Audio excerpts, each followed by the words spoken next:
Sophia Bennett has always believed in keeping boundaries. As a tutor, she knows the rules. Maintain professionalism, keep distance, never get involved with the parents. Especially not the devastatingly handsome single fathers who look at you like they can see straight through to your soul. But rules become meaningless when you're standing in the moonlight with a man who shouldn't want you, whose eyes glow amber in the darkness, whose touch burns hotter than any humans ever could. Sophia doesn't remember when she first noticed something was different about Stephen Owen. Maybe it was the way he moved, too fluid, too predatory. Maybe it was how his son, 8-year-old Tyler, sometimes spoke about the wolf like it was a member of the family. Maybe it was the nights she'd hear howling in the woods behind the Owen estate and see Stephen's bedroom empty, his bed cold. Or maybe it was the night she saw him change. Now, standing in his study at midnight, watching him pace like a caged animal, Sophia knows 3 things for certain. 1. Stephen Owen is not entirely human. 2. The connection between them is dangerous, forbidden, and absolutely undeniable. 3. Whatever is hunting in the woods outside isn't just after the local wildlife anymore. It's after Tyler. And Sophia will have to decide, run from the impossible truth, or step into a world where the man she's falling for transforms under the full moon, where his son carries secrets in his blood, and where loving Stephen Owen might cost her everything she thought she knew about reality, because by day, she's just the tutor, but by night, she's becoming something she never imagined. Chapter 1. The Interview. The Owen estate sits at the edge of Coldwater Ridge like a beautiful, brooding secret. Sophia's beat-up Honda feels out of place as she pulls up the winding driveway, gravel crunching under her tires. The the mansion looms ahead, all dark wood and stone, surrounded by towering pines that seem to whisper warnings in the October wind. She checks her reflection in the rearview mirror one last time. Professional blazer, check. Resume printed on expensive paper, check. Confidence she absolutely doesn't feel. Fake it till you make it. She needs this job. After her last tutoring position ended abruptly, the family relocated to Singapore with 2 days' notice. Sophia's been living off ramen and the dwindling remains of her savings. The ad for this position seemed almost too good to be true. Private tutoring for 1 student, live-in position available, generous salary, discretion appreciated. That last part had given her pause. But desperation makes you ignore red flags. The front door opens before she can knock. Ms. Bennett. Sophia looks up and up at the man filling the doorway. Stephen Owen is nothing like his photo on the school district website. That picture showed a handsome but forgettable businessman in a suit. The man before her is something else entirely.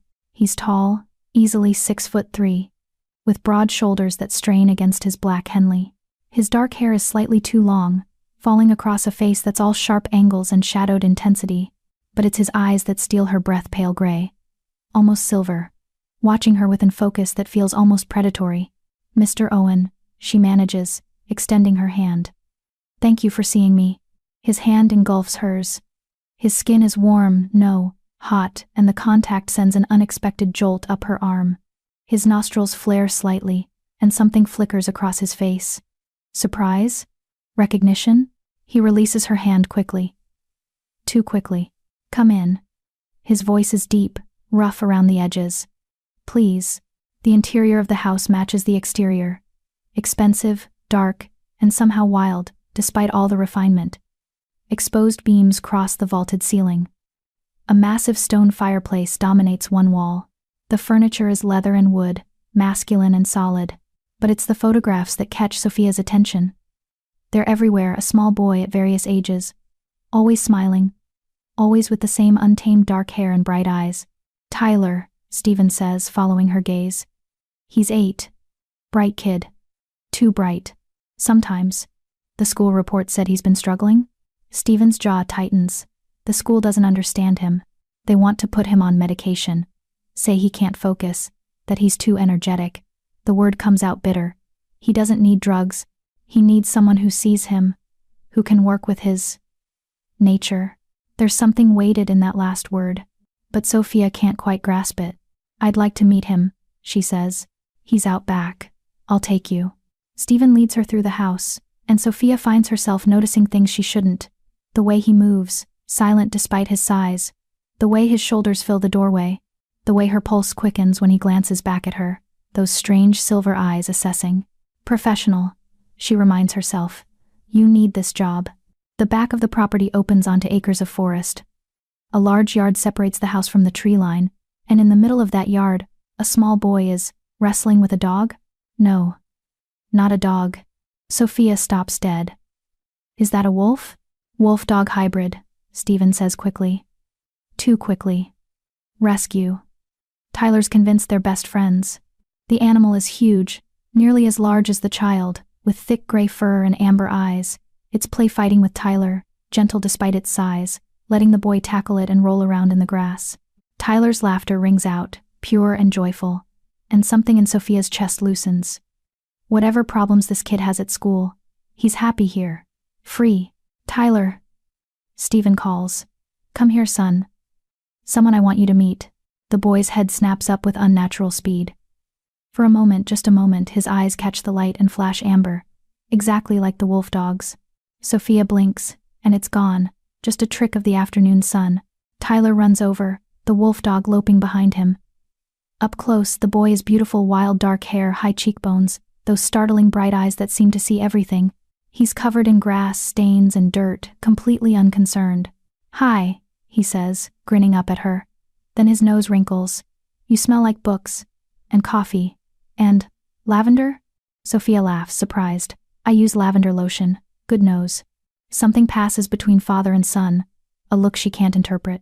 Tyler, this is Miss Bennett, Stephen says. She might be your new tutor. I don't need a tutor, Tyler says.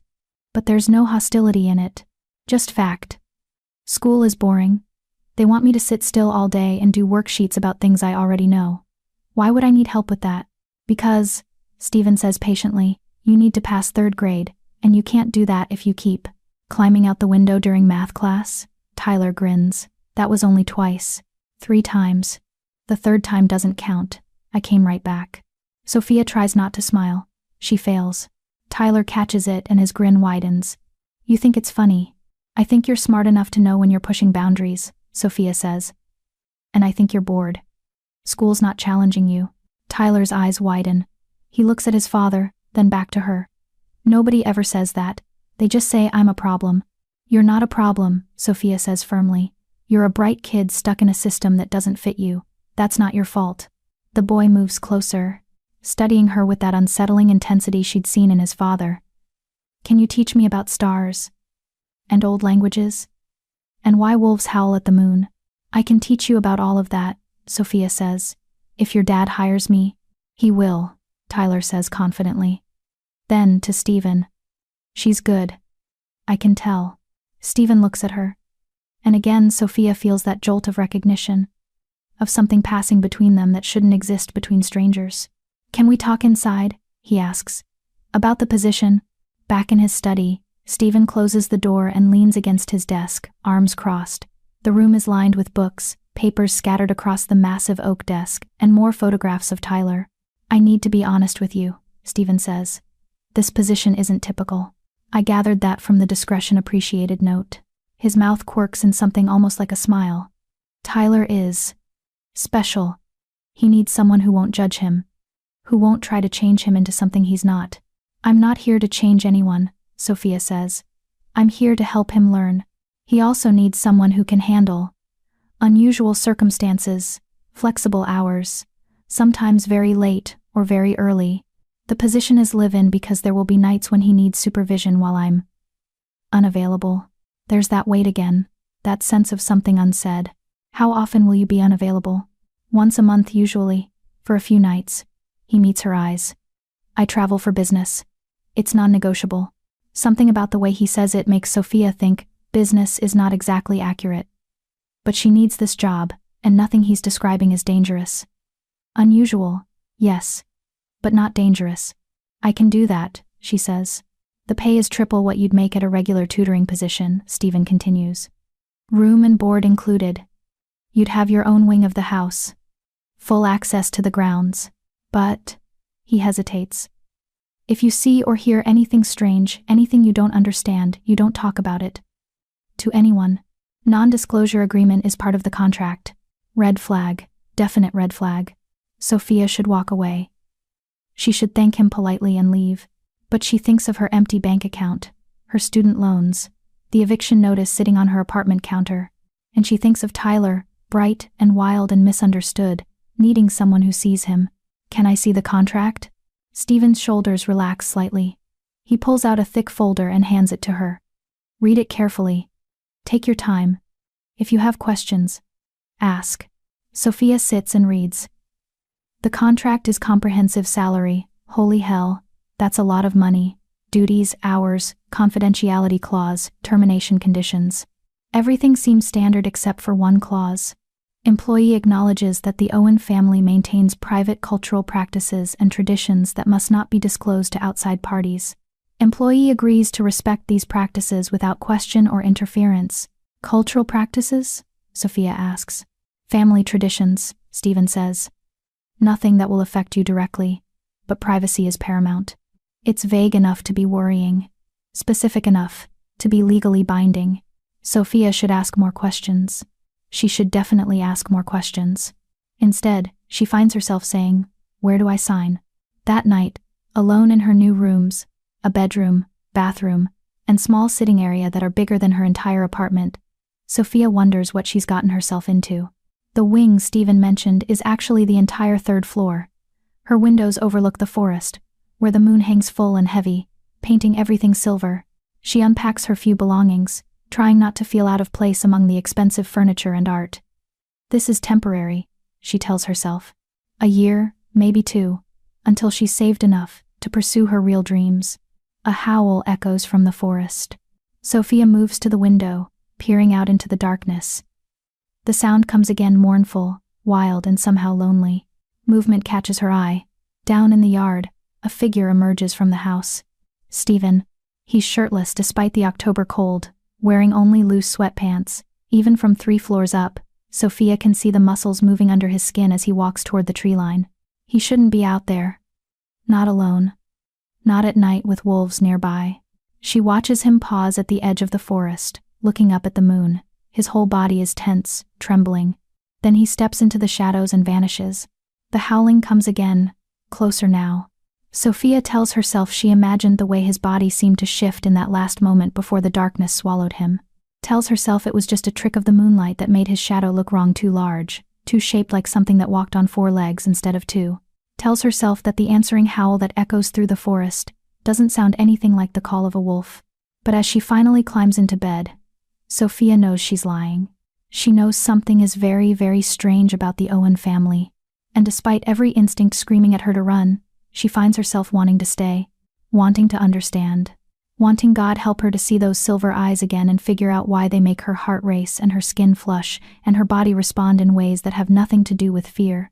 By day, she's the tutor. But by night? By night, she's starting to suspect she's stepped into a story she doesn't yet know how to read.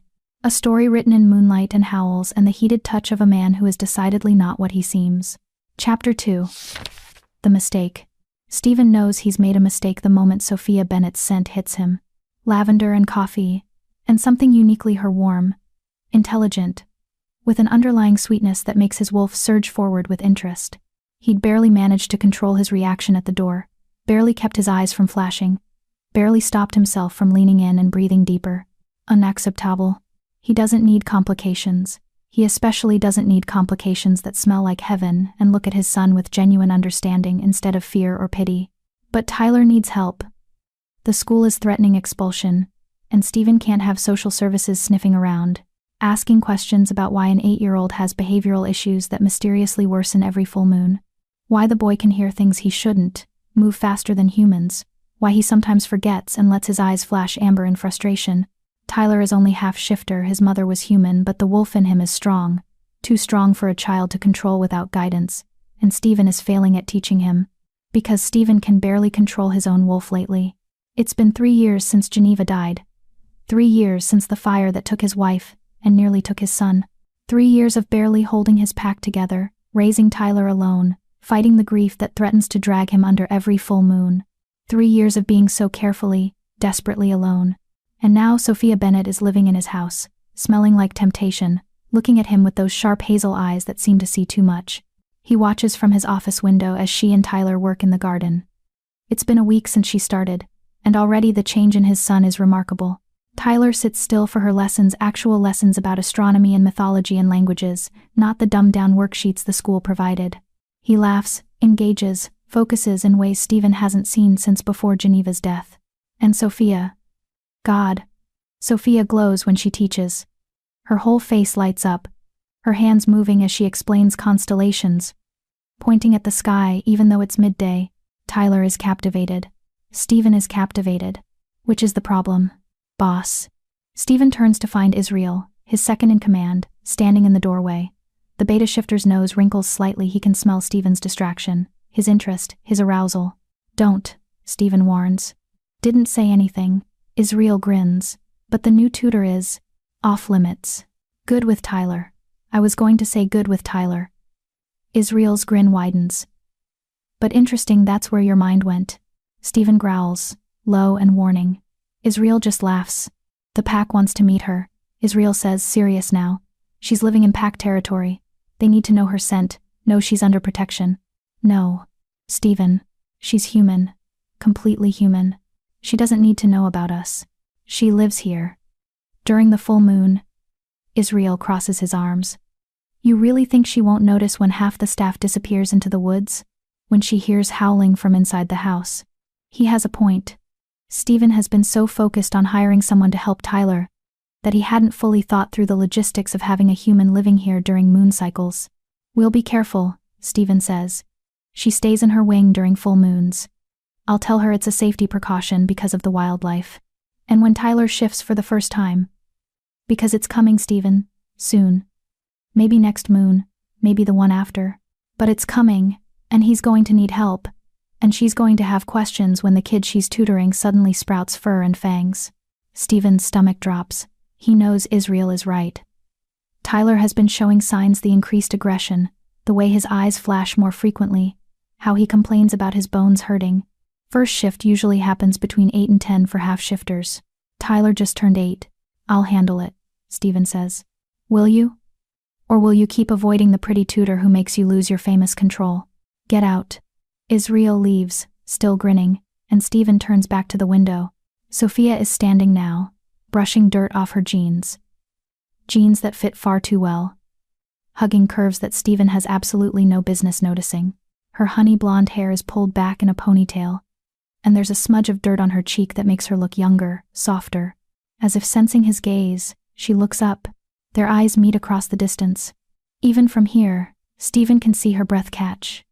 Can almost hear her heartbeat quicken. The wind shifts, bringing her scent stronger, and his wolf surges forward with a possessive rumble. Mine, it says. Mate. No, Stephen tells it firmly. Absolutely not. But his wolf has never been good at listening. The full moon is 2 nights away, and Stephen is losing his mind. It's not just the moon though that's bad enough, pulling at his wolf, making him restless and aggressive. It's Sophia. She's everywhere. At breakfast with Tyler, smelling like sleep and something sweet.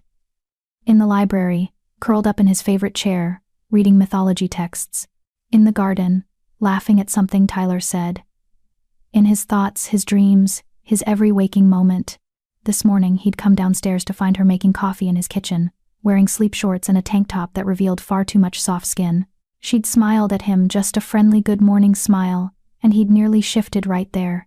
His wolf demanding he close the distance between them, pin her against the counter, bury his face in her neck, and he'd turned and left without coffee. Now it's evening, Tyler is asleep, and Stephen is trying to work in his study, trying and failing because he can hear Sophia moving around upstairs. Water running, she's in the shower. His wolf immediately supplies detailed imagery of water sliding over curves, steam and soap. And, stop. A knock on his door makes him jump. Mr. Owen? Of course. Of course she's here, smelling like vanilla body wash and clean skin, wearing leggings and an oversized sweater that slides off one shoulder, revealing her collarbone. Stephen grips the edge of his desk. Sophia, what do you need? I wanted to talk to you about Tyler. She steps into the office, and Stephen's space immediately feels too small. I've noticed some patterns in his behavior that I think we should discuss. Patterns? He's brilliant, we both know that. But there's something else. He has these moments where he seems overwhelmed. Like he's hearing or sensing things that I can't. and his emotions are incredibly intense. Joy, anger, frustration, he feels everything at like volume 10.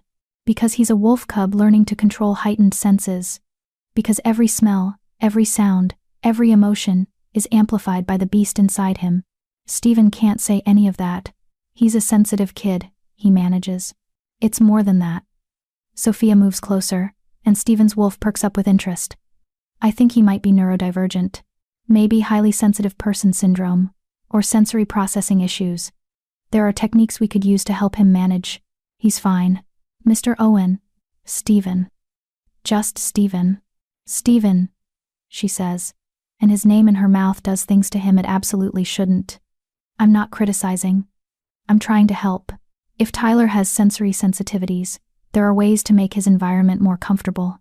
Noise-canceling headphones for overwhelming situations, weighted blankets for anxiety, dietary changes that might help. I appreciate your concern. Stephen stands, needing to end this conversation before he does something stupid. But Tyler's needs are being met. Sophia's jaw sets. Are they? Because from where I'm standing, you're raising a boy who thinks he's broken because the world is too much for him. I'm offering solutions. And you're shutting me down without even. You've been here a week, Stephen snaps. You don't know my son. I know he cried yesterday because he heard something in the woods that scared him, and when I asked you about it, you said it was nothing. I know he won't sleep without checking every lock in the house. I know he has nightmares about fire and smoke, and that's enough. His voice comes out as a growl, an actual growl, and Sophia's eyes widen. For a moment, he sees fear flash across her face. Good. She should be afraid. She should run from this house and never look back. But she doesn't run. Instead, she steps closer. What are you afraid of? She asks softly. That I'll judge him? Judge you? I'm not here to hurt your family, Stephen. I'm here to help. You can't help with this. Try me. They're standing too close now. Stephen can feel the heat of her body, can smell the rapid flutter of her pulse, can see the way her pupils dilate slightly as she looks up at him. She's attracted to him. His wolf preens at the realization, even as Stephen curses internally. This can't happen. You should go, he says roughly. Stephen. Sophia. Please. Go. Hurt flashes across her face, but she nods and turns toward the door. Relief and regret war in Stephen's chest. She pauses at the threshold. For what it's worth, Tyler told me today that he feels safer with me here, that he doesn't feel like such a freak anymore because I don't look at him like he's wrong. She glances back. Maybe think about why you're so determined to keep everyone at a distance, because from where I'm standing, it looks like you're both lonely. And you don't have to be. Then she's gone, leaving Stephen alone with his wolf howling in protest. The next evening, Israel finds Stephen splitting firewood behind the house with excessive violence. Feel better? The beta asks. No. Stephen swings the axe again, splitting a log cleanly. Did you need something? Full moon's tomorrow night. Security is set. The pack will be in the east woods. But Stephen. Israel hesitates. Your control is slipping. I can smell it. Every shifter in a 10-mile radius can smell it. I'm fine. You're not fine. You're attracted to the human tutor, your wolf is screaming for her, and you're about to spend a full moon fighting your instincts instead of running them out. That's dangerous. I said I'm fine. And I'm saying that if you lose control tomorrow night, if your wolf decides it wants what it wants badly enough to override your human side, that girl upstairs becomes a target. Your target. Stephen drives the axe into the stump. I would never hurt her. Not intentionally. But wolves mate for life, Stephen, and yours seems to think it's found its match. You need to either claim her or put serious distance between you before the moon rises. She's human. Humans can become pack. No. Stephen rounds on him. Geneva was human. Look how that ended. Israel's expression softens. The fire wasn't your fault, wasn't it? I'm the one who bit her, who turned her against her will because I couldn't control myself. I'm the one who made her into something she never wanted to be. And when she couldn't handle it anymore, when the wolf made her crazy, she made her choice. Because I gave her no other option. Stephen's voice breaks. I loved her, and I destroyed her. I won't do that again. Sophia isn't Geneva. It doesn't matter. I'm not risking it. Israel studies him for a long moment. Then you need to send her away. Because keeping her this close while denying what you both feel, that's its own kind of cruelty. He leaves Stephen alone with his thoughts and his guilt, and the growing certainty that Israel is right. Tomorrow night, the moon will rise. His wolf will demand its freedom. And if Sophia is anywhere nearby, if he catches her scent on the wind. Stephen goes back inside and finds paper and pen. The letter is brief. Sophia, I need you to take Tyler to town tomorrow evening and stay there overnight. Book a hotel, expense it. There's a pack initiation ceremony that you cannot witness. Take him to dinner, to a movie. Keep him distracted. Do not come back until I call you Saturday morning. This is non-negotiable. Stephen. He slides it under her door and returns to his study, where he pours 3 fingers of whiskey, and doesn't let himself think about honey blonde hair and hazel eyes and a woman who looks at his broken son like he's something precious. His wolf howls mournfully. Stephen drinks and pretends he doesn't hear it. The note is waiting for her when she returns from putting Tyler to bed. Sophia reads it once, twice, 3 times. Pack initiation ceremony. The words stick. Pack. Like wolves. Like the wolf dog that follows Tyler everywhere. Like the howling she hears every night from the forest. Like the way Stephen sometimes moves too quickly, too silently.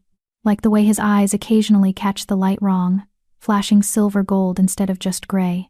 Sophia thinks of Tyler saying, "Dad says I have to learn control before I'm ready." Ready for what? She thinks of the staff that appear and disappear without warning, always around the same time each month. She thinks of the warning in the contract, private cultural practices and traditions. And she thinks of last night, when she'd looked out her window and seen figures moving through the woods. Large figures. Moving on 4 legs instead of 2. Sophia sits on her bed, note in hand, and faces a truth she's been avoiding for 2 weeks. The Owen family isn't human. Not entirely. And she has no idea what she's supposed to do with that information. Chapter 3. The Truth in the Moonlight. Sophia doesn't take Tyler to town. She knows she should. Stephen's note was clear, a command, really, not a request. But something in her rebels against being ordered away from her own home. And when did she start thinking of the Owen estate as home? More than that, she needs answers. So she tells Tyler they're having a movie marathon in the 3rd floor media room. A space she's discovered is essentially soundproofed, with thick walls and no windows facing the forest. She makes popcorn, queues up 3 Marvel movies, and watches as the sun sets beyond the curtained windows. Tyler is unusually restless, fidgeting through the first movie, his attention drifting constantly. "You okay?" Sophia asks during a bathroom break. "My skin feels weird," Tyler says, scratching at his arms. "Like it's too tight, and everything is too loud. The popcorn sounds like explosions." Sophia's heart clenches. She crouches to his level. "Does this happen a lot?" "Sometimes. Usually when the moon is full." He looks at her with those 2 bright eyes. "Dad says it's normal. That it'll get easier when I'm older." "What will get easier?" Tyler's mouth opens, then closes. "I'm not supposed to talk about it." "Tyler, can we just watch the movie, please?" She lets it go, but her mind races. Full moon, heightened senses, control that needs to be learned. By the time the 3rd movie starts, it's nearly 11 p.m., and Tyler has fallen asleep against her shoulder. Sophia carefully extracts herself and carries him to his room. He's heavier than he looks, solid muscle for an 8-year-old, and tucks him in. The wolf dog is already there, curled on the floor beside Tyler's bed. It lifts its massive head as Sophia enters, amber eyes watching her with unsettling intelligence. "Keep him safe," Sophia whispers. The animal's tail thumps once against the floor. "Agreement? Understanding?" Sophia shakes her head at herself. "It's just a dog. A very large, very wolf-like dog. But still just a dog." She checks the locks on Tyler's Windows habit now, since she learned about his nightmares, and slips out into the hallway. The house is silent. Too silent. Sophia realizes she hasn't seen any of the staff since this morning. The cook, the groundskeeper, even Israel, who's usually around, all gone. Pack initiation ceremony. She should go back to her room, should follow instructions, should mind her own business. Instead, she finds herself walking down the stairs, through the empty halls, toward Stephen's study. The door is open. The room is dark. Sophia flips on the light and immediately sees the destruction. The leather chair is shredded, stuffing everywhere. Deep gouges score the desk claw marks. Papers are scattered across the floor. And there's a smell, musky and wild, that makes her hindbrain scream danger. Looking for something? Sophia spins. Stephen stands in the doorway, and her breath catches. He's shirtless, wearing only torn jeans that hang low on his hips. His chest heaves like he's been running. Sweat gleams on his skin. His hair is wild, and his eyes are glowing, not reflecting light, actually glowing, amber gold, like embers in the darkness. "Stephen?" Her voice comes out whisper soft. "I told you to leave." His voice is rougher than usual, almost a growl. "I told you to take Tyler and go. I couldn't. He needed to be away from me." Stephen slams his fist against the doorframe, and the wood cracks. He stares at the damage, then at his hand, breathing hard. "You need to go upstairs, Sophia. Lock your door. Don't come out until morning." "What's happening to you?" "Nothing that concerns you." "Bullshit." The word surprises both of them. Sophia rarely curses, but fear and adrenaline are making her bold. "I'm not stupid, Stephen." The howling every month, Tyler's sensitivity, the way you all disappear during the full moon, the way your eyes are literally glowing right now. "Stop talking. Are you going to hurt me?" The question hangs between them. Stephen's whole body trembles. "No," he finally says. "Never, but I might not be able to control." He cuts himself off, turning away. "Please, just go." Sophia should listen. Every survival instinct she has is screaming at her to run. But she thinks of Tyler, sweet and wild. She thinks of the loneliness in Stephen's eyes. She thinks of the way her body responds to him, drawn like a compass to north. "Tell me the truth," she says. "Whatever it is, I can handle it." "You can't. Try me." Stephen laughs, but there's no humor in it. "You want the truth? Fine." He turns back to her, and his eyes are still glowing, still inhuman. "I'm a werewolf. A shifter. So is Tyler, though he hasn't transformed yet. So is everyone who works here. This estate sits on packland, and tonight is the full moon, and every instinct I have is screaming at me to shift and run and hunt." He takes a step toward her. Sophia's back hits the wall. And the worst part? He's close now. So close she can feel the heat radiating from his skin.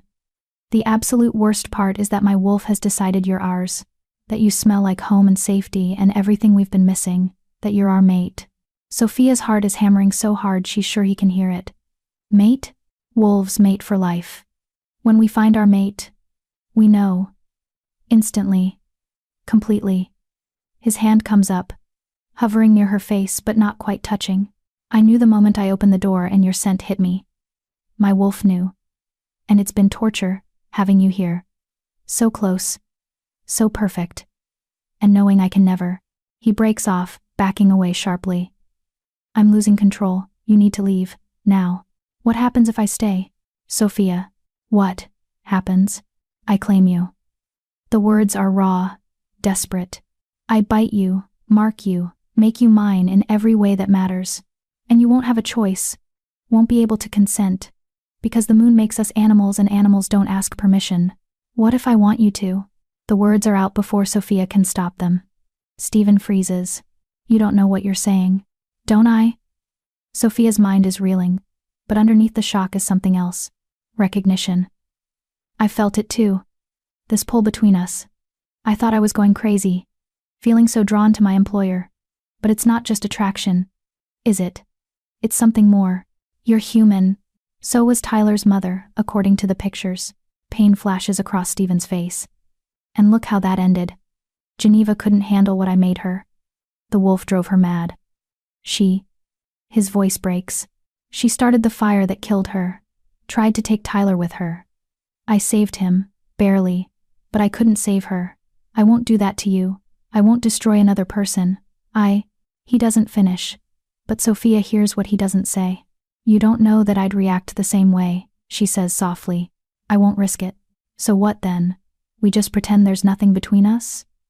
"I stay here, raise your son, watch you tear yourself apart every full moon because you won't let yourself have what you want." Yes, the word is anguished, because the alternative is worse. They stare at each other, the air between them crackling with tension and want and impossibility. A howl rises from the forest, long and lonely. Stephen's body convulses, his hands elongate, fingers becoming claws, fur ripples along his forearms. "Go," he gasps. "Please, Sophia, go." This time, she listens. Sophia runs. Sleep doesn't come. Sophia lies in bed, door locked, listening to the sounds from below. Crashes, growls. At one point, the whole house shakes as something large slams into a wall.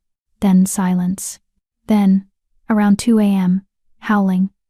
Multiple voices, rising and falling in harmony. It's beautiful and terrifying and lonely all at once. Sophia gets up and goes to the window. The forest is bathed in moonlight, silver and ethereal. And moving through the trees, she sees them. Wolves. Dozens of them, larger than any natural wolf should be. They run and play and hunt, a coordinated pack moving as one organism.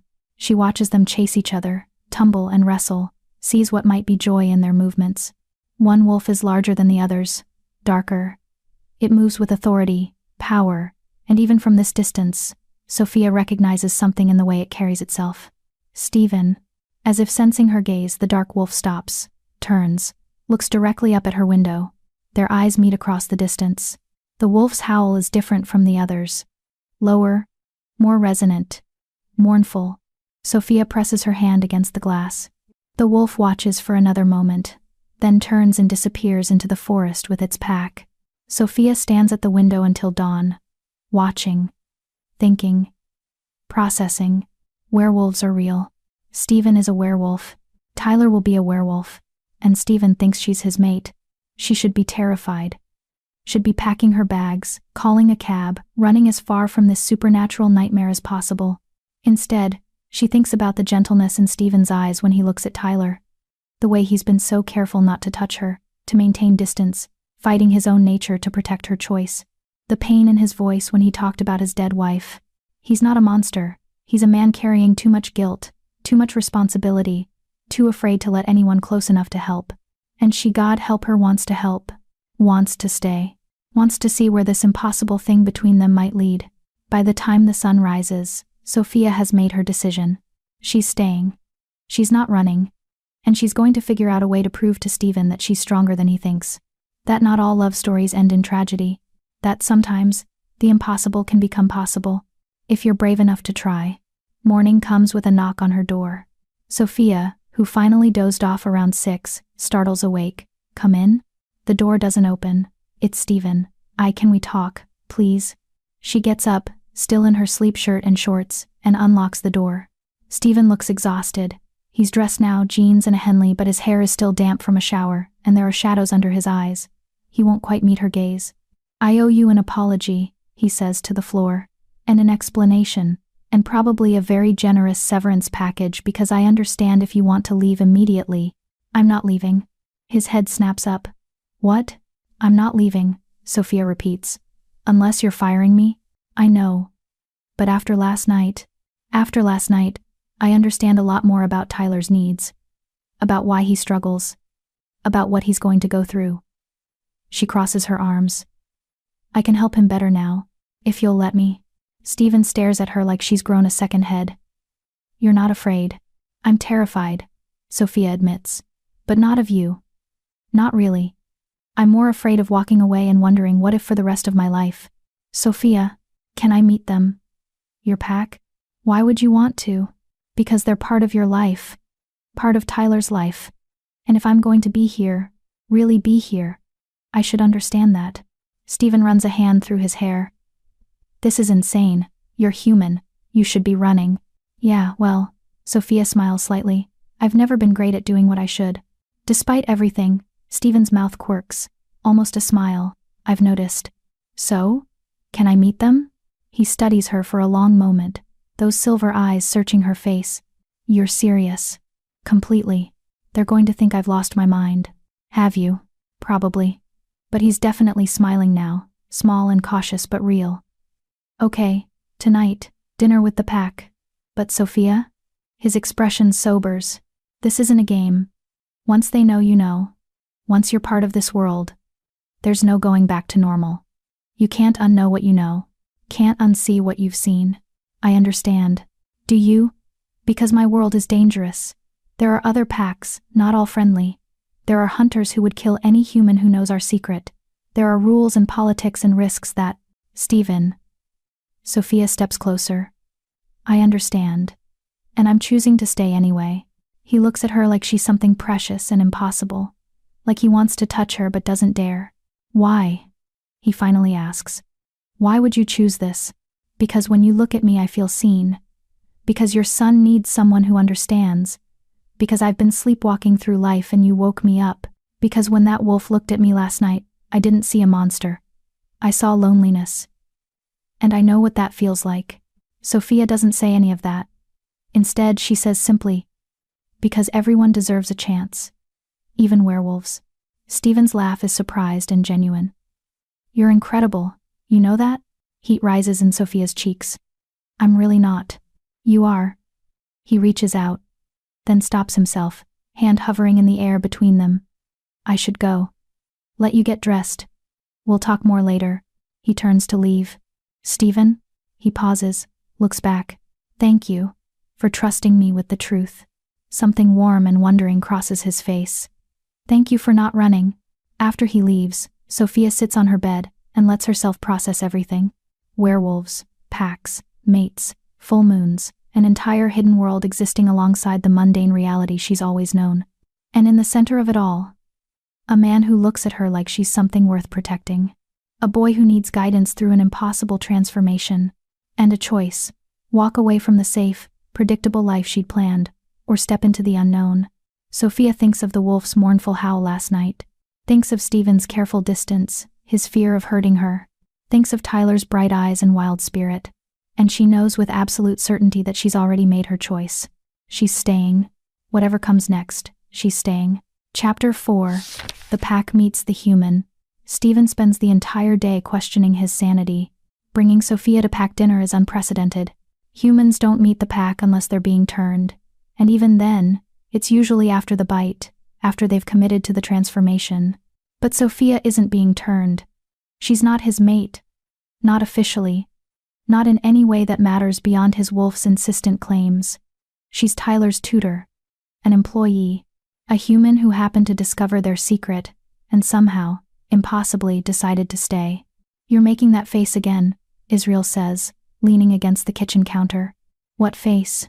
The face that says you're overthinking everything, and probably having an existential crisis.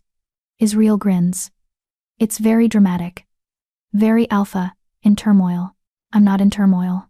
You're introducing a human to the pack. A human you're clearly gone for. A human who smells like she wants to climb you like a tree, by the way. That's not turmoil? Stephen growls. Can you not talk about her scent? Why? Because it makes you think about how much you want to. Israel. Israel. Get to know her better? Israel's grin widens. I was going to say, get to know her better. What were you thinking about, boss? Stephen considers demoting his second in command. Is everything ready? Backyard set up, grills heating, packs arriving at 7. Israel sobers slightly. They're curious. And concerned. You haven't shown interest in anyone since Geneva. Now you're bringing a human around? People are going to have opinions. I don't care about their opinions. You should. You're the alpha. Your choices affect the whole pack. Israel holds up a hand before Stephen can respond. I'm not saying don't do this. I'm saying be prepared for pushback. Especially from Rebecca. Stephen grimaces.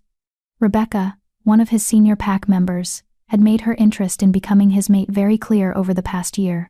She's strong, capable, pure-blooded shifter. Everything an alpha should want. Everything Stephen doesn't feel even a spark for. Rebecca will deal with it, Stephen says. Will she? Or will she make Sophia's life difficult? It's a valid concern. Pack hierarchy is complicated, and a human who has the alpha's attention but no official status, that's vulnerable territory. I'll make it clear that Sophia is under my protection, Stephen says. Anyone who harms her answers to me. Israel nods approvingly. Good. That should help. And boss? For what it's worth, I like her. Tyler's happier than I've seen him in years. And you're different. Less like you're carrying the world on your shoulders. I am carrying the world on my shoulders. That's what alphas do. Yeah. But maybe you don't have to carry it alone. Israel leaves before Stephen can formulate a response. By 7 p.m., the backyard is full of shifters. Stephen's pack isn't huge, 23 adults. A handful of children, but they're loyal, strong, and protective of their own. They mill around the yard, talking and laughing, the smell of grilling meat heavy in the air. Tyler is with the other pack kids, roughhousing in a way that would alarm human parents but is perfectly normal for wolf children. He's laughing, genuine and free, and Steven's chest tightens with love and worry. Soon, Tyler will shift, and everything will change. Alpha. Rebecca approaches, sleek and confident, in a way that draws eyes. She's beautiful, dark-haired, sharp-featured, powerful. I heard we have a special guest tonight. Tyler's tutor will be joining us, Steven says neutrally. Rebecca's smile doesn't reach her eyes. How interesting. Does she know what we are? She does. And you trust her with that knowledge? I do. I see. Rebecca moves closer, her hand landing on Steven's arm. Her touch is warm, familiar, and does absolutely nothing for him. I hope you know what you're doing. Humans are fragile and curious. That's a dangerous combination. Sophia can handle herself. Can she? Rebecca's voice drops. Or are you letting your wolf make decisions your human side will regret? Before Steven can respond, the back door opens. Sophia steps out, and Steven's breath catches. She's dressed simply jeans and a soft blue sweater that brings out the green in her hazel eyes, but she's stunning. Her honey blonde hair is down, falling in waves around her shoulders. She's nervous. He can see it in the way she holds herself, can smell it in the slight spike of adrenaline in her scent. But she's not running. She's not hiding. She's walking straight into a yard full of predators with her head high and her shoulders back. Steven has never wanted anyone more in his entire life. The pack falls silent as she approaches. Every eye tracks her movement. Steven hears someone inhale sharply, catching her scent, noting the way it mingles with his own from hours spent in his house. He moves to her side immediately. Everyone, this is Sophia Bennett, Tyler's tutor. Sophia lives on pack land and is under my protection. Anyone who threatens her threatens me. Understood? It's not a request. It's an alpha command, backed by power and authority. The pack murmurs acknowledgement. Rebecca's eyes narrow. Hi, Sophia says, her voice steadier than Steven expected. I know this is unusual. I appreciate you letting me into your space. Our alpha's word is law, Israel says, stepping forward with a friendly smile. You're welcome here, Sophia. I'm Israel, Steven's second. The grumpy-looking woman glaring at you is Rebecca. Ignore her. She glares at everyone. Rebecca's glare intensifies. A woman with kind eyes and gray-streaked hair approaches. I'm Patricia. I help with the pack children. Tyler's told us so much about you. All good things, I hope, Sophia says, relaxing slightly. He says you're the smartest person he's ever met, Patricia says warmly. And that you make learning fun. That's high praise from that boy. He makes teaching fun, Sophia replies. He's brilliant. More pack members introduce themselves. Sophia handles it well, polite and genuine, asking questions, remembering names. Steven watches her charm his pack one by one, sees the way the initial suspicion gradually softens. Even Rebecca can't find fault with Sophia's manners, though she clearly wants to. Tyler spots Sophia and runs over, colliding with her in a hug that nearly knocks her over. You stayed. Dad said you might leave, but you stayed. Of course I stayed, Sophia says, hugging him back. I told you I would. Even though we're weird? You're not weird. You're special. There's a difference. Tyler beams up at Steven. I like her. Can we keep her? Several pack members laugh. Steven feels his face heat. She's not a pet, Tyler.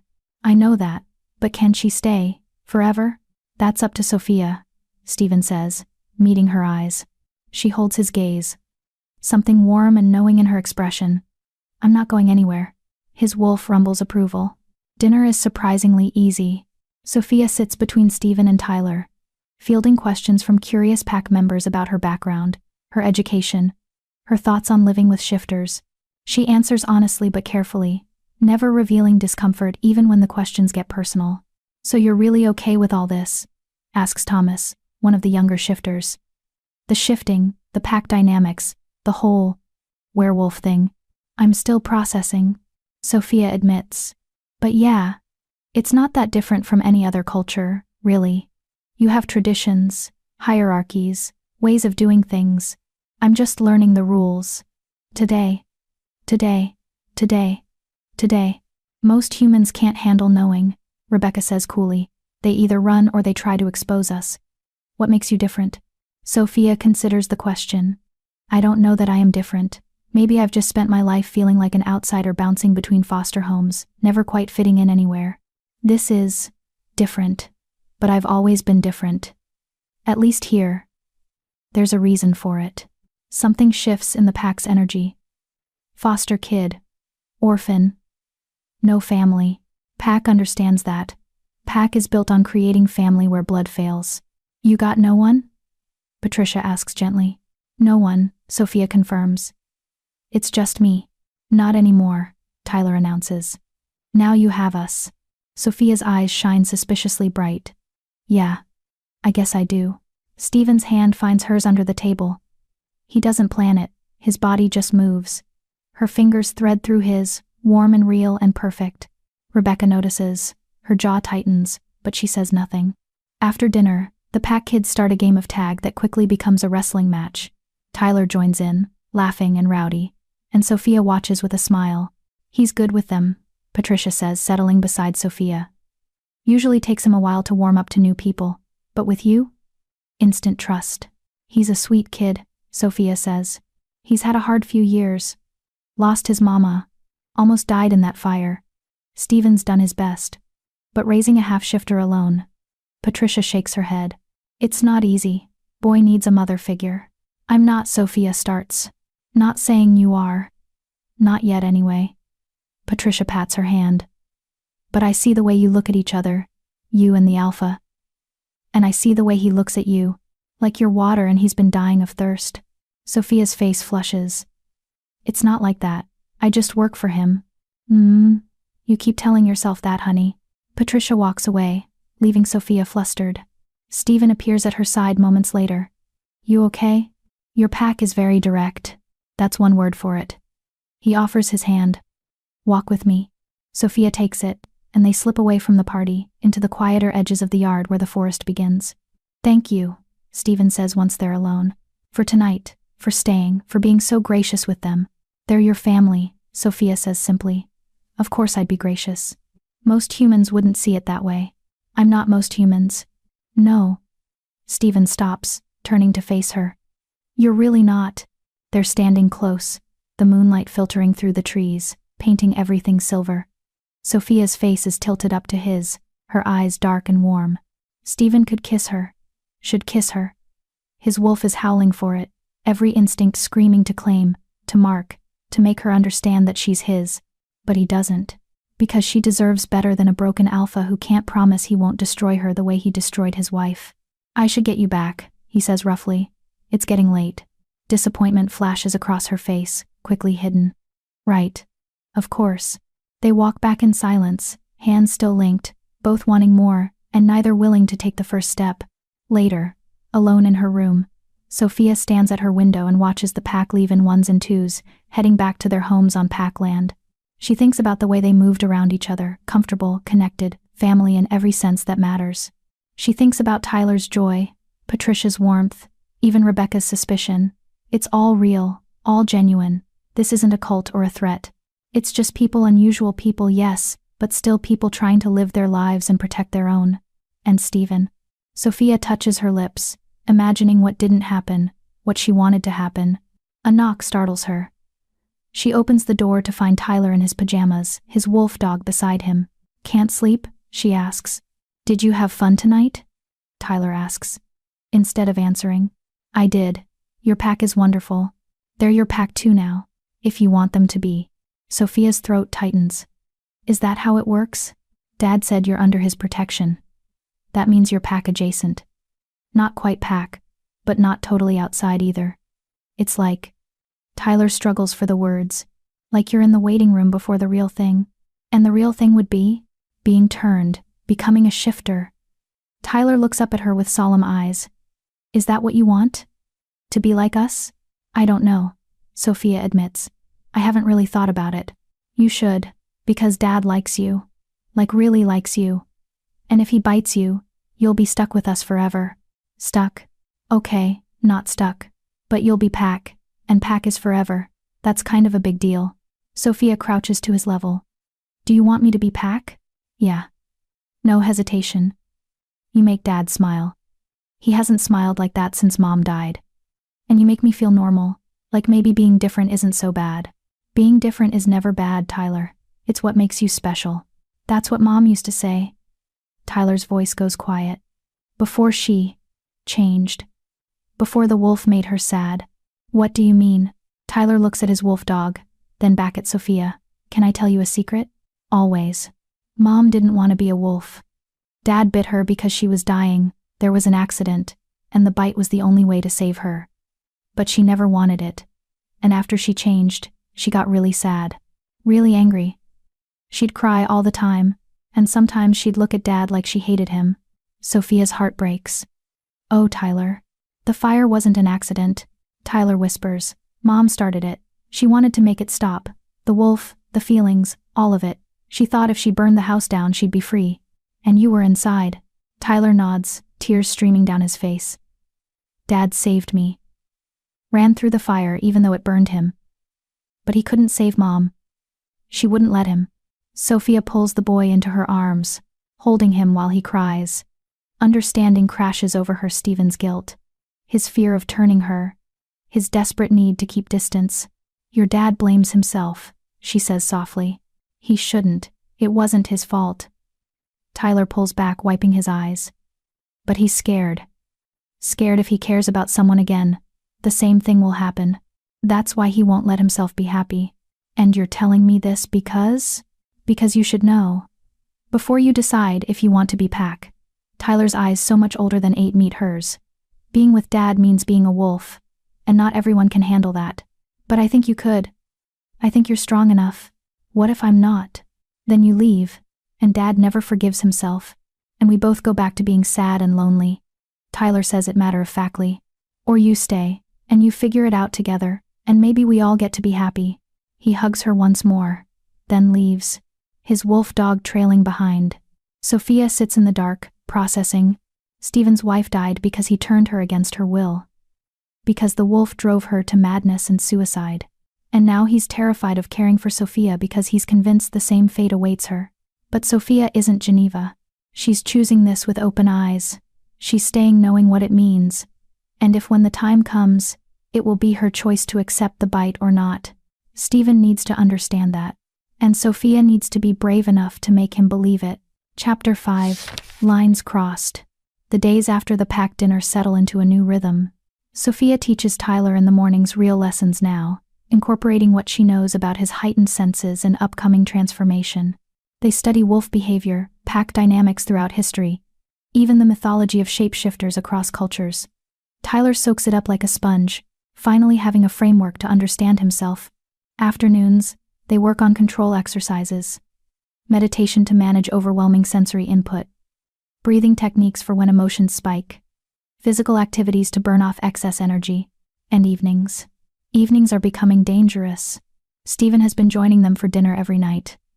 What started as a simple meal has evolved into something more: lingering conversations, shared laughter, moments of eye contact that last too long and mean too much. He's careful never to touch her, maintains his distance, but Sophia feels the pull between them like a physical thing, magnetic and undeniable. Tonight, Tyler goes to bed early, exhausted from a day of playing with the Pack kids. Sophia finds herself alone with Stephen in the library, both of them reading or pretending to read in comfortable silence. Can I ask you something? Sophia says finally. Stephen looks up from his book. Of course. Tyler told me about Geneva. About the fire. Every muscle in Stephen's body goes tense. Did he? I'm not asking you to talk about it if you don't want to.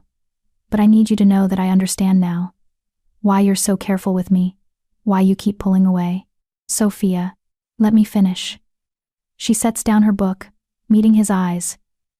What happened to Geneva was a tragedy. But it wasn't your fault. You saved her life, the only way you knew how. I made her into something she never wanted to be, Stephen says, his voice raw. I took away her choice. Because she was dying, you saved her, and she spent the rest of her life hating me for it. Hating what she'd become. He stands, pacing to the window. The wolf made her unstable. Depressed. Violent sometimes. She'd have episodes where she didn't recognize Tyler. Where she saw threats everywhere. I had to watch the woman I loved lose herself piece by piece, knowing it was my fault. It wasn't, It was. The words come out harsh. I bit her without consent, Sophia. In the moment, with her dying in my arms, it seemed like the only option. But I should have let her go. I should have let her die human rather than trap her in a body and mind she couldn't control. Sophia stands, moving closer. Did you love her? Yes. God, yes. Then you did what people who love each other do. You fought for her. You tried to save her. Sophia stops a few feet away, giving him space but holding his gaze. The fact that it didn't work doesn't make it wrong, doesn't it? Stephen's laugh is bitter. She died anyway, and she took her own life to do it. That's not fighting. That's giving up. That's mental illness, Sophia says gently. Depression. Probably PTSD from the transformation. Maybe other things. Did she have therapy, medication, support? Stephen's silence is answer enough. You didn't know, Sophia continues. You were dealing with something unprecedented, a human-turned shifter who couldn't handle it. How were you supposed to know what she needed? I should have known. I'm the alpha. I'm supposed to protect my pack, my family. And I failed. You're not omniscient, Stephen. You're just a man trying his best. Sophia takes another step closer. A good man. A man who's been carrying guilt that isn't his to carry. You don't understand. I understand that you're terrified of history repeating itself. That you look at me and see another person you might destroy. She's close enough to touch now. Close enough to feel the heat of his body. But I'm not Geneva. I know that. Do you? Because every time we have a moment, you pull away. Every time I think we might actually talk about this thing between us, you shut down. Her voice softens. I'm not fragile, Stephen, and I'm not going to break if you let yourself feel something. You don't know what you're asking. Then tell me. Explain it to me. Because right now, all I see is a man punishing himself for something that wasn't his fault and pushing away something that could be good because he's too afraid to try. Stephen turns to face her fully, and the look in his eyes steals her breath. Hunger, longing, desperation. You want to know what I'm afraid of? His voice is low, dangerous. I'm afraid that the moment I let myself have you, I won't be able to stop. That my wolf will take over and claim you before you've had a chance to truly understand what that means. I'm afraid that you'll wake up one day, transformed and bound to me for life, and realize you made a terrible mistake. And I'm afraid. His voice cracks. I'm afraid that I'll love you and lose you the same way I lost her. And I won't survive it a second time. The confession hangs between them, raw and bleeding. Sophia's heart pounds. You think you could love me? I think I already do. The words come out like they're being torn from him. I think I've been in love with you since you refused to run. Since you looked at my son like he was precious.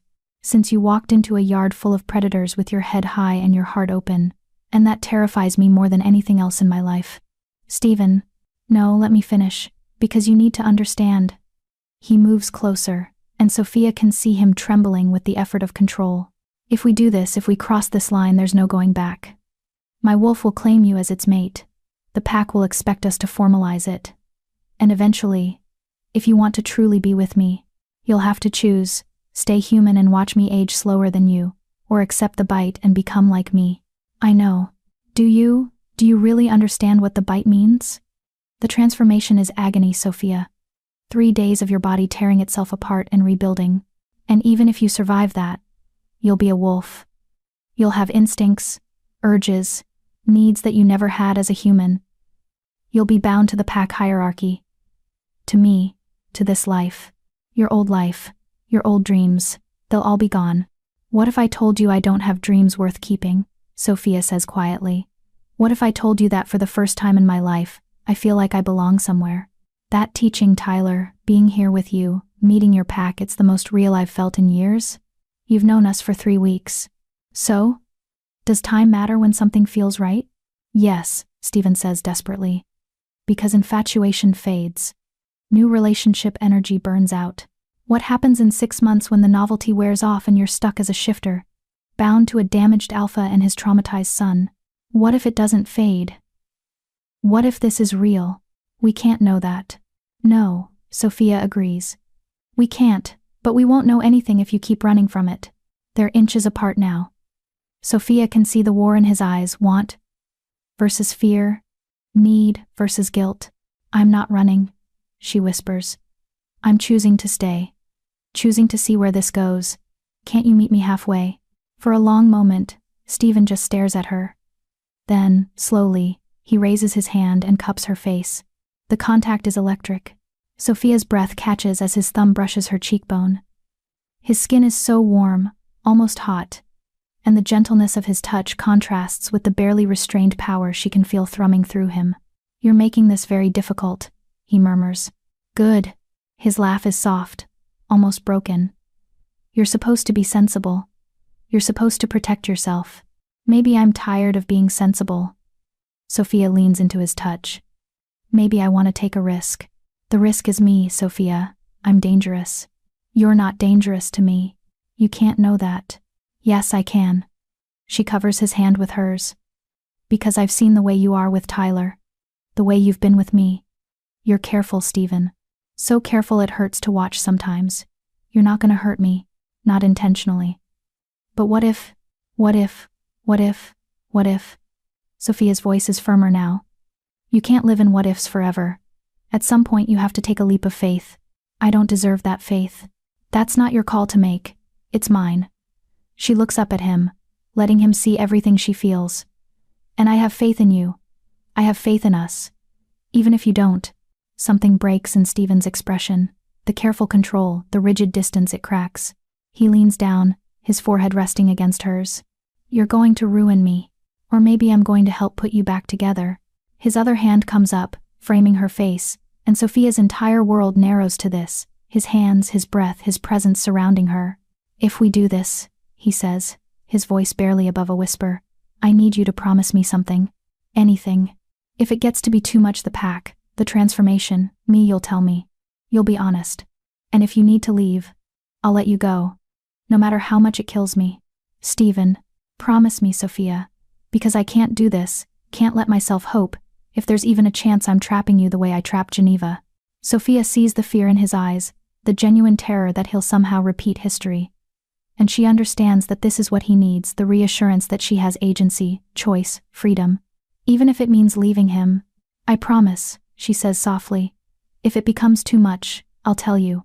I won't suffer in silence. I won't let it destroy me. And you'll leave if you need to? Yes. Even though the thought of leaving now, after everything, makes her chest ache. I'll leave if I need to. The tension in his shoulders eases slightly. Okay. But Stephen? I don't think I'm going to need to. I think I'm exactly where I'm supposed to be. His eyes close. When they open again, they're glowing faintly amber, his wolf rising to the surface. You're sure about this? I'm sure about you. That's all it takes. Stephen closes the distance and kisses her. It's gentle at first, tentative, questioning. But Sophia responds immediately, rising on her toes, her hand sliding into his hair, pulling him closer. The gentleness evaporates. Stephen's control fractures, and suddenly he's kissing her like a man drowning, like she's air and he's been suffocating. His hands move from her face to her waist, pulling her flush against him. Sophia gasps at the contact. At the heat and hardness of his body, at the way he consumes her. She's been kissed before. But never like this. Never with such desperate intensity. Such barely leashed hunger. Stephen breaks away, breathing hard, his eyes fully amber now. I should stop. Don't you dare. He groans and kisses her again, deeper this time. His hands slide under her sweater, touching bare skin, and Sophia arches into him. The logical part of her brain that says, this is moving too fast, too soon, shuts off completely. She wants this. Wants him. Has wanted him since that first day when he opened the door and looked at her like she was something unexpected and perfect. Stephen lifts her effortlessly, setting her on the edge of his desk. Sophia wraps her legs around his waist, pulling him closer, and he makes a sound that's half growl, half moan. Sophia. Her name is a prayer, a plea, a warning. If we don't stop now, then don't stop. His control shatters. What happens next is a blur of heated kisses, desperate touches, whispered names. Stephen's mouth finds her throat, and Sophia tilts her head back, giving him access. She feels his teeth graze her pulse point, not biting, just tasting, and her whole body shivers. Not yet, he murmurs against her skin. Not until you're ready, not until you're sure. I'm sure. Not tonight. He pulls back, and Sophia sees the effort it takes him. Tonight is for this, just this. And he proceeds to kiss her senseless, mapping every inch of exposed skin, learning what makes her gasp and sigh and moan. His hands are everywhere, careful, reverent, worshipful, like she's something precious. By the time they finally pull apart, both breathless and disheveled, Sophia feels like she's been taken apart and put back together. "I should let you sleep," Stephen says, his voice rough. "I don't think I can sleep after that." His smile is slow and satisfied and completely male. "Good. Because I won't be sleeping either. Thinking about me? Always." He brushes a strand of hair from her face. "You've ruined me for anything else." Sophia's heart soars. "Is that a bad thing?" "No." His expression softens. "It's terrifying and wonderful and more than I thought I'd ever have again." "Then let yourself have it. Have me. Have us." "I'm trying." He helps her down from the desk, steadying her when her legs wobble. "God, I'm trying." They walk upstairs together, hands linked, and part at Sophia's door with one more lingering kiss. "Good night, Stephen." "Good night, Sophia." He touches her face one more time. "Thank you." "For what?" "For not giving up on me." He leaves before she can respond, disappearing down the hallway to his own room. Sophia enters her room and leans against the closed door, touching her kiss-swollen lips. Everything has changed. She's crossed the line from employee to something more. From outsider to someone who belongs. And despite all the risks, all the unknowns, all the ways this could go wrong, Sophia has never felt more right about anything in her life. Chapter 6. The First Shift. 3 days later, Stephen wakes to Tyler screaming. He's moving before he's fully conscious, his wolf responding to the distress call of his cub. He crashes through Tyler's door to find his son curled on the floor, thrashing and crying. "It hurts. Dad, it hurts." Stephen drops to his knees, gathering Tyler into his arms. The boy is burning up, his skin slick with sweat. His eyes flash amber, then brown, then amber again. No. Not yet. He's too young. But Stephen can see the signs. Tyler's bones are shifting under his skin, trying to reshape themselves. His teeth are elongating into fangs. His hands spasm, fingers trying to become claws. "I've got you," Stephen says, forcing his voice to stay calm. "I've got you, son. Just breathe. Make it stop." Tyler sobs. "Please. Make it stop." "I can't. But I can help you through it." Stephen looks up to find Sophia standing in the doorway, her face pale. "Call Israel. Tell him first shift. He'll know what to do." Sophia doesn't waste time with questions. She runs. Tyler convulses in Stephen's arms, his body fighting itself. Too young. Most half-shifters don't experience first shift until 9 or 10. Tyler is only 8. His body isn't ready for this. But the wolf doesn't care about readiness. Israel arrives within minutes, Patricia close behind. They take in the situation with grim efficiency. "We need to get him to the shift room," Israel says. Now. The shift room is a reinforced space in the basement, designed for exactly this situation. Padded walls, no windows, temperature controlled. A safe place for new shifters to transform without hurting themselves or others. Stephen carries Tyler down, the boy's screams echoing through the house. Sophia follows, her hand pressed to her mouth, tears streaming down her face. "Sophia, you shouldn't." Stephen starts. "I'm not leaving him." There's no time to argue. Stephen lays Tyler on the thick mat in the center of the room. The boy's body is convulsing harder now, bones cracking and reshaping in ways that make Stephen's stomach turn even after years of witnessing transformations. "It's going to be okay," Stephen tells his son, stroking his sweat-soaked hair. "You're strong. You can do this." "Hurts," Tyler gasps. "Dad." His spine arches impossibly, and Tyler screams again. His shirt tears as his body expands, muscles building too quickly. Fur begins to sprout along his arms in patches. Sophia makes a choked sound. "This is normal," Patricia says quietly, moving to stand beside her. "It looks horrible, but it's normal. His body is learning. The first time is always the hardest." "How long?" Sophia whispers. "Hours. Maybe longer since he's so young." Tyler's screams continue for what feels like an eternity. His body twists and reforms, caught between human and wolf, unable to complete the transformation. His face elongates slightly, then snaps back to human. His hands become paws, then hands again. Stephen holds him through it all, whispering encouragement, lending what strength he can. His own wolf is agitated, wanting to shift in sympathy, wanting to show Tyler how it's done. But Tyler needs his father right now, not another wolf. Listen to me, Stephen says, his voice firm. Stop fighting it. The pain comes from resistance. Let your body do what it needs to do. Can't, Tyler gasps. You can. Feel the wolf inside you? Stop pushing it away. Let it come forward. Scared. I know. But I'm right here. I won't leave you. Tyler's eyes amber now, fully wolf meet his father's. Promise? I promise. Something shifts in Tyler's expression. The terror eases slightly, replaced by trust, and his body finally completes the transformation. It happens in a rush, bones snapping into new configurations, muscles flowing like water, fur spreading across skin. Tyler's scream becomes a howl, high and young and afraid. And then, lying on the mat where an 8-year-old boy had been, is a wolf cub. He's small, maybe 40 pounds, with Tyler's dark coloring and bright amber eyes. His fur is fluffy and slightly uneven, like he hasn't quite figured out how it all works yet. He wobbles when he tries to stand, legs not quite coordinating. Stephen's chest is so tight he can barely breathe. His son, his cub. Finally a wolf. Tyler, he says softly. You did it. You shifted. The cub whines, looking up at Stephen with confusion and fear. I know it's scary. I know everything is different, smells, sounds, the way your body moves. But you're okay. You're perfect. Tyler takes a tentative step forward, then another. His legs tangle and he falls, yelping in surprise. Sophia makes a soft sound. Stephen looks back to see her smiling through tears. He's beautiful, she whispers. The cub's head snaps toward her voice. He tilts his head, studying her with those two intelligent eyes. Then, moving more carefully this time, Tyler pads over to Sophia. He bumps his head against her leg, the wolf equivalent of a hug. Sophia drops to her knees and wraps her arms around him. You're so brave. You know that? So brave. Tyler's tail wags slightly.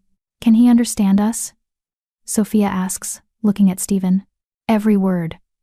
The wolf and the human are the same mind, just different forms. Stephen moves closer, placing a hand on Tyler's back. He just can't respond in words right now. How long will he stay like this? First shift usually lasts a few hours. His body needs to adjust. Stephen runs his fingers through Tyler's fur. And then we'll teach him how to shift back. What if he can't? It's Israel who answers. He will. It's instinct.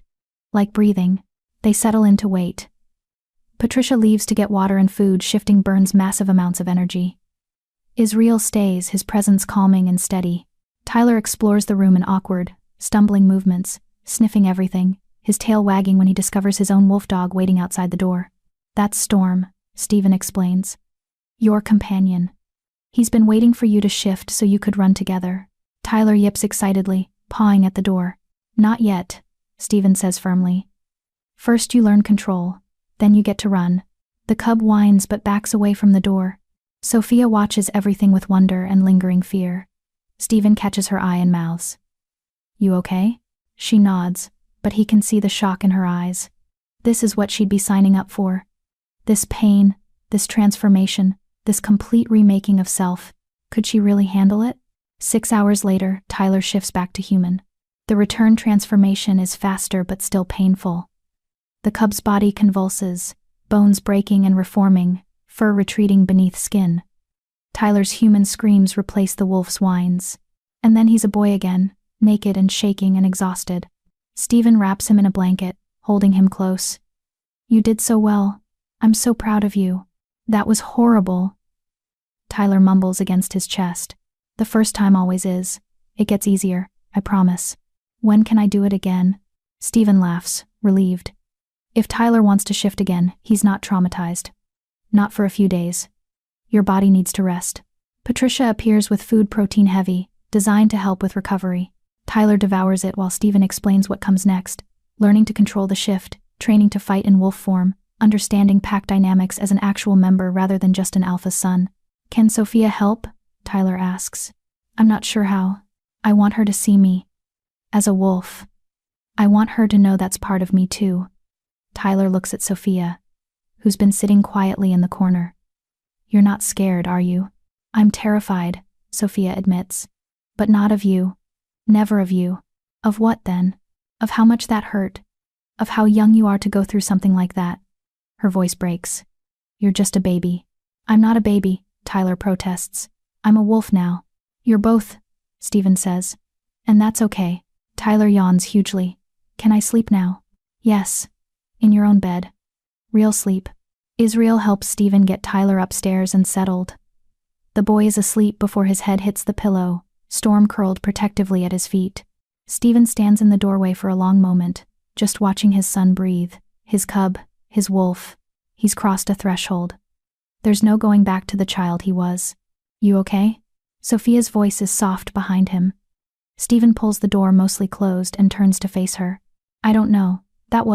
He runs a hand through his hair. He's so young, Sophia. Too young for this. But he got through it. Because you were there. Barely. Did you see him? The pain he was in? I saw a little boy being incredibly brave. I saw a father who never left his side. Sophia steps closer. You did everything right, Stephen. It didn't feel right.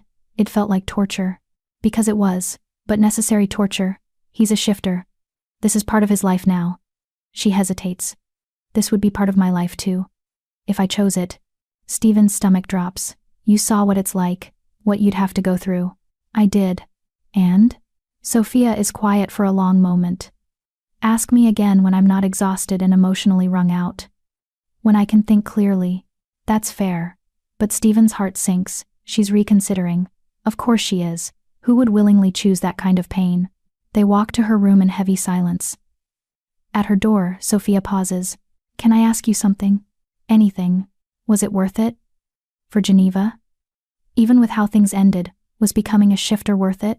Stephen considers the question. For me? Yes. Being a wolf is part of who I am. I can't imagine existence without it. But for Geneva? He shakes his head. No. She never wanted it.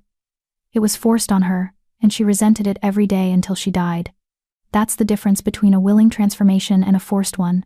And if someone went into it willingly, knowing what to expect, then they'd have a much better chance of adapting. He meets her eyes. But that doesn't make the transformation less painful. It doesn't make the adjustment easier. It just means you chose it. Choice matters. Choice is everything. Sophia nods slowly. Thank you. For being honest. Always. He touches her face, unable to help himself. Get some rest.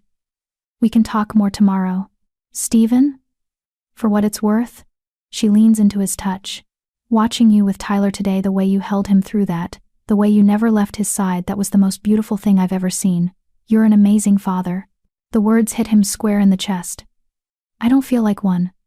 I feel like I'm failing him constantly. You're not. You're giving him exactly what he needs. She kisses his palm. And you're teaching me what real love looks like. Messy and painful and absolutely worth it. She slips into her room before Stephen can respond, leaving him standing in the hallway with his heart in pieces. That night, Stephen dreams of fire. It's the same nightmare he's had for 3 years.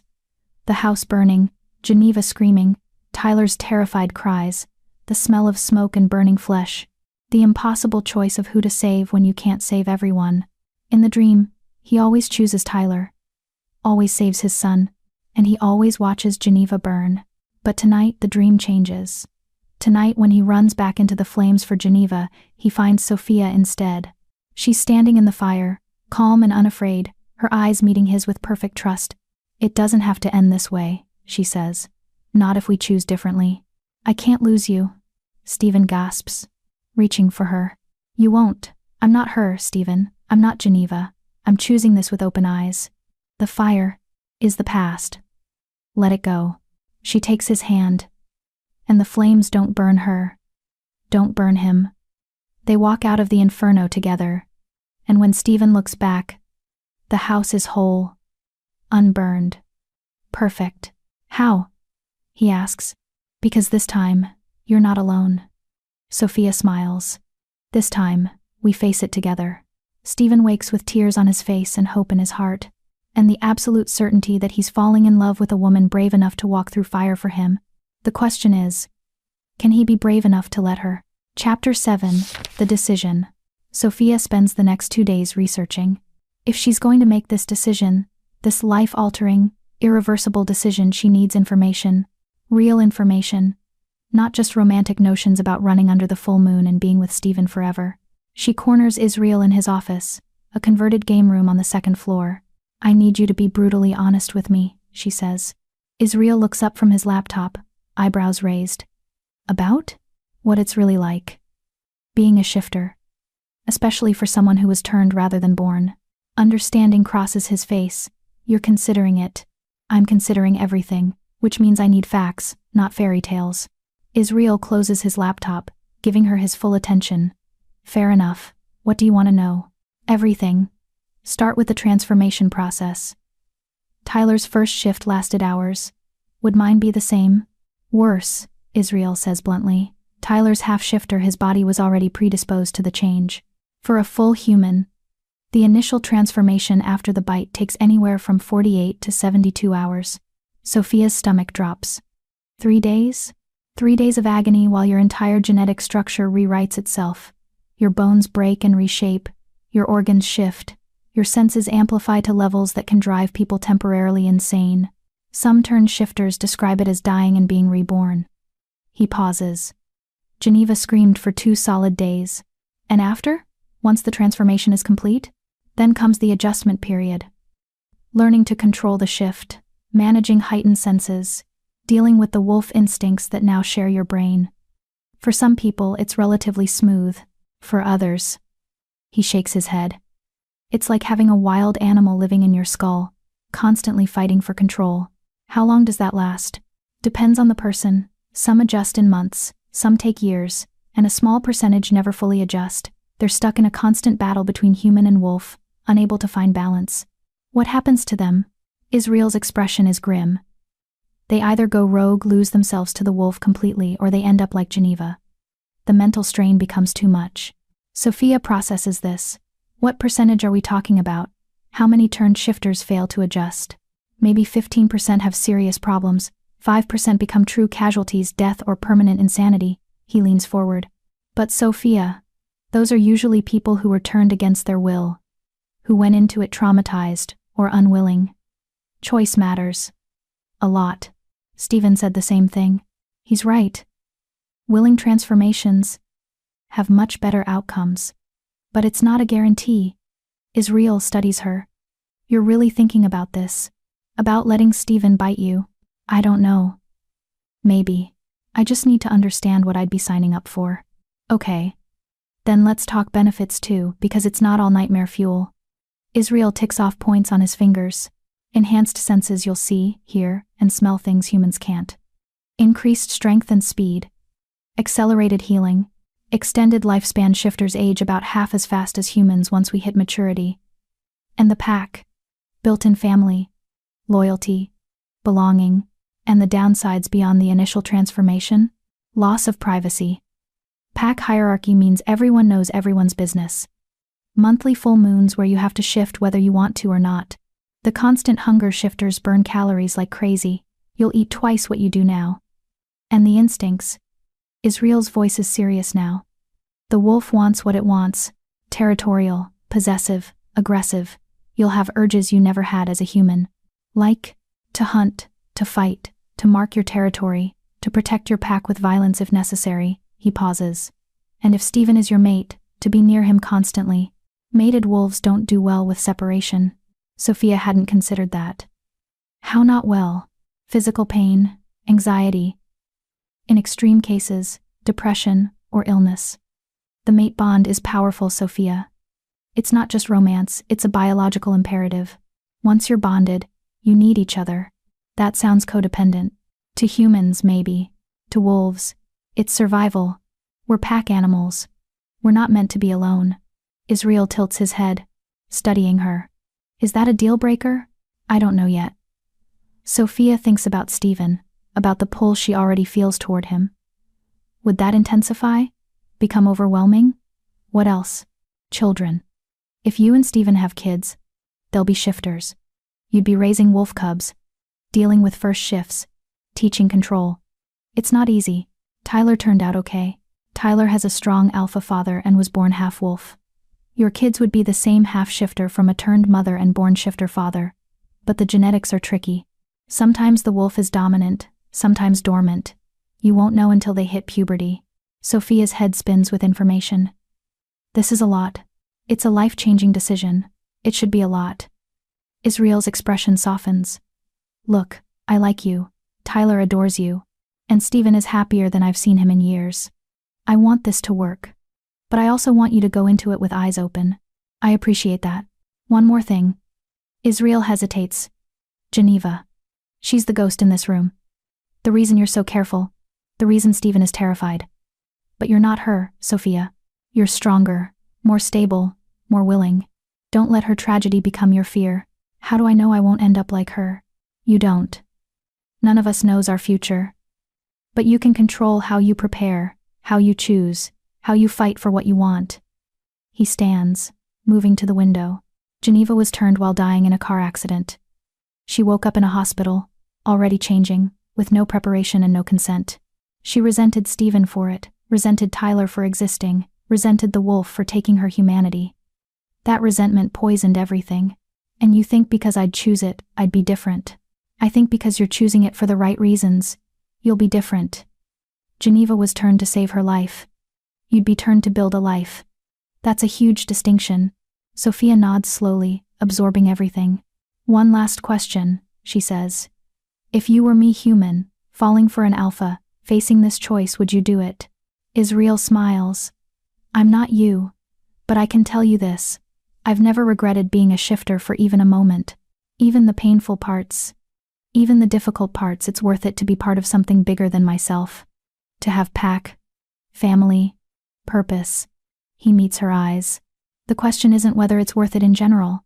It's whether it's worth it to you. That afternoon, Sophia finds Patricia in the garden, tending to late-season vegetables. Can I help? Sophia asks. Course, honey. Grab some gloves. Patricia hands her a basket. We're harvesting the last of the tomatoes before the frost. They work in companionable silence for a while before Patricia speaks. You're thinking about the bite. It's not a question. Sophia shouldn't be surprised. Shifter senses probably picked up on her anxiety days ago. Is it that obvious? To us? Yes. You smell like confusion and fear and determination all mixed together. Patricia straightens, pressing a hand to her lower back. Want to talk about it? Israel gave me the facts. I was hoping you could give me something else. Like what? The emotional truth. What it's really like, day to day, being a turned shifter. Patricia considers this, then gestures to a bench at the edge of the garden.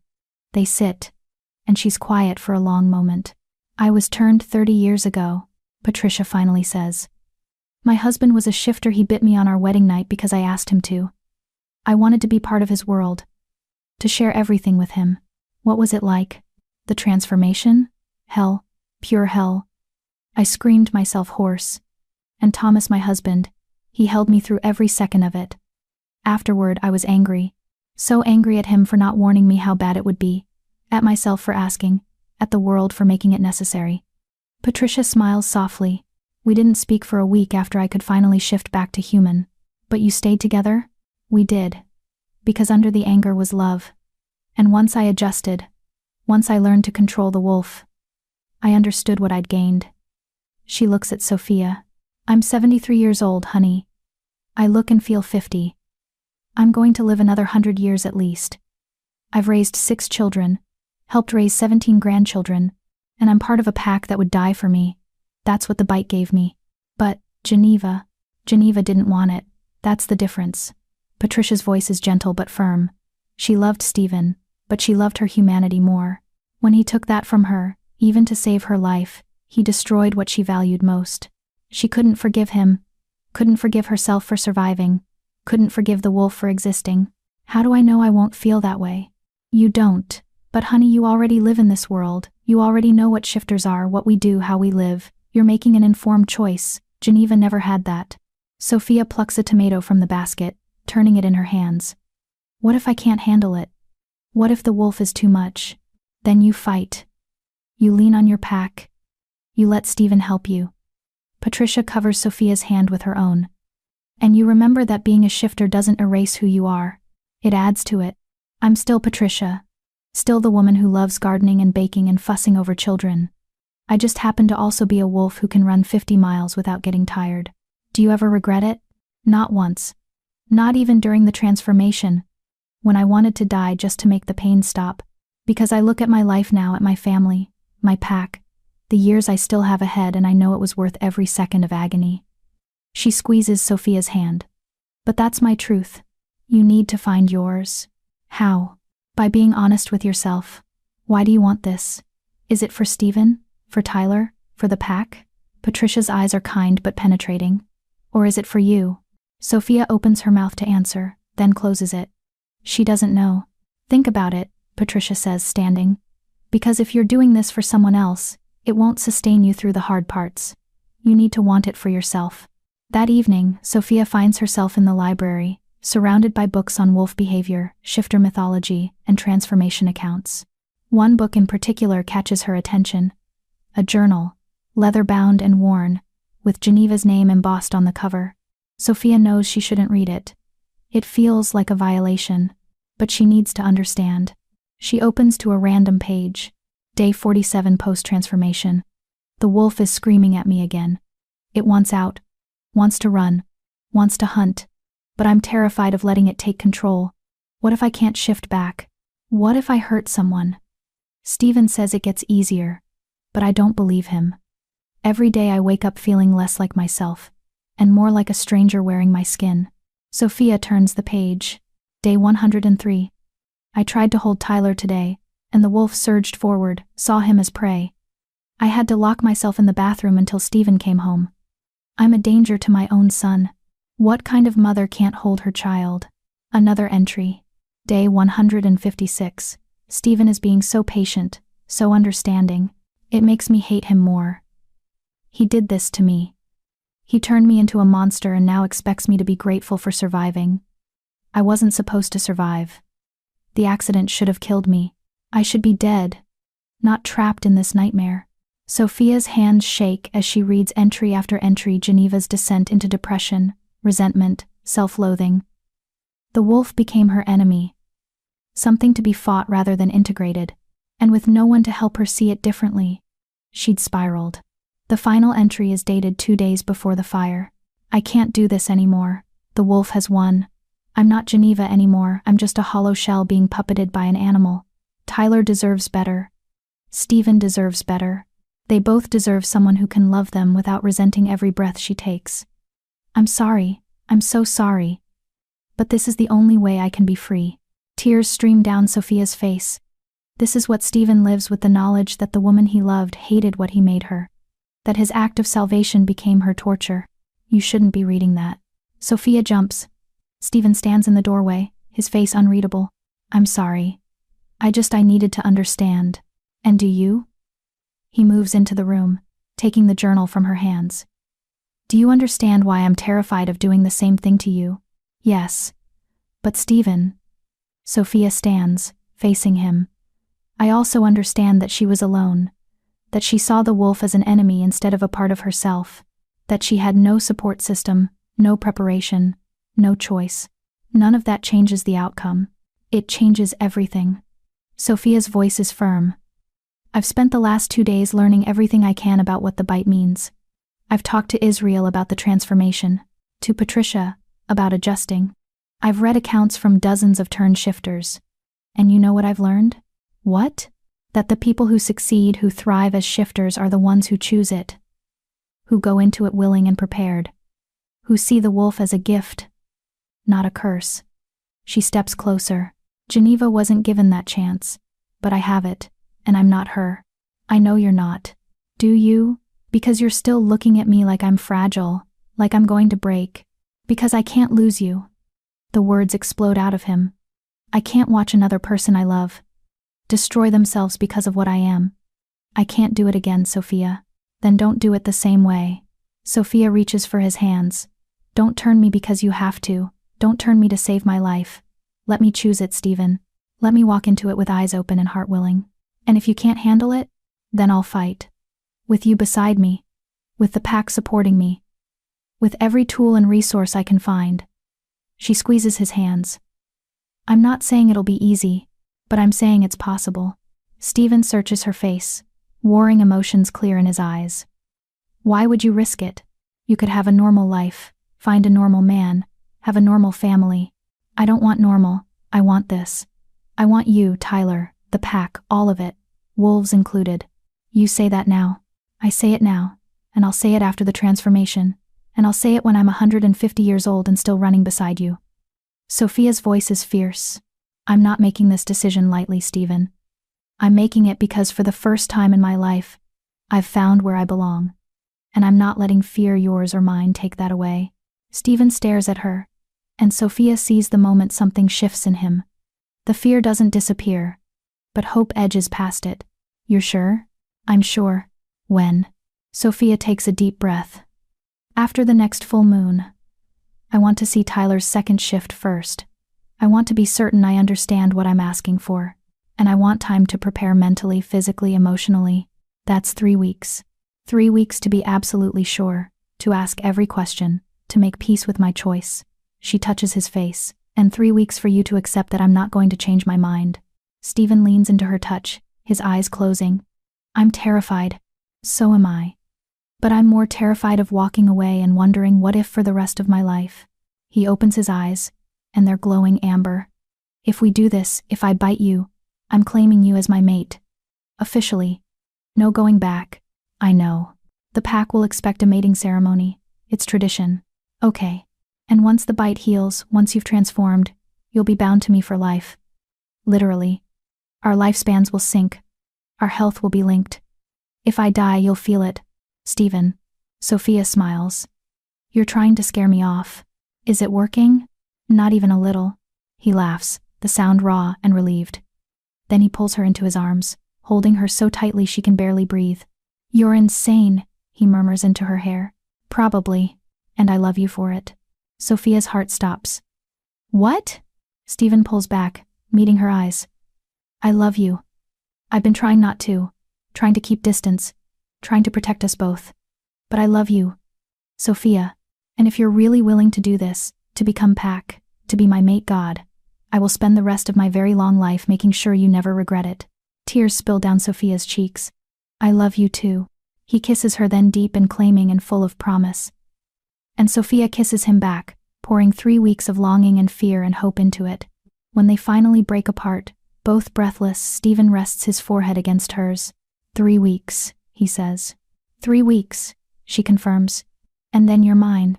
And you're mine. It's a vow. A promise. The beginning of something impossible and perfect, and absolutely terrifying. And Sophia has never been more certain of anything in her life. Chapter 8. 3 weeks. The next 3 weeks are the longest and shortest of Stephen's life. He wants to rush them, get to the mating ceremony, the bite, the moment Sophia becomes his in every way that matters. But he also wants to freeze time, to savor these last days of her humanity, to give her every possible chance to change her mind. She doesn't change her mind.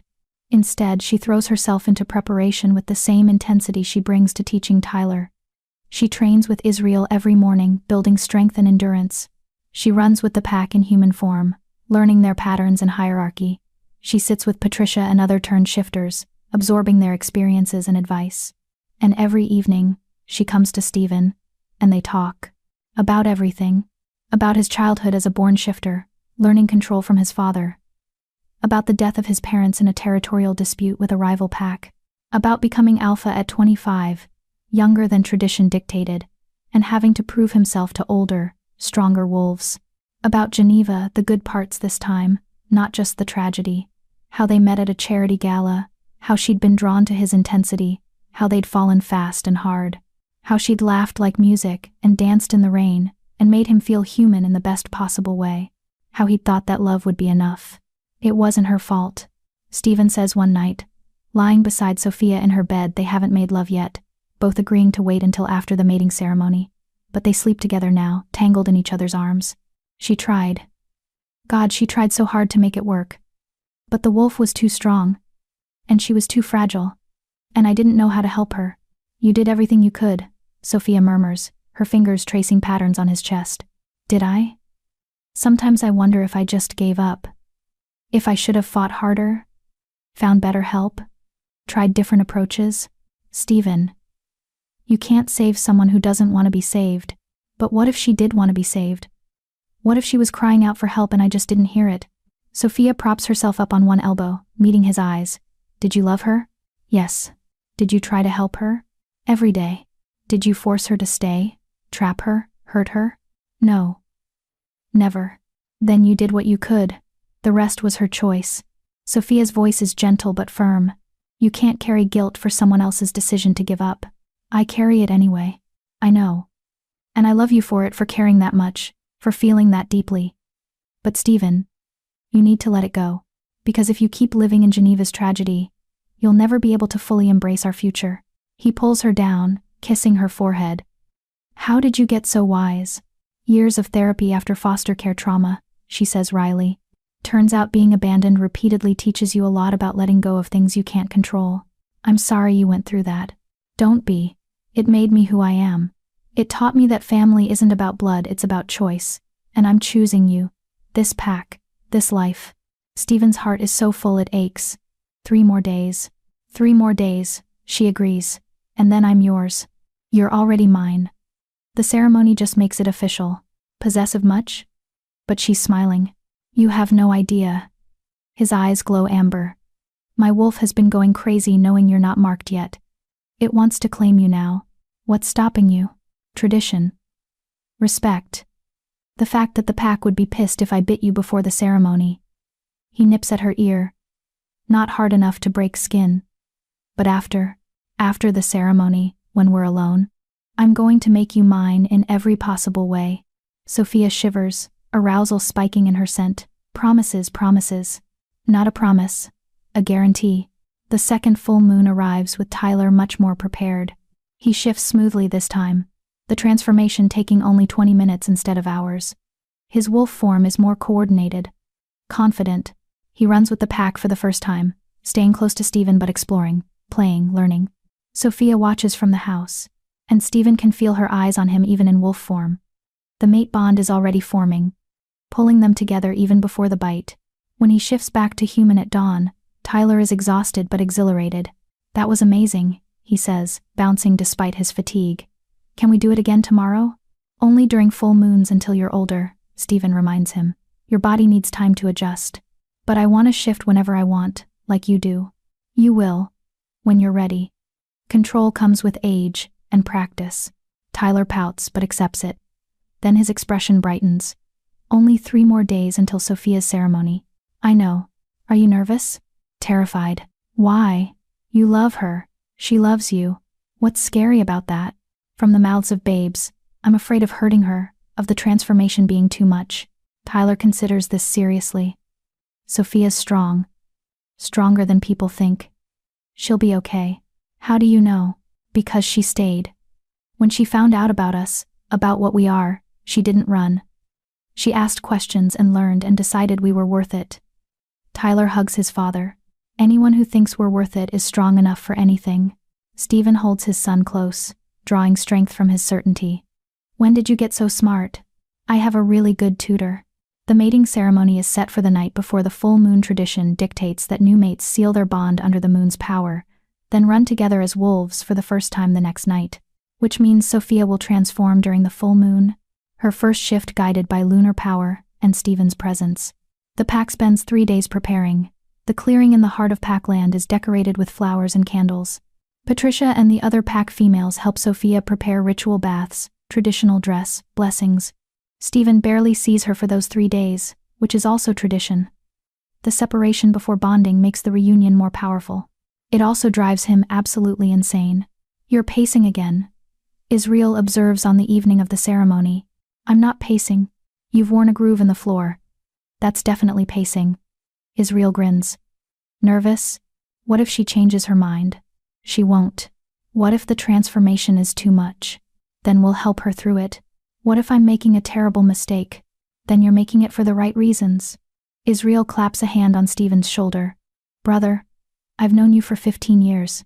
I've never seen you this happy. Whatever happens, it's worth the risk. Is it? Because if this goes wrong, it won't go wrong. Sophia isn't Geneva. You need to let that go. Everyone keeps saying that. Because it's true. Geneva was turned to save her life. Sophia is choosing this to build a life. Completely different scenarios.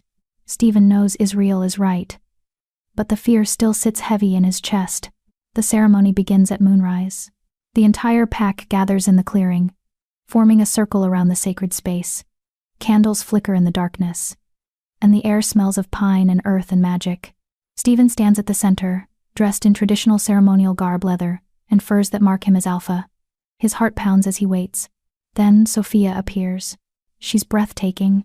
Her dress is simple, white linen that flows like water, leaving her shoulders and arms bare. Her honey blonde hair is loose, falling in waves down her back. She wears no jewelry except for a silver pendant that Patricia gave her, a wolf symbol that marks her as pack chosen. But it's her face that stops Stephen's heart. She's glowing with certainty, with joy, with love so fierce it makes his wolf howl in triumph. She walks toward him through the assembled pack, her steps steady and sure. When she reaches the center of the circle, she takes his hands. "You came," he says stupidly. "Did you think I wouldn't? I hoped. I feared." He breaks off, overwhelmed. Sophia smiles. "Breathe, Alpha. I'm not going anywhere." The pack elder, a woman named Vera who's been a shifter for over a century, steps forward. "We gather tonight to witness the bonding of Alpha and chosen mate. Stephen Owen, do you claim this woman as your own?" "Though," Stephen says, his voice strong. "I claim Sophia Bennett as my mate, my partner, my equal. I vow to protect her, provide for her, and love her for all the years we're given." "Sophia Bennett, do you accept this claim?" Sophia's eyes never leave Stephen's face. "I do. I accept Stephen Owen as my mate, my partner, my equal.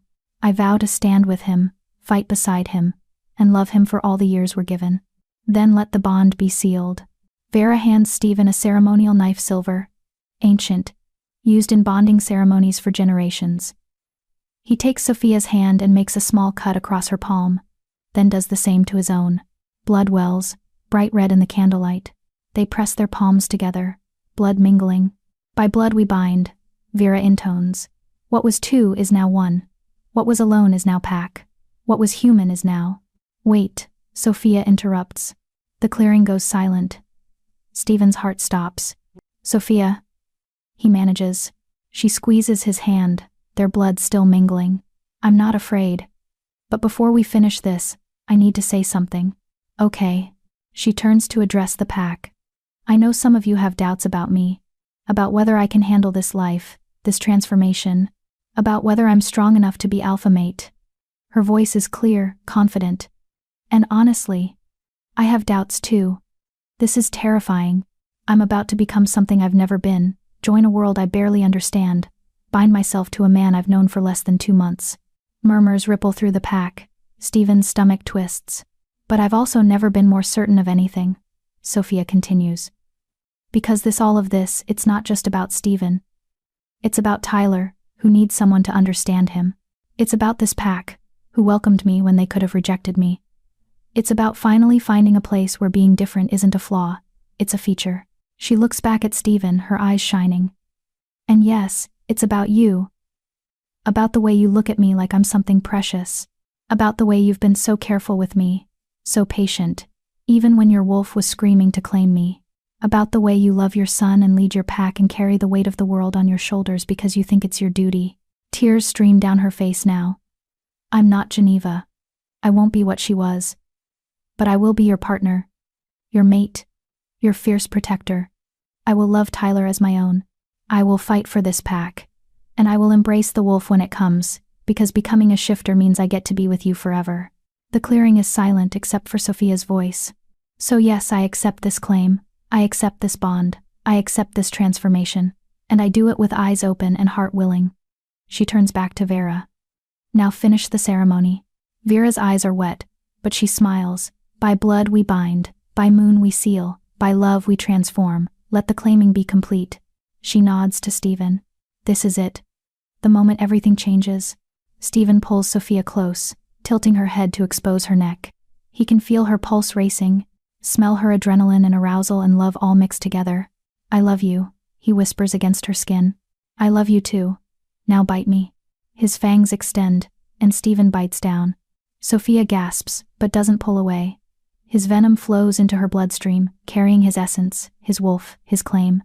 The bond snaps into place immediately, a golden thread connecting their souls, their lives, their futures. He can feel her. Not just physically, but emotionally. Her love, her determination, her slight fear, her absolute certainty.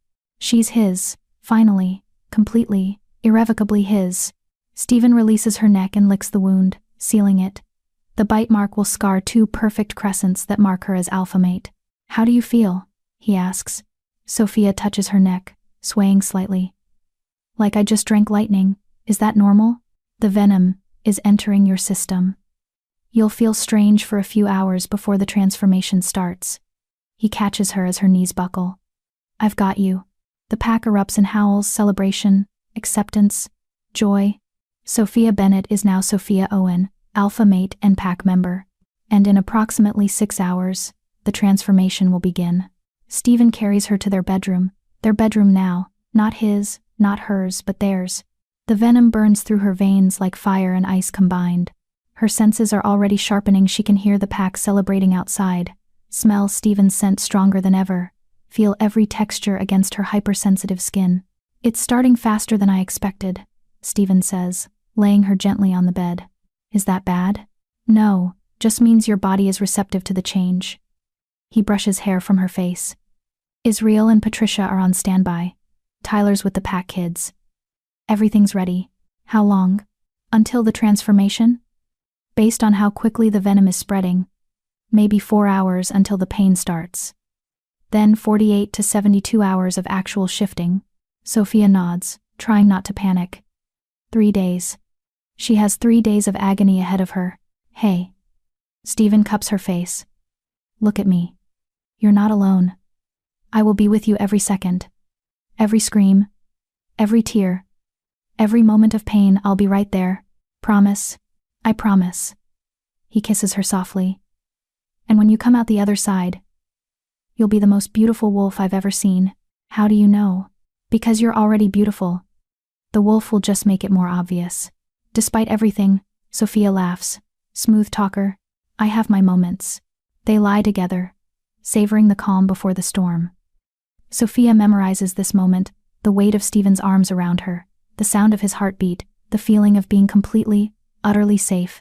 Because soon, everything will change, and there's no going back. Chapter 9. The Breaking. The pain starts exactly 4 hours after the bite. Sophia wakes from a light doze to fire spreading through her veins. It's not gradual. One moment she's drowsy and warm. The next she's screaming as her entire body ignites from the inside. "Stephen." She doesn't recognize her own voice, raw and animal. He's there instantly, his hands cool against her burning skin. "I'm here. I've got you." "It hurts, oh God. It hurts." "I know, baby. I know."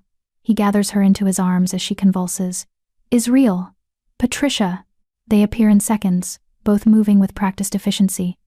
Patricia has supplies: cold compresses, water, towels. Israel carries what looks like restraints. "We need to move her to the shift room," Israel says. "Not yet. Let her stay comfortable as long as possible." Stephen's voice is tight with barely controlled emotion. Sophia's back arches as another wave of pain crashes through her. She can feel it now, something foreign moving through her bloodstream, rewriting her DNA strand by strand. Her bones ache like they're being squeezed in a vice. "Make it stop," she gasps. "Please, Stephen, make it stop." "I can't. But I'm here. I'm right here." Time becomes meaningless. Minutes or hours pass, Sophia can't tell. The pain builds in waves, each crest higher than the last.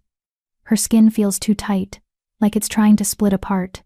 Her teeth ache, her jaw cramping as her facial structure begins to shift. "We need to move her now," Patricia says gently, "before she starts breaking bones." Stephen lifts Sophia like she weighs nothing and carries her to the basement. The shift room is exactly as she remembers from Tyler's transformation. Padded walls, soft lighting, temperature controlled. But now she's the one who'll be screaming herself hoarse here. He lays her on the mat and she immediately curls into a ball, trying to escape pain that comes from within. "How long has it been?" Stephen asks. 6 hours since the bite, Israel replies. "She's progressing fast." "Too fast?" "No. Just means her body isn't fighting it." "That's good." Sophia barely hears them. Another wave hits and she screams, her voice breaking. She feels her shoulder blade crack, actually hears it break, and the pain is so intense she can't breathe. Sophia, listen to me. Stephen's face fills her vision. You need to breathe. In through your nose, out through your mouth. Come on, baby. Breathe with me. She tries. God, she tries. But the pain is everywhere, and breathing feels impossible when her ribs are shifting, her lungs reorganizing, her entire skeletal structure breaking down to rebuild itself. I can't do this. Yes, you can. You're the strongest person I know. I'm not. Her spine cracks with a sound like gunfire, and Sophia's scream tears from her throat. I want it to stop. Make it stop. I know you do. But you have to ride it out. Let your body do what it needs to do. I hate you, she sobs. I hate you for doing this to me. She sees pain flash across Stephen's face, but his voice stays steady. That's okay. You can hate me. Just keep breathing. Time dissolves into an endless cycle of pain and screaming and brief moments of exhausted silence. Sophia's body betrays her in every possible way. Her bones break and reshape, her muscles tear and rebuild, her organs shift and change. At some point she vomits. Patricia is there immediately, cleaning her up, murmuring soothing words Sophia can't process. At some point, her fingers start to extend, bones lengthening grotesquely. She stares in horror, as claws begin to emerge from her nail beds. That's good, Stephen says. That means it's working. The wolf is coming through. I don't want the wolf, Sophia screams. I want it out. Get it out of me. You're okay. You're doing so well. Stop lying.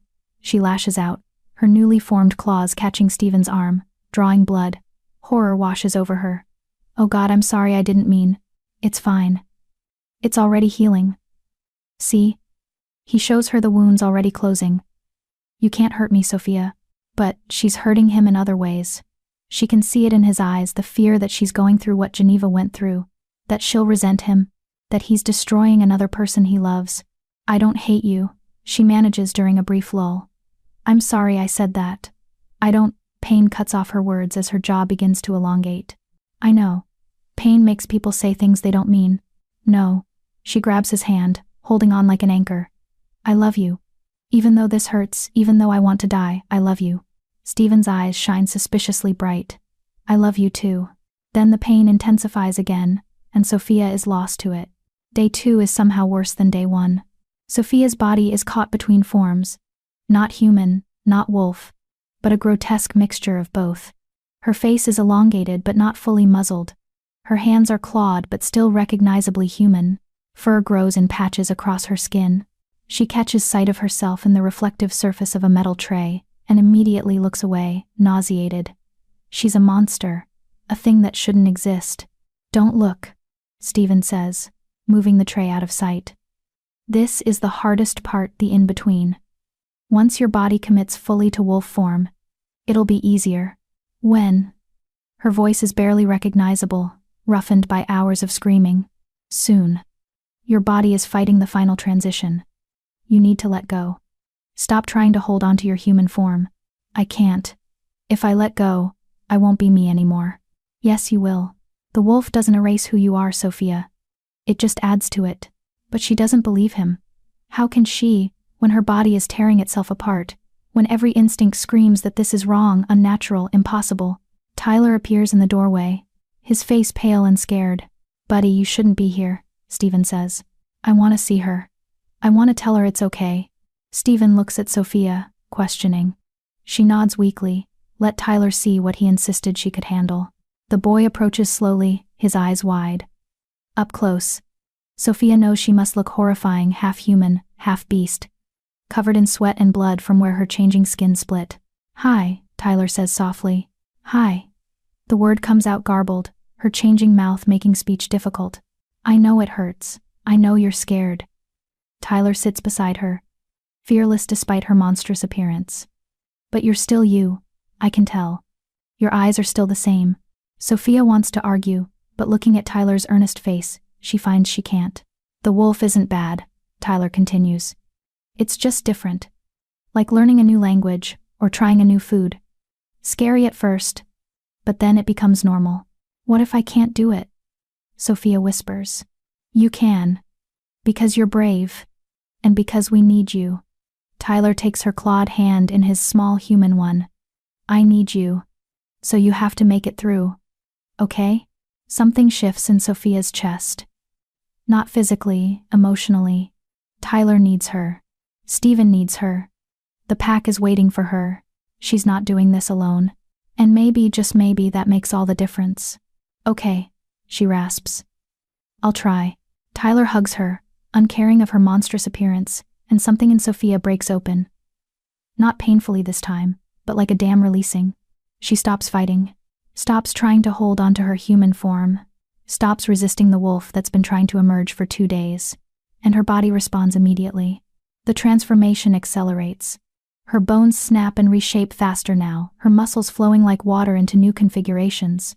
Fur spreads across her skin in a wave. Her face elongates fully, jaw reshaping into a muzzle. The pain is still there, still intense, but somehow more bearable because she's not fighting it anymore. Stephen pulls Tyler back, giving Sophia space as her body completes the final changes. That's it, he says, his voice thick with emotion. Let it happen, let the wolf come.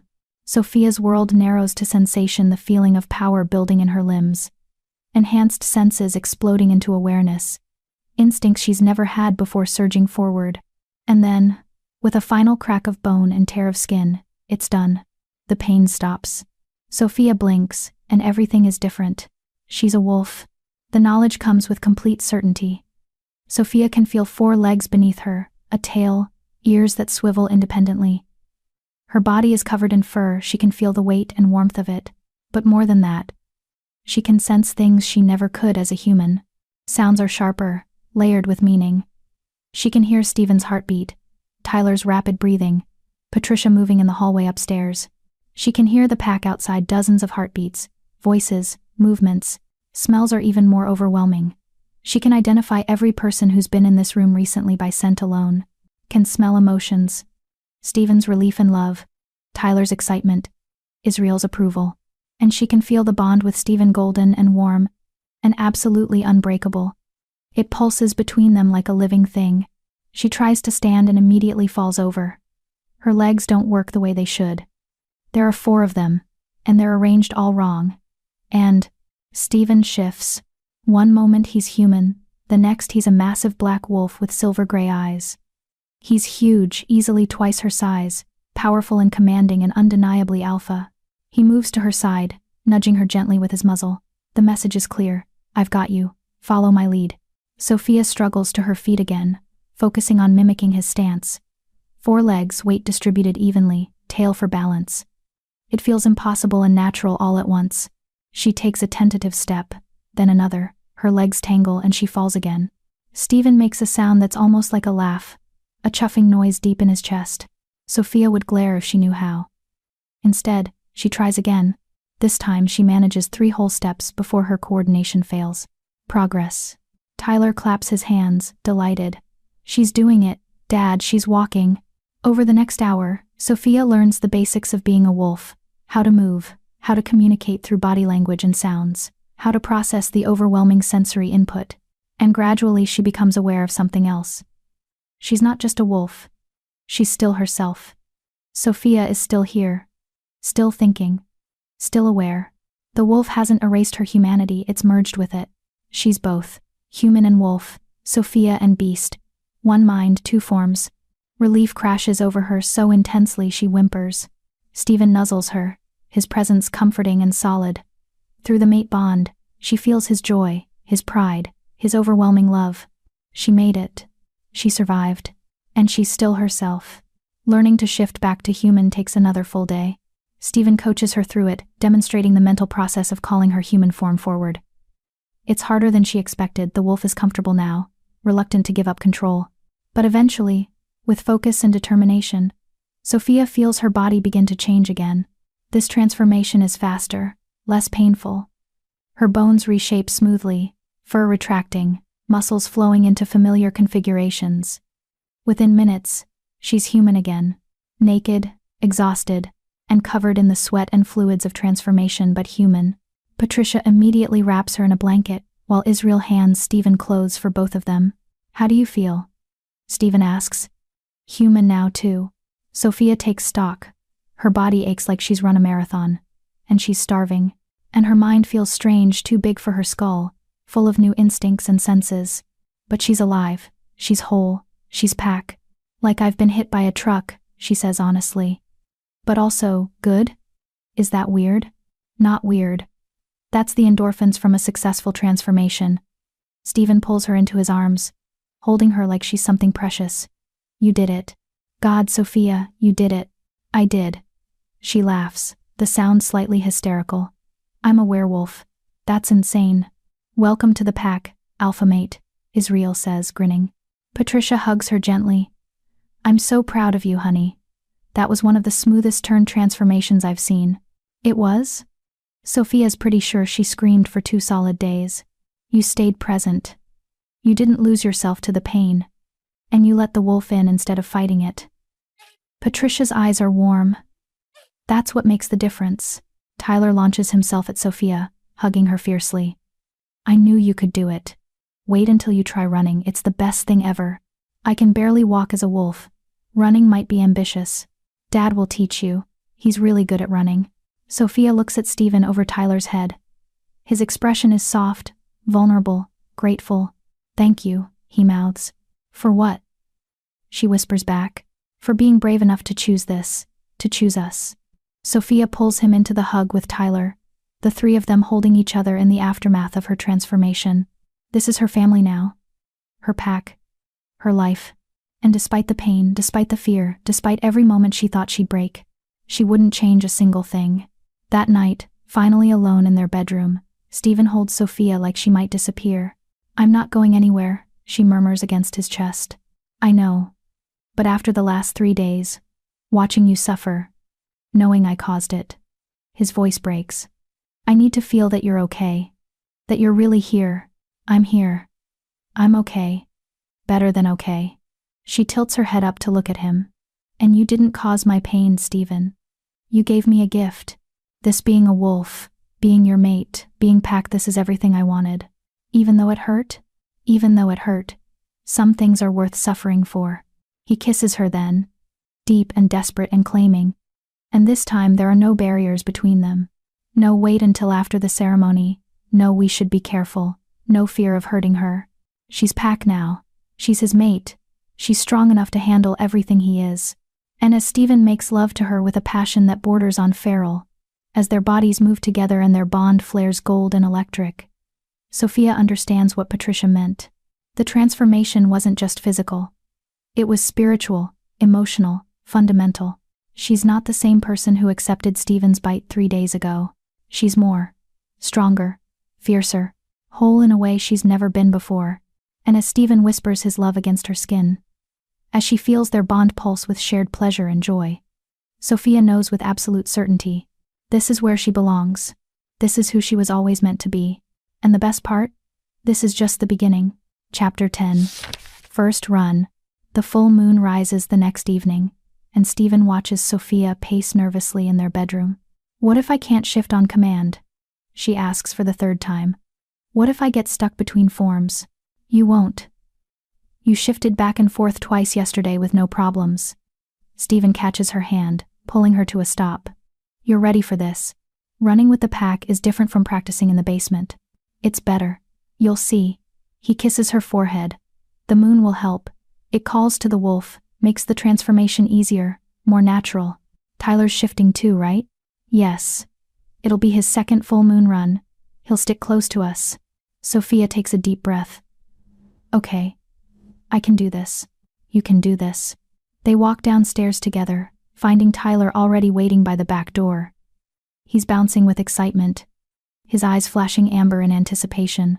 Finally. I thought you guys would never come down. Tyler grabs Sophia's hand. Wait until you feel the moon pull. It's amazing. If you say so, Sophia says, but she's smiling.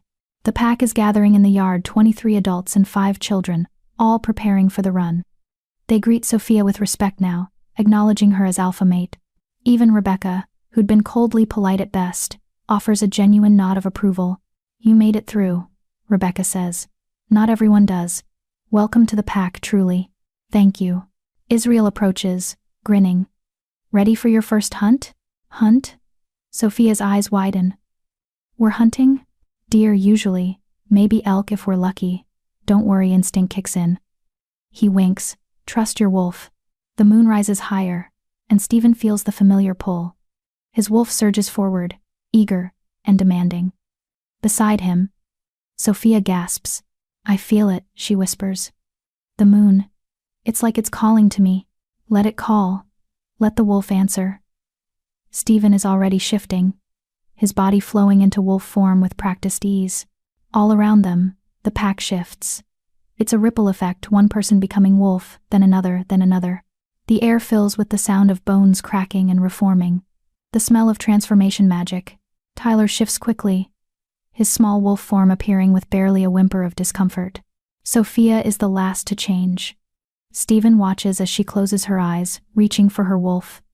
The transformation is slower than his, less practiced, but smooth. Her body flows into wolf form, sleek and golden brown, smaller than most but perfectly proportioned. She's beautiful. Sophia opens her eyes, now amber and wild, and looks at Stephen. He sees the wonder in her expression, the joy of being wolf under the full moon. Ready? He asks through the pack link. It's not telepathy exactly, more a sense of emotion and intent that wolves can share. Sophia's tail wags uncertainly. I think so. Stay close. Follow my lead. Stephen throws his head back and howls. The pack joins in, a chorus of voices that echoes through the forest. Sophia adds her voice higher, less practiced, but genuine. Then they run. Running with the pack is freedom. Stephen has done this 1,000 times, but tonight feels different. Tonight, his mate runs beside him, learning the rhythm of the hunt, discovering the joy of being wolf. Sophia is clumsy at first, her coordination still developing. She stumbles over roots, misjudges, jumps, falls behind. But she doesn't give up. She pushes harder, learning with each stride. Tyler runs on her other side, his small wolf form keeping pace with encouraging yips and playful nudges. The pack moves as one organism through the forest, following scent trails, chasing the thrill of the hunt.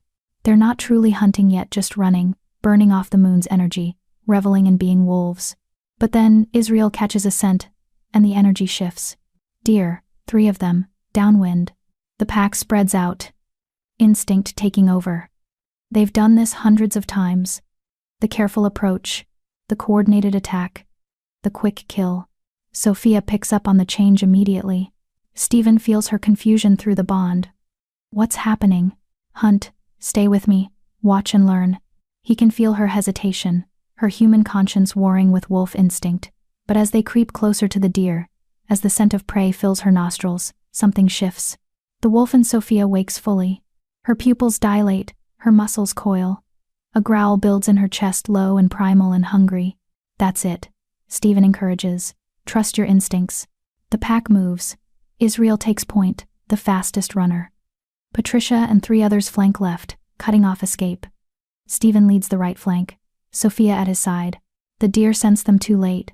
The hunt is quick and clean. Israel brings down the largest buck, breaking its neck instantly. 2 others fall to coordinated pack attacks. The 3rd escapes. But that's intentional, they never take the whole herd. Sophia watches it all with wide eyes, her body trembling. Stephen can feel her shock, her instinctive revulsion at the violence, her wolf's excitement at the kill. It's okay, he sends through the bond. This is natural.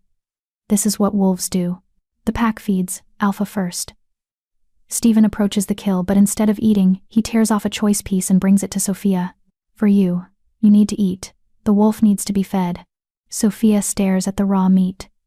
Her human side is horrified. But her wolf is starving. Driven by instincts older than civilization, the wolf wins. Sophia eats, and Stephen feels her surprise through the bond. It tastes good. Better than good. Her wolf is satisfied, content, pleased. See? You're a natural. After the pack eats, they run again.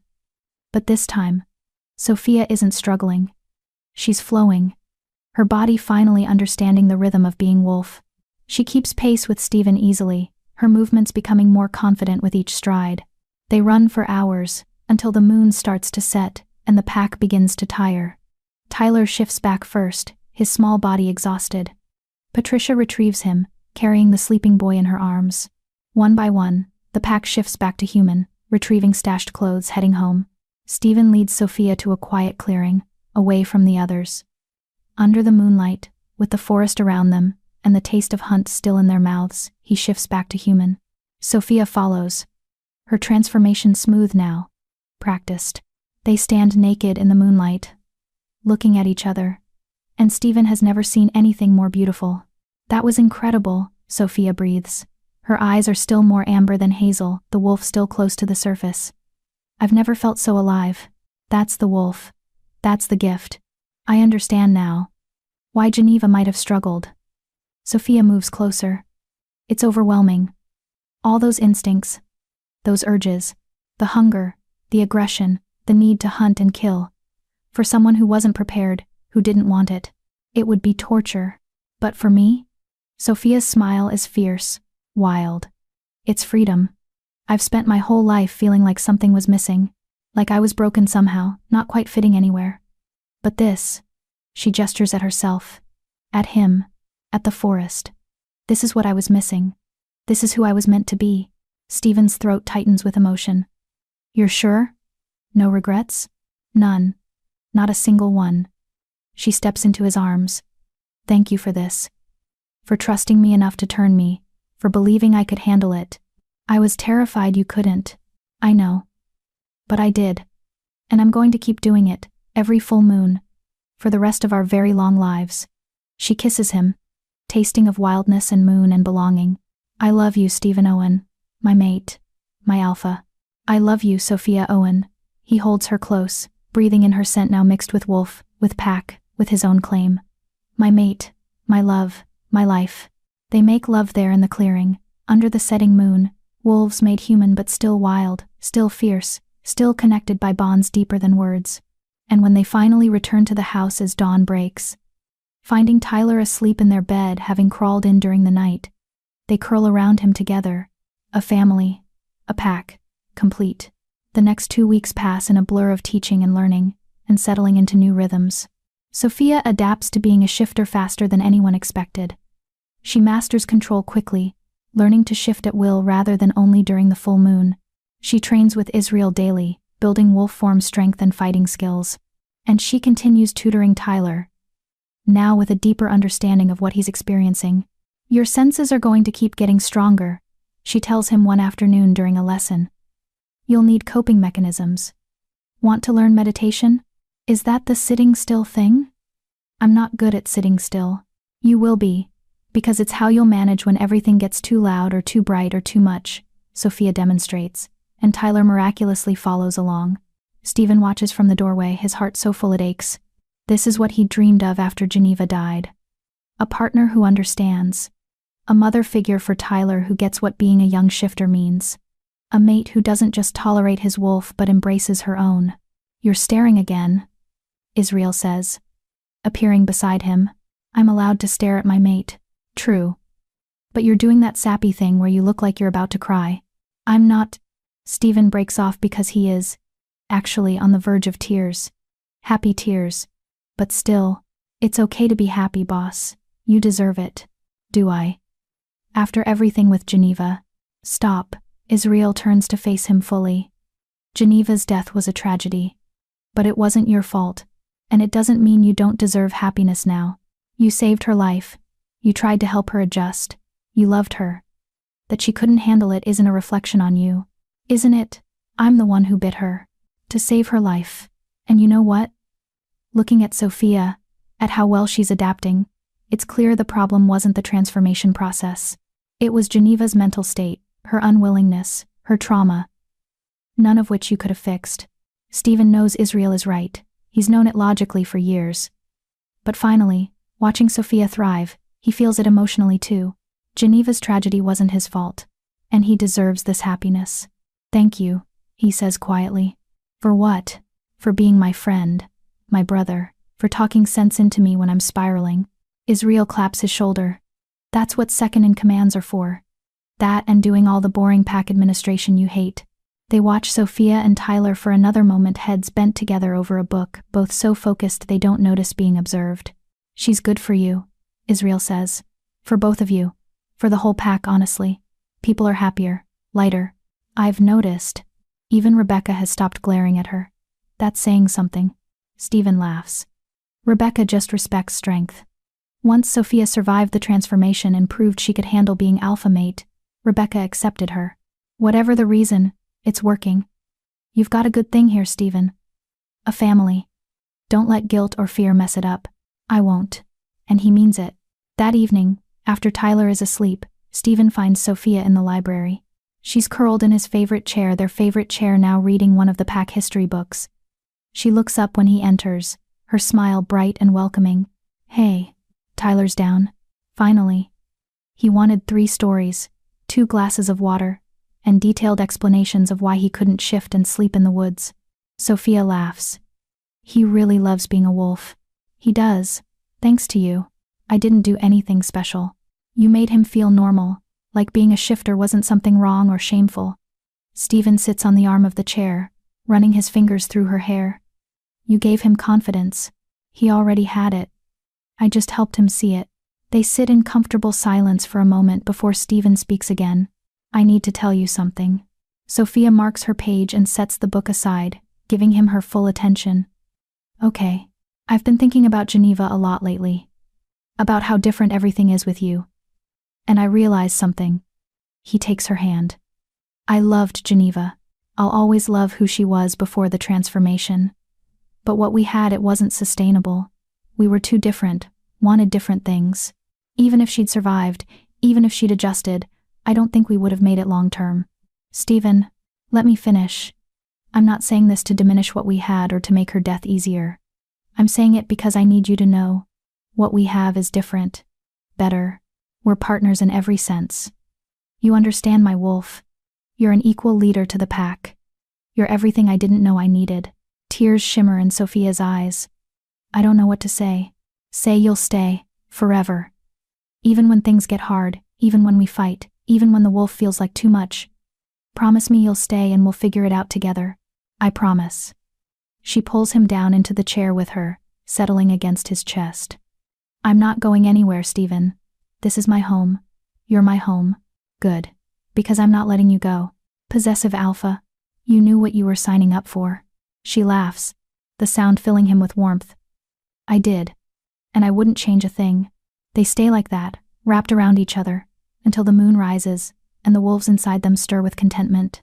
This is peace. This is happiness. This is everything Stephen thought he'd lost forever, and he's never letting it go. Chapter 11. Shadows in the woods. Sophia wakes to the sound of howling. Not the usual pack howls, playful, communicative, safe. This is different. Aggressive. Threatening. Foreign. She's out of bed before she's fully conscious, her wolf surging forward in response to the challenge. Beside her, Stephen is already moving, throwing on clothes with practiced efficiency. Stay here, he says, his voice alpha command rough. Like hell. Sophia pulls on jeans and a shirt. I'm alpha mate. Whatever this is, I'm facing it with you. Stephen looks like he wants to argue, but another howl cuts through the night, closer now, definitely on pack land, and he nods sharply. Stay behind me. And Sophia, if I tell you to run, you run. No arguments. Stephen, promise me. She sees the fear in his eyes, the memory of losing Geneva. I promise. They rush downstairs to find Israel already there, shirtless and tense, his eyes glowing amber. We've got company. 6 wolves on the eastern border. They're not backing down. 6? Stephen's jaw tightens. That's a hunting party, not scouts. What does that mean? Sophia asks, though her wolf already knows. Hunting parties mean aggression, territory claims, violence. It means someone's testing our borders. Seeing how we respond. Israel looks at Stephen. Orders? Wake the pack. Full defensive positions. No one shifts unless I give the command. Stephen turns to Sophia. Go check on Tyler. Make sure he's safe. She wants to argue, wants to stay with him, but the mate bond carries his genuine fear for their son. She runs upstairs, finding Tyler already awake, standing at his window with Storm growling beside him. I heard them, Tyler says, his young face serious. They don't sound friendly. They're not. But your dad's handling it. Sophia moves to the window, looking out at the forest. In the moonlight she can see shapes moving through the trees, large, aggressive, clearly wolf. and they're heading toward the house. Sophia. Tyler's voice is small. Are we in danger? She won't lie to him. Maybe. But we're pack. We protect each other. That's what being pack means. Tyler nods, trying to be brave. But he's still a child, barely 8. Only 2 months into being a shifter. He shouldn't have to deal with threats and territory disputes. Movement outside catches her attention. The strange wolves have broken through the tree line, standing at the edge of the yard. They're huge, bigger than most of Stephen's pack, clearly full-blooded shifters. Their eyes glow with challenge and hunger. Stephen emerges from the house in wolf form, massive and black and radiating alpha power. His pack follows Israel, Patricia, Rebecca, and a dozen others, forming a defensive line between the house and the intruders. The largest of the strange wolves steps forward. Even from this distance, Sophia can see the scars marking its face and body. This is a fighter, a wolf who's survived battles. You need to be down there, her wolf insists. Our mate needs us, our pack needs us. But Tyler. Storm nudges her leg, then moves to stand protectively in front of Tyler. The wolf dog's message is clear. I'll protect the cub. You protect the pack. Sophia makes a split-second decision. Tyler, stay in this room. Lock the door. Storm will keep you safe. Do not come out until your dad or I come get you. Understand? But no arguments. This is alpha mate command. She's never used that authority before, never pulled rank on Tyler. But his eyes widen and he nods. Be careful, he whispers. Always. Sophia runs downstairs and out into the yard, shifting as she goes. The transformation is faster now, taking only seconds. She emerges from the house as a wolf, golden brown and sleek, and takes her place beside Stephen. He turns to her, surprise and pride and fear mixing in his expression. You should be inside. I'm exactly where I'm supposed to be. Beside my mate. The scarred wolf's attention shifts to Sophia. Its lips pull back in what might be a smile or a threat. When it speaks through the pack link, its voice is rough and mocking. So this is the famous alpha mate. The human who thought she could become wolf. Sophia's hackles rise. I didn't think. I became. And I'm pack now, which means I defend pack land. Brave words for a newborn pup. The scarred wolf circles slowly, assessing. I am Garrett, beta of the Newton pack. My alpha sent me with a message for Stephen Owen. Then deliver it and leave, Stephen growls. You're trespassing. Your land borders ours. The boundaries were drawn decades ago, when both packs were smaller. Now the Newton pack is growing. And we need more territory. The boundaries stand. They were agreed upon by both alphas. Your father agreed. You were just a pup then. Garrett's tone is dismissive. My alpha, Silas Newton, believes it's time to renegotiate. He offers you a choice. Cede the eastern forest to us peacefully, or we'll take it by force. The clearing erupts in growls from Stephen's pack. Rebecca steps forward, teeth bared. We don't surrender territory to anyone. Then you'll fight for it. Garrett sounds almost pleased. Silas expected you'd refuse. He's given you 3 days to evacuate the eastern territory. After that, any wolves found there will be considered hostile. That's half our hunting ground. Israel snarls. We can't survive on half the territory. Not our problem. Garrett turns back to Stephen. 3 days, Owen. Make your choice. Tell Silas to come himself if he wants to negotiate, Stephen says, his voice pure alpha command. I don't deal with betas. Silas doesn't negotiate with weaker packs. He conquers them. Garrett's laugh is sharp and cruel. 3 days. And Owen? We know about your son. Half-shifter, barely trained. How long do you think he'd last in a real fight? The threat is clear. Sophia's wolf lunges forward before she can stop herself, a snarl ripping from her throat. She places herself between Garrett and the house where Tyler waits. Touch him and you die, she projects with every ounce of authority she possesses. Garrett studies her with interest. Protective, good. You'll need to be. He turns, gesturing to his wolves. 3 days. Think carefully, Owen.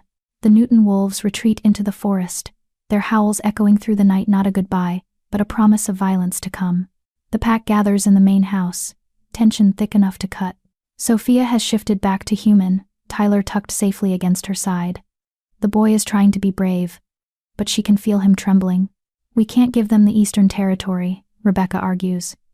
It sets a precedent, shows weakness. And we can't fight them, Patricia counters.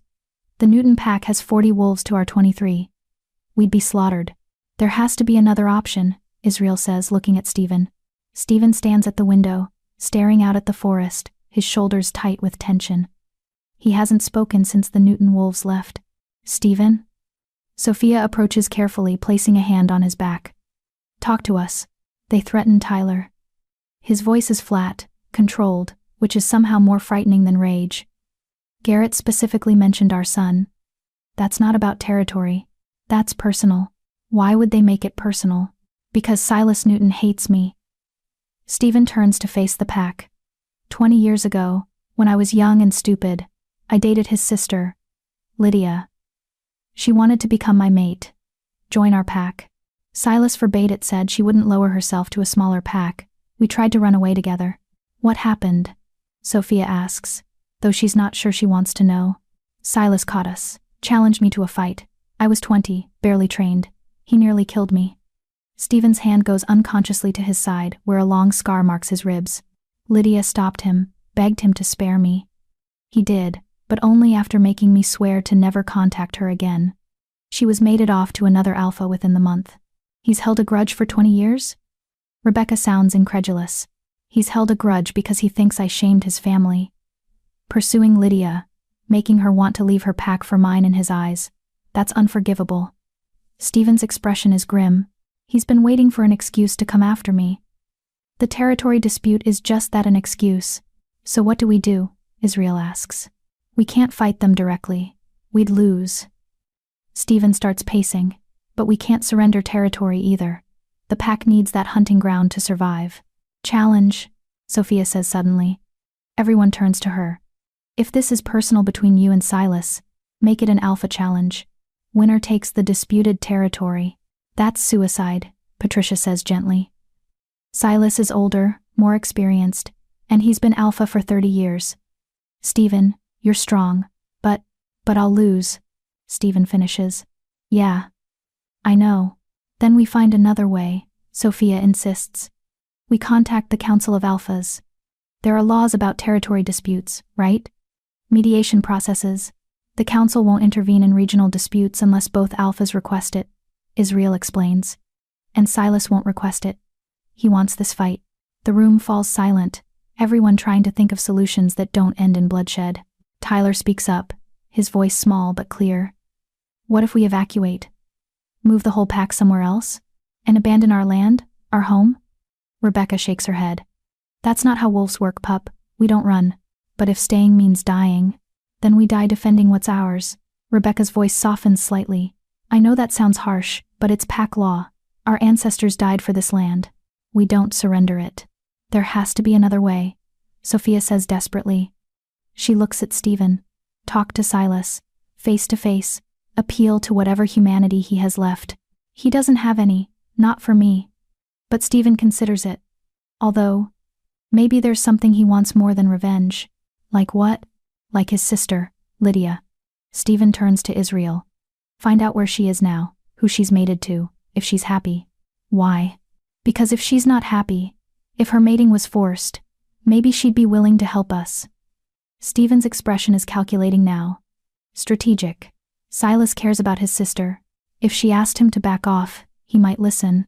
That's a lot of ifs, Israel points out. It's better than certain death. Israel nods.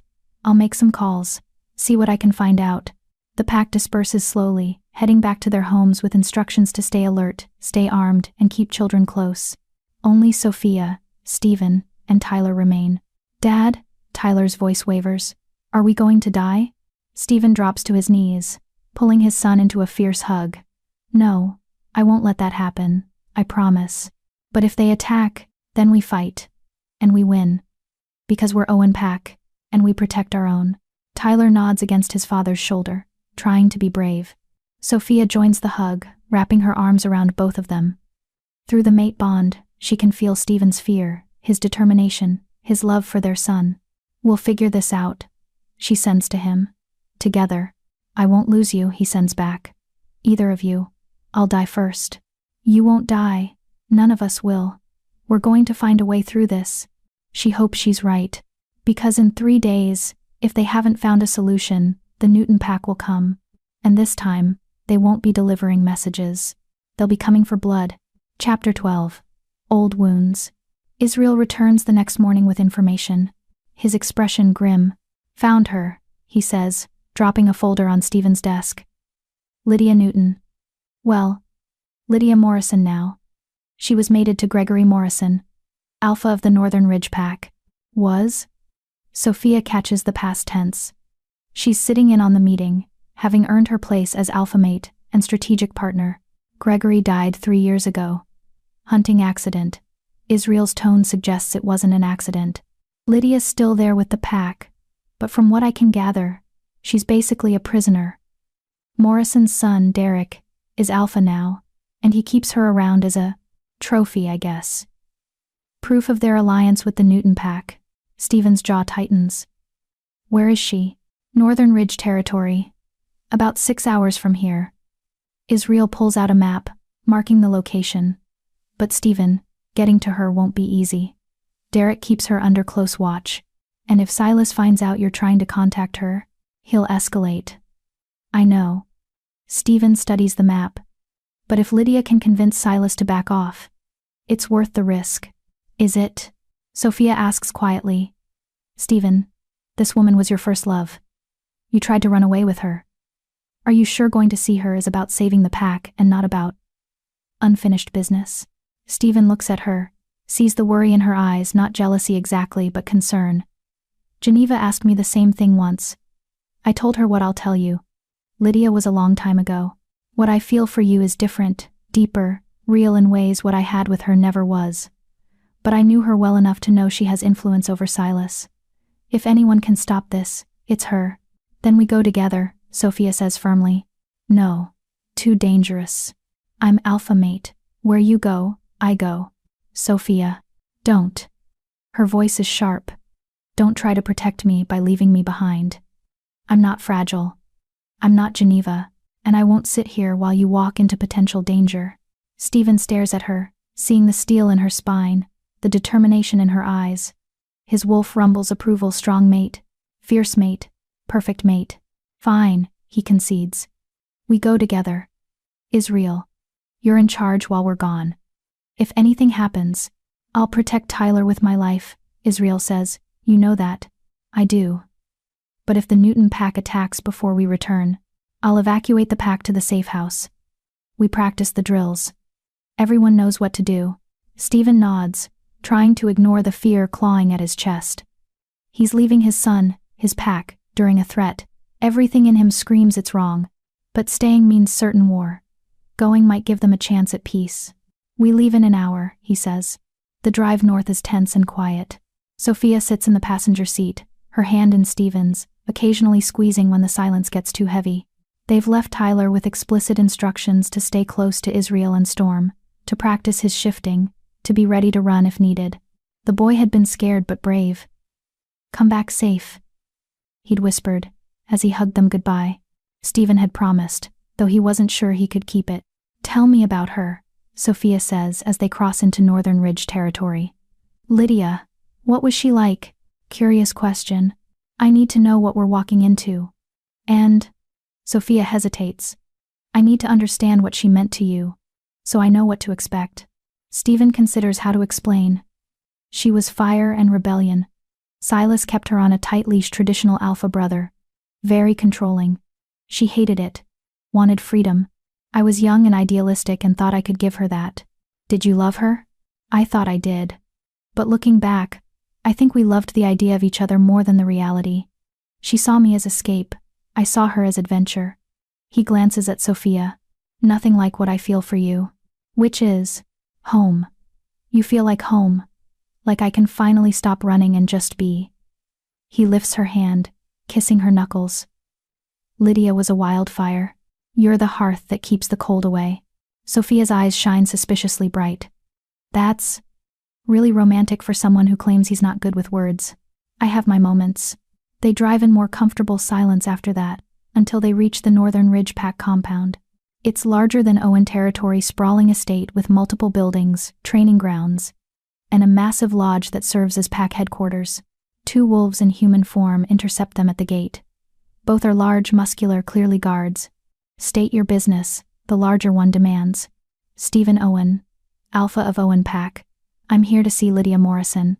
The guards exchange glances. Alpha Derek didn't mention expecting visitors. He's not expecting me. But Lydia will want to see me. Tell her I'm here about her brother. Wait here. One guard disappears into the lodge, while the other watches them with suspicious eyes. Sophia stays close to Stephen, her wolf alert and ready despite her calm exterior. 15 minutes later, the guard returns with a woman. Stephen's breath catches. Lydia. She's older, they both are, but still beautiful. Dark hair shot through with silver, sharp features. Eyes that once sparkled with mischief now weary and cautious. She wears expensive clothes that look uncomfortable. And there's a tightness around her mouth that speaks of years of suppressed emotion. Stephen, she says, her voice carefully neutral. This is unexpected. Lydia. Thank you for seeing me. Her eyes shift to Sophia, assessing. And this is? Sophia Owen, my mate. Something flashes across Lydia's face, surprise, relief, regret. It's gone too quickly to identify. I see. Well, come in. We shouldn't talk out here. She leads them into the lodge, through halls decorated with hunting trophies and pack memorabilia, to a private sitting room. Once the door is closed, her careful composure cracks slightly. What are you doing here, Stephen? If Derek finds out, is he that controlling? He's worse than his father was, worse than Silas. She sinks into a chair, suddenly looking every one of her 40+ years. I'm essentially a prisoner here, a symbol of the alliance between our packs, kept around to remind everyone of the Newton Pack's power. I'm sorry, Stephen says, and means it. I didn't know. How could you? We haven't spoken in 20 years. You moved on, built a life, found love. Her eyes land on Sophia again, genuine warmth in them this time. I'm glad. You deserve happiness.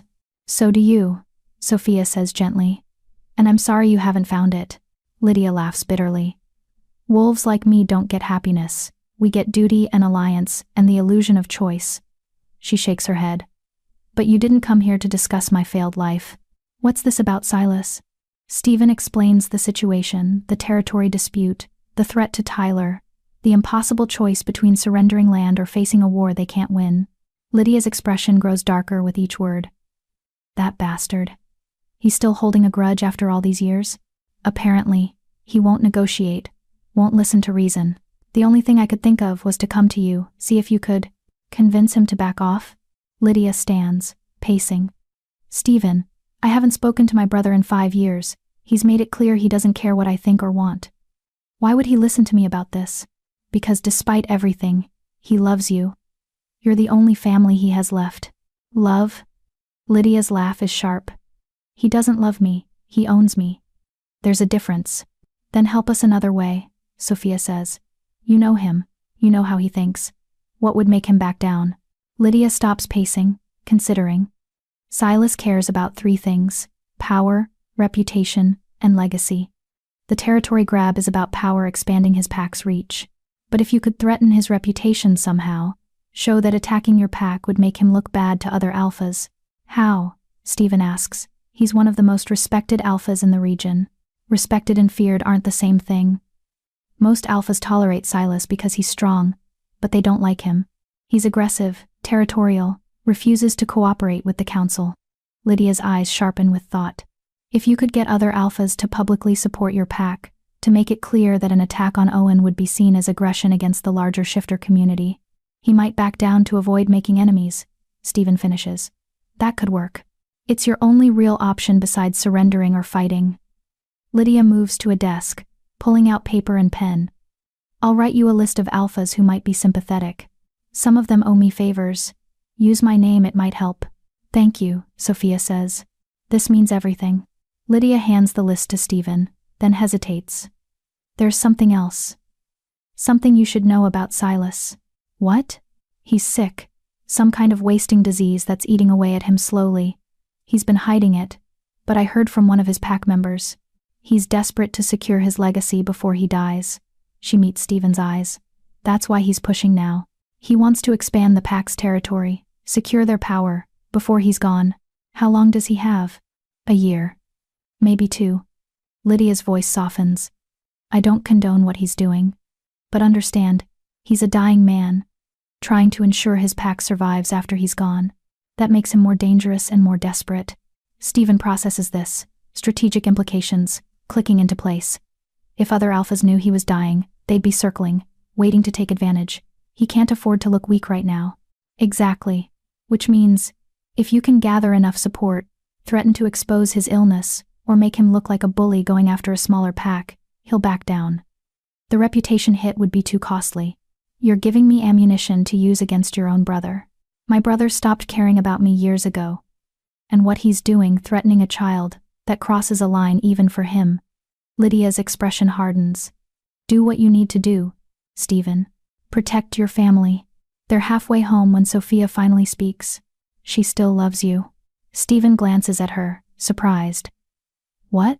Lydia. She still has feelings for you. I could see it in how she looked at you, how she helped us without hesitation. Sophia keeps her voice neutral, trying not to let insecurity show. I'm not jealous. I'm just observing. Sophia. It's okay, I understand. First loves leave marks. And she's the road not taken, the what if. Of course there's still something there. There isn't. Stephen pulls the car over to the side of the road, turning to face her fully. Whatever feelings Lydia and I had, they died 20 years ago. We were kids playing at rebellion. What we have, what you and I have, that's real. That's forever. How can you be sure? Because when I saw her today, I felt nothing but pity. She's trapped in a life she never wanted.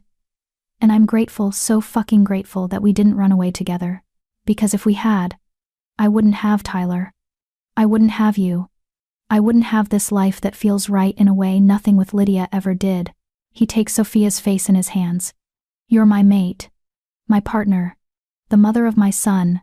And soon, if we're lucky, the mother of our children. You're everything, Sophia. Everything. And no ghost from my past is going to change that. Sophia kisses him, pouring relief and love and trust into it. I'm sorry. I shouldn't have doubted. You're allowed to have feelings. Just tell me about them instead of letting them fester. He kisses her forehead. We're a team, remember? No secrets, no walls. No secrets, no walls, she agrees. They drive the rest of the way home in comfortable silence, both thinking about the challenge ahead. They have names now, potential allies, a strategy, but they also have a ticking clock.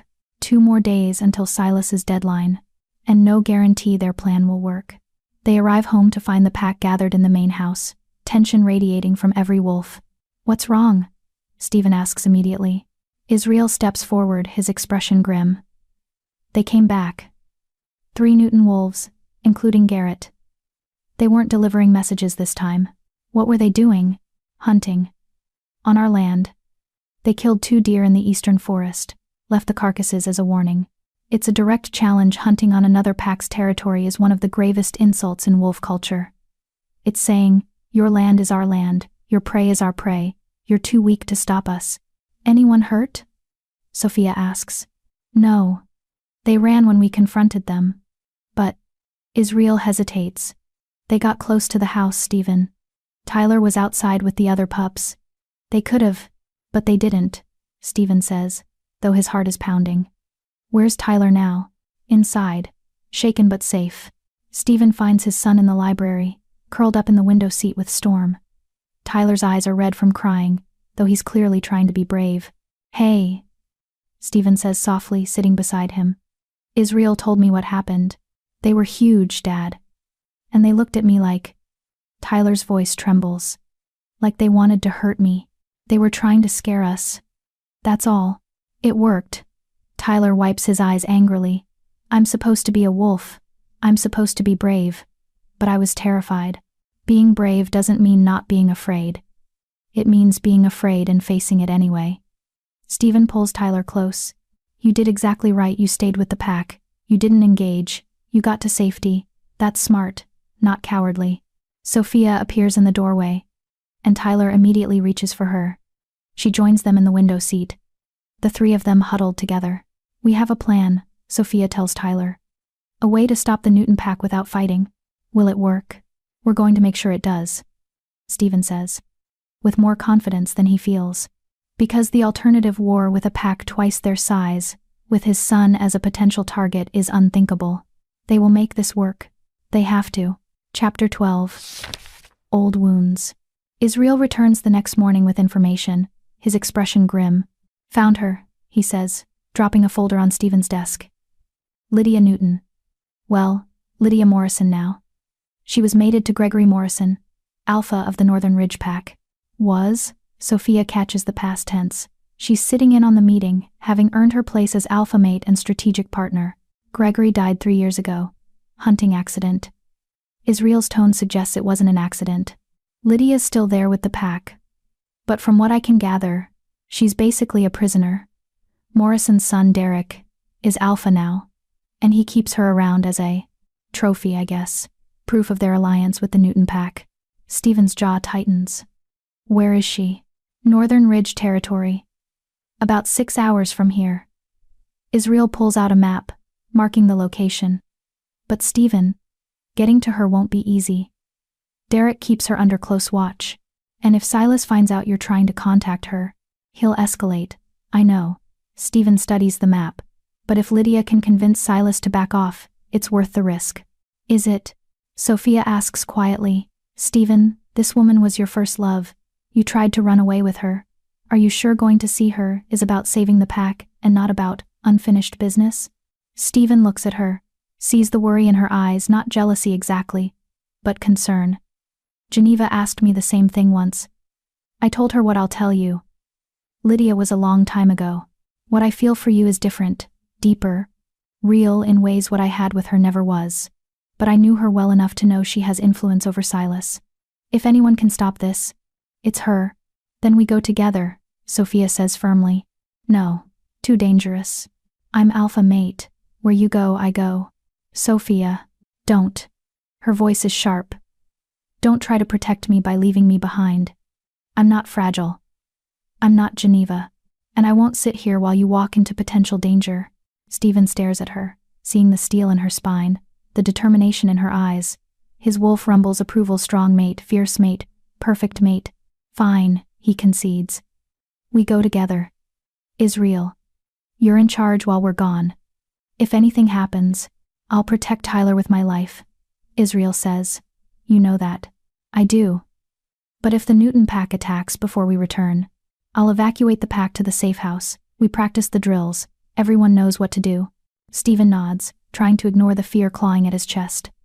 He's leaving his son, his pack, during a threat. Everything in him screams it's wrong, but staying means certain war. Going might give them a chance at peace. We leave in an hour, he says. The drive north is tense and quiet. Sophia sits in the passenger seat, her hand in Stephen's, occasionally squeezing when the silence gets too heavy. They've left Tyler with explicit instructions to stay close to Israel and Storm, to practice his shifting, to be ready to run if needed. The boy had been scared but brave. Come back safe, he'd whispered as he hugged them goodbye. Stephen had promised, though he wasn't sure he could keep it. Tell me about her, Sophia says as they cross into Northern Ridge Territory. Lydia, what was she like? Curious question. I need to know what we're walking into, and… Sophia hesitates. I need to understand what she meant to you, so I know what to expect. Stephen considers how to explain. She was fire and rebellion. Silas kept her on a tight leash. Traditional alpha brother, very controlling. She hated it, wanted freedom. I was young and idealistic, and thought I could give her that. Did you love her? I thought I did, but looking back, I think we loved the idea of each other more than the reality. She saw me as escape. I saw her as adventure. He glances at Sophia. Nothing like what I feel for you. Which is… home. You feel like home. Like I can finally stop running and just be. He lifts her hand, kissing her knuckles. Lydia was a wildfire. You're the hearth that keeps the cold away. Sophia's eyes shine suspiciously bright. That's really romantic for someone who claims he's not good with words. I have my moments. They drive in more comfortable silence after that, until they reach the Northern Ridge Pack compound. It's larger than Owen Territory, sprawling estate with multiple buildings, training grounds, and a massive lodge that serves as pack headquarters. 2 wolves in human form intercept them at the gate. Both are large, muscular, clearly guards. State your business, the larger one demands. Stephen Owen, Alpha of Owen Pack. I'm here to see Lydia Morrison. The guards exchange glances. Alpha Derek didn't mention expecting visitors. He's not expecting me. But Lydia will want to see me. Tell her I'm here about her brother. Wait here. One guard disappears into the lodge while the other watches them with suspicious eyes. Sophia stays close to Stephen, her wolf alert and ready despite her calm exterior. 15 minutes later, the guard returns with a woman. Stephen's breath catches. Lydia. She's older, they both are, but still beautiful. Dark hair shot through with silver. Sharp features. Eyes that once sparkled with mischief, now weary and cautious. She wears expensive clothes that look uncomfortable, and there's a tightness around her mouth that speaks of years of suppressed emotion. Stephen, she says, her voice carefully neutral. This is unexpected. Lydia. Thank you for seeing me. Her eyes shift to Sophia.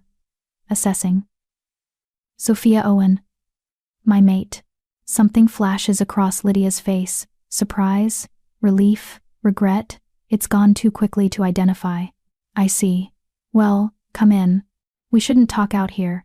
She leads them into the lodge, through halls decorated with hunting trophies and pack memorabilia, to a private sitting room. Once the door is closed, her careful composure cracks slightly. What are you doing here, Stephen? If Derek finds out, is he that controlling?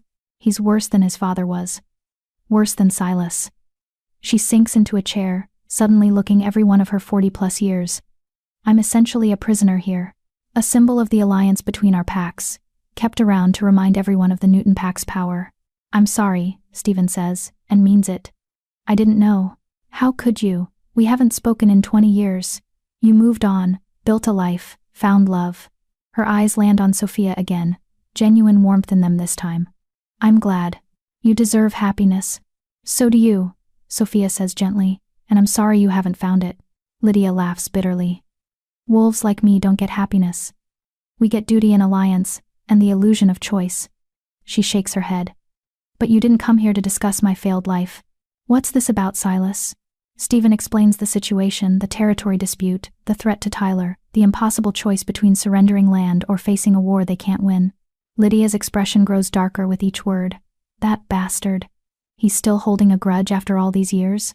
Apparently, he won't negotiate, won't listen to reason. The only thing I could think of was to come to you, see if you could convince him to back off. Lydia stands, pacing. Stephen. I haven't spoken to my brother in 5 years. He's made it clear he doesn't care what I think or want. Why would he listen to me about this? Because despite everything, he loves you. You're the only family he has left. Love. Lydia's laugh is sharp. He doesn't love me. He owns me. There's a difference. Then help us another way, Sophia says. You know him. You know how he thinks. What would make him back down? Lydia stops pacing, considering. Silas cares about 3 things: power, reputation, and legacy. The territory grab is about power, expanding his pack's reach. But if you could threaten his reputation somehow, show that attacking your pack would make him look bad to other alphas. How? Stephen asks. He's one of the most respected alphas in the region. Respected and feared aren't the same thing. Most alphas tolerate Silas because he's strong, but they don't like him. He's aggressive, territorial, refuses to cooperate with the council. Lydia's eyes sharpen with thought. If you could get other alphas to publicly support your pack, to make it clear that an attack on Owen would be seen as aggression against the larger shifter community, he might back down to avoid making enemies, Stephen finishes. That could work. It's your only real option besides surrendering or fighting. Lydia moves to a desk, pulling out paper and pen. I'll write you a list of alphas who might be sympathetic. Some of them owe me favors. Use my name, it might help. Thank you, Sophia says. This means everything. Lydia hands the list to Stephen, then hesitates. There's something else. Something you should know about Silas. What? He's sick. Some kind of wasting disease that's eating away at him slowly. He's been hiding it, but I heard from one of his pack members. He's desperate to secure his legacy before he dies. She meets Stephen's eyes. That's why he's pushing now. He wants to expand the pack's territory, secure their power, before he's gone. How long does he have? A year. Maybe 2. Lydia's voice softens. I don't condone what he's doing. But understand he's a dying man, trying to ensure his pack survives after he's gone. That makes him more dangerous and more desperate. Stephen processes this, strategic implications clicking into place. If other alphas knew he was dying, they'd be circling, waiting to take advantage. He can't afford to look weak right now. Exactly. Which means if you can gather enough support, threaten to expose his illness, or make him look like a bully going after a smaller pack, he'll back down. The reputation hit would be too costly. You're giving me ammunition to use against your own brother.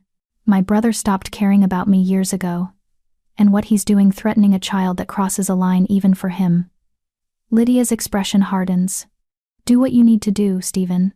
Protect your family. They're halfway home when Sophia finally speaks. She still loves you. Stephen glances at her, surprised. What? Lydia. She still has feelings for you. I could see it in how she looked at you, how she helped us without hesitation. Sophia keeps her voice neutral, trying not to let insecurity show. I'm not jealous. I'm just observing. Sophia. It's okay. I understand. First loves leave marks. And she's the road not taken, the what if. Of course there's still something there. There isn't. Stephen pulls the car over to the side of the road, turning to face her fully. Whatever feelings Lydia and I had, they died 20 years ago. We were kids playing at rebellion. What we have, what you and I have, that's real. That's forever. How can you be sure? Because when I saw her today, I felt nothing but pity. She's trapped in a life she never wanted, and I'm grateful, so fucking grateful that we didn't run away together. Because if we had, I wouldn't have Tyler. I wouldn't have you. I wouldn't have this life that feels right in a way nothing with Lydia ever did. He takes Sophia's face in his hands. You're my mate. My partner. The mother of my son. And soon, if we're lucky, the mother of our children. You're everything, Sophia. Everything. And no ghost from my past is going to change that. Sophia kisses him, pouring relief and love and trust into it. I'm sorry. I shouldn't have doubted. You're allowed to have feelings. Just tell me about them. Instead of letting them fester. He kisses her forehead. We're a team, remember? No secrets, no walls. No secrets, no walls, she agrees. They drive the rest of the way home in comfortable silence, both thinking about the challenge ahead. They have names now, potential allies, a strategy, but they also have a ticking clock. 2 more days until Silas's deadline. And no guarantee their plan will work. They arrive home to find the pack gathered in the main house, tension radiating from every wolf. What's wrong? Stephen asks immediately. Israel steps forward, his expression grim. They came back. 3 Newton wolves, including Garrett. They weren't delivering messages this time. What were they doing? Hunting. On our land. They killed 2 deer in the eastern forest. Left the carcasses as a warning. It's a direct challenge. Hunting on another pack's territory is one of the gravest insults in wolf culture. It's saying, your land is our land. Your prey is our prey. You're too weak to stop us. Anyone hurt? Sophia asks. No. They ran when we confronted them. But Israel hesitates. They got close to the house, Stephen. Tyler was outside with the other pups. They could have, but they didn't. Stephen says, though his heart is pounding. Where's Tyler now? Inside, shaken but safe. Stephen finds his son in the library, curled up in the window seat with Storm. Tyler's eyes are red from crying, though he's clearly trying to be brave. Hey, Stephen says softly, sitting beside him. Israel told me what happened. They were huge, Dad. And they looked at me like... Tyler's voice trembles. Like they wanted to hurt me. They were trying to scare us. That's all. It worked. Tyler wipes his eyes angrily. I'm supposed to be a wolf. I'm supposed to be brave. But I was terrified. Being brave doesn't mean not being afraid. It means being afraid and facing it anyway. Stephen pulls Tyler close. You did exactly right. You stayed with the pack. You didn't engage. You got to safety. That's smart, not cowardly. Sophia appears in the doorway, and Tyler immediately reaches for her. She joins them in the window seat, the 3 of them huddled together. We have a plan, Sophia tells Tyler. A way to stop the Newton pack without fighting. Will it work? We're going to make sure it does, Stephen says with more confidence than he feels. Because the alternative war with a pack twice their size, with his son as a potential target, is unthinkable. They will make this work. They have to. Chapter 13. Gathering Allies. The next morning, Sophia and Stephen begin making calls. The list Lydia provided has 12 names, alphas from packs throughout the region. Some small like Owen. Others larger and more influential. Each call follows the same pattern: explain the situation, mention Lydia's name, request support. The responses are mixed. Silas Newton is a bully, says Alpha Catherine of the Riverside Pack. But he's a powerful bully. I won't risk my pack by standing against him. I sympathize, says Alpha Thomas of the Highland Pack. But territory disputes are between the involved packs. I can't interfere. By noon, they've been rejected by 7 alphas and have 4 more to call. This isn't working, Stephen says, frustrated. He's pacing his office, phone in hand, looking every inch the stressed alpha. No one wants to risk Silas's anger. We still have 4 names left, Sophia reminds him. And we only need a few strong allies to make this work. The 8th call is to Alpha Victoria of the Crescent Moon Pack, one of the largest and most respected packs in the region. Stephen Owen. Victoria's voice is warm but cautious. I wondered when I'd hear from you. News of your territory dispute has reached my ears. Then you know what we're facing. I do. And I also know Silas Newton is dying. There's a pause. He's getting desperate, aggressive, taking risks he wouldn't normally take. That makes him dangerous. Will you help us? Why should I? My pack is secure. We have no conflict with the Newton pack. Sophia leans toward the phone. Because today it's us. Tomorrow it could be you. If Silas gets away with this, with bullying a smaller pack into surrendering territory, he sets a precedent. Other alphas will follow his example. The whole region becomes unstable. And you are? Sophia Owen. Stephen's mate and alpha mate of Owen Pack. Ah yes, I heard you returned recently. How are you adjusting? Victoria's tone is genuinely curious. I'm thriving. Because I chose this. I chose my pack. My mate. My life. Sophia's voice strengthens. But Silas is threatening to take that choice away. He's threatening our home, our family, our son. And if he succeeds, what message does that send? That might makes right. That smaller packs don't deserve protection. Victoria is quiet for a long moment. You make a compelling argument. And Lydia was right to send you to me. She and I were friends once, before her brother ruined her life. Another pause. I'll support you. Publicly. I'll make it known that an attack on Owen Pack is an attack on the stability of our region. Relief floods through Sophia. Thank you. Thank you so much. Don't thank me yet. One alpha's support might not be enough to stop Silas. You need more allies. We're working on it. Then work faster. You have less than 2 days before his deadline. Victoria's voice softens slightly. For what it's worth, I hope you succeed. We need alphas like Stephen, young, progressive, willing to adapt. The old ways of might and conquest need to die with alphas like Silas. After Victoria hangs up, Stephen pulls Sophia into a fierce hug. You were incredible. The way you argued our case. I just told the truth. And Victoria's right, we need more allies. The next 3 calls yield 2 more supporters, Alpha Caleb of the Moonridge Pack and Alpha Lolita of the Forest View Pack. Both are smaller packs who've dealt with Silas's aggression before, and are willing to stand against him.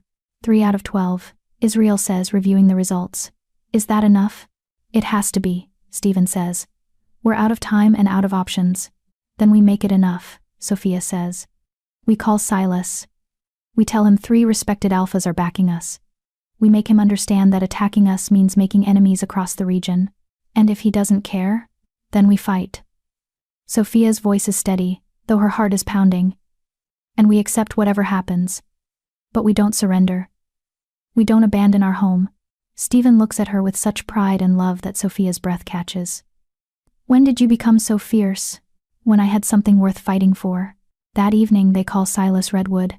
The alpha answers on the 3rd ring, his voice rough and commanding. Owen. Calling to accept my terms? No, calling to offer you a choice. Stephen puts the phone on speaker so Sophia can hear. Back off the territory dispute or face consequences. Silas laughs, a sound like grinding stone. Consequences? From you? I have 40 wolves to your 23. What consequences could you possibly threaten me with? Political ones. I have the support of Alpha Victoria, Alpha Caleb, and Alpha Lolita. They've all agreed that your aggression toward my pack destabilizes the region. If you attack us, you make enemies of them too. The line goes quiet. When Silas speaks again, his voice is colder. Victoria, she always was a bleeding heart. And the other 2 are small-time alphas afraid of their own shadows. Their support means nothing. It means you'll be seen as a bully, as an aggressor, as a dying alpha making desperate grabs for power before he loses control. Stephen's voice is hard. Yes, I know about your illness, and I know you can't afford to show weakness right now. Who told you Silas cuts himself off? Lydia, that traitorous bitch. Your sister is trying to prevent a war. You should thank her. My sister stopped being family when she chose you over her pack. Silas's breathing is labored now, audibly struggling. You think 3 Alpha's support will stop me? I built my reputation on strength. I won't be intimidated by. He breaks off in a coughing fit. When he speaks again, his voice is weaker. The deadline stands. 2 days, Owen. Evacuate the Eastern Territory or face the consequences. He hangs up. Stephen and Sophia look at each other, the weight of failure heavy between them. It didn't work, Sophia says quietly. No. It didn't. Stephen runs a hand through his hair. He's too proud. Too desperate. He'd rather die fighting than back down. Then what do? We prepare for war. The pack spends the next day preparing. Weapons are distributed, silver blades that can harm shifters, though using silver is considered a last resort. Fighting positions are assigned. Escape routes are mapped. The pack's children, elderly, and those unable to fight are moved to a secure location 3 hours away. Tyler refuses to go. I'm not leaving, he says stubbornly, his 8-year-old face set in determination. I'm part of this pack. I fight with my pack. You're a child, Stephen says, trying to stay patient. Your job is to stay safe. I'm a wolf, and wolves protect their territory. Tyler. Dad, please. Tyler's eyes shine with tears he's trying not to shed. If something happens to you or Sophia, I need to be here. I can't. His voice breaks. I can't lose anyone else, not like I lost Mom. Stephen's resistance crumbles. He pulls Tyler into a hug. Okay. You stay. But you stay with Israel. And you follow orders. No heroics. I promise. Sophia watches them, her heart breaking and swelling all at once. This is her family. Her pack. Worth fighting for. Worth dying for, if necessary. That night, unable to sleep, Sophia finds herself in the library. She's pulled Geneva's journal again, morbid curiosity or a need to understand, she's not sure which. But this time, she reads the very first entries, before the transformation, when Geneva was human, and in love. Day 1. Met someone today. Stephen Owen. He's intense, magnetic, dangerous in a way that should scare me but doesn't. He looked at me like I was the only person in the room. I can't stop thinking about him. Day 30. I'm in love. Completely, irrevocably in love. Stephen makes me feel alive, wild, free. He says I'm his mate, that wolves mate for life. I don't fully understand what that means, but I want to. I want everything with him. Day 89. He told me the truth tonight, about what he is, a werewolf, a shapeshifter. I should run. I should be terrified, but all I feel is excitement. He's offering me a world I never knew existed, and I want in. Sophia turns the page, finding Geneva's last entry before the accident that changed everything. Day 124. We're getting married next month. I can't wait to spend forever with him. Stephen says being a shifter means we could have 200 years together. 200 years of love and adventure and building a life. I feel like the luckiest woman alive. The next entry is dated 3 weeks later. Written in shaky handwriting. Day 145. I'm a monster. Stephen saved my life by biting me, but he destroyed who I was. I'm not Geneva anymore. I'm this thing, this beast that I can't control. He says it gets easier. He's lying. Nothing about this will ever be easy. Sophia closes the journal, tears streaming down her face. Geneva had wanted this once, had chosen Stephen with open eyes and an eager heart, but the transformation broke something in her, changed her in ways she couldn't recover from. You're not her. Sophia looks up to find Stephen in the doorway. I keep reading her journal, looking for answers, Sophia admits, trying to understand how someone who loved you so much could end up hating you. She didn't hate me. She hated what I made her. Stephen sits beside her. And maybe that's the same thing. It's not. You gave her the only option you had to save her life. She chose to see it as a curse, instead of a gift. Sophia takes his hand. I won't do that. Whatever happens tomorrow, whether we win or lose, Live or die, I'll never regret choosing this life with you. Even if we lose, even if Silas takes our territory, destroys our pack, even then, because I'd rather have one day of fighting beside you than a lifetime of safety without you." Stephen kisses her, deep and desperate, and claiming, "I love you, so fucking much." "I love you too." Sophia pulls back, meeting his eyes. "And tomorrow, we show Silas Redwood exactly what he's up against when he threatens our family." Dawn breaks on the day of Silas's deadline. The pack gathers at first light, 23 adult shifters ready to defend their territory. They're outnumbered, outmatched, possibly facing their deaths. But they stand together, united and defiant. Stephen addresses them, his voice carrying the weight of alpha command. "Today, the Redwood pack comes. They expect us to surrender, to run, to show our bellies like frightened pups." He pauses, meeting the eyes of each pack member. "But we are Owen Pack. We bow to no one. This is our land, our home, and we will defend it with everything we have." The pack howls in response, a battle cry that echoes through the forest. Sophia stands beside Stephen, Tyler on her other side, and feels the bond between them all. Pack. Family. Worth dying for. The sun rises higher, and they wait. At precisely noon, the Redwood pack emerges from the forest. 40 wolves, massive and battle-scarred, led by the largest wolf Sophia has ever seen. Silas Redwood in his prime must have been terrifying. Even dying, even diminished, he's a force of nature. The two packs face each other across the clearing, predators sizing up prey, alphas measuring strength. Silas shifts to human first, the transformation revealing a man in his 60s, gray-haired and gaunt but still radiating power, his eyes pale gold, ancient fix on Stephen. "Last chance, Owen. Surrender the Eastern Territory. Save your pack." Stephen shifts to human, standing naked and unafraid. "No. This land is ours. Earned by my father, defended by my pack. You want it? You'll have to take it from our dead hands." Silas's mouth curves in something like a smile. "So be it." He raises his hand, signaling the attack. And 40 Redwood wolves charge. Chapter 14, The Battle. Everything happens at once. The Redwood wolves surge forward like a tidal wave of fur and fangs. Stephen shifts mid-stride, his pack following suit, and the two forces collide in an explosion of violence. Stephen's strategic mind clicks into overdrive even as his wolf revels in the fight. He'd positioned his pack carefully, strongest fighters at the front, mid-range defenders protecting the flanks, Tyler and 2 other young wolves in the center with Israel as their guardian.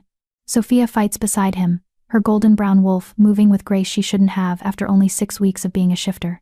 She's smaller than most of the Redwood wolves, but she's fast, using her size to her advantage. She darts under a massive gray wolf's attack, sinking her teeth into its leg, then dancing away before it can retaliate. "Stay close." Stephen sends through the mate bond. "Don't take unnecessary risks." "Same to you," she sends back. And there's a fierce joy in her voice that makes his heart swell even in the middle of battle. Israel has 3 Redwood wolves circling him, trying to get to Tyler. The beta fights with brutal efficiency, taking wounds but giving worse. Rebecca joins him, her rust-colored wolf a blur of teeth and claws. Between them, they create an impenetrable barrier around the young wolves. Garrett, the scarred Redwood beta, makes a beeline for Stephen. They've been building to this beta versus alpha, a challenge within the larger battle. They collide with bone-jarring force. Garrett is bigger, heavier, more experienced, but Stephen is faster, driven by the need to protect his family. They tear at each other, rolling through the dirt, both seeking the killing bite. Stephen feels Garrett's teeth close on his shoulder, feels the hot pain of tearing muscle. His wolf roars in fury and pain, but he uses the position to his advantage, twisting, using Garrett's own momentum to flip him, going for the throat. Garrett releases him, barely escaping the death blow. They circle each other, both bleeding, both assessing. Around them, the battle rages. Patricia is fighting 2 wolves at once, her smaller frame struggling against their combined weight. One of the younger Owen wolves, Thomas, goes down hard, a Redwood wolf standing over him victoriously. "No." Stephen's wolf howls, but he can't help Thomas. Can't help Patricia. He's locked in combat with Garrett, and breaking away would expose his throat. Then Sophia is there, launching herself at the wolf standing over Thomas. She's a quarter the size of her opponent, but her attack is so fierce, so unexpected, that she actually knocks the larger wolf off balance. Thomas scrambles away, injured but alive. The redwood wolf rounds on Sophia, snarling in rage. Too large, too experienced, too strong. Stephen's blood goes cold. He makes a split-second decision, leaves himself open to Garrett's attack, trusts his pack to see it and respond. Because Sophia is about to die, and he won't let that happen. He lunges for the wolf attacking Sophia. Garrett seizes the opportunity, his teeth closing on Stephen's hind leg. Pain explodes through his body as bone cracks, but Stephen doesn't stop. He crashes into the wolf, threatening Sophia, his larger mass and fury driving it away from his mate. Behind you. Sophia's voice screams through the bond. Stephen spins, but too slow. Garrett is coming for the kill. Teeth aimed at his throat. Israel appears from nowhere, slamming into Garrett with devastating force. The two betas go down in a tangle of snapping jaws and tearing claws. Stephen struggles to stand on his injured leg. Around him, the battle is turning. His pack is losing. Too outnumbered. Too overpowered. 5 of his wolves are down. He can see them breathing, injured but alive.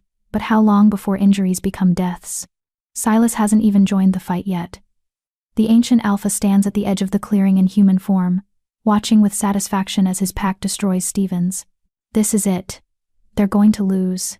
Stephen is going to watch his pack be scattered, his territory taken, possibly his son killed.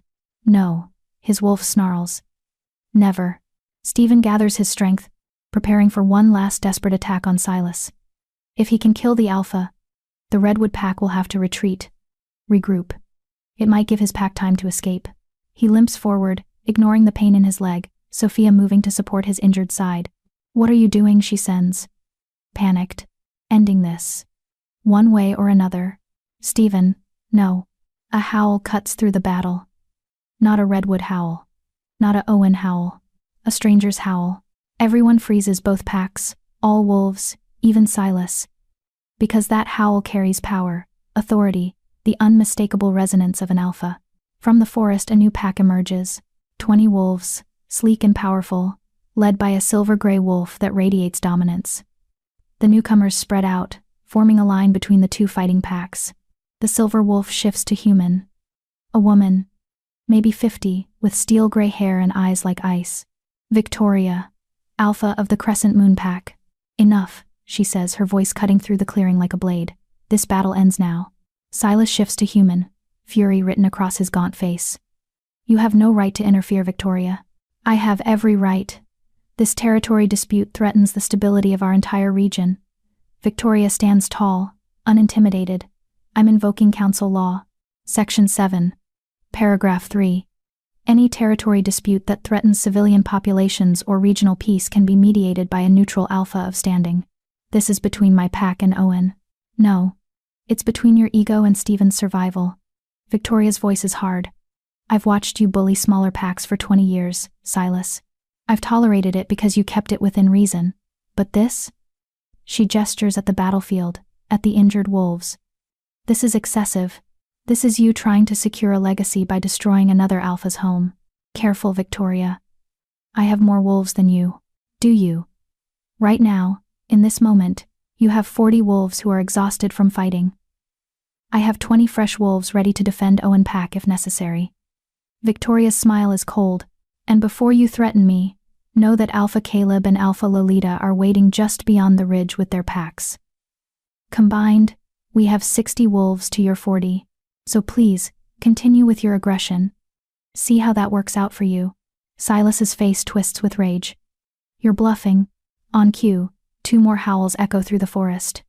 Caleb and Lolita, confirming their presence. Silas looks around at his tired pack, at the 3 groups of fresh wolves now surrounding them, at Stephen's pack still standing despite injuries. For the first time, Stephen sees fear cross the ancient alpha's face. This isn't over, Silas growls. Yes, it is. Victoria moves closer. Here's what's going to happen. You're going to take your pack and leave Owen territory. The boundaries stand as they were. No more threats, no more intimidation. In return, I won't tell the council about your illness.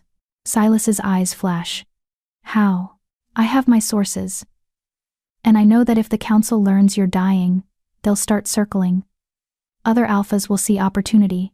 Your pack will be vulnerable. Victoria's voice softens slightly. I don't want to destroy you, Silas. But I will protect the balance of our region. Go home.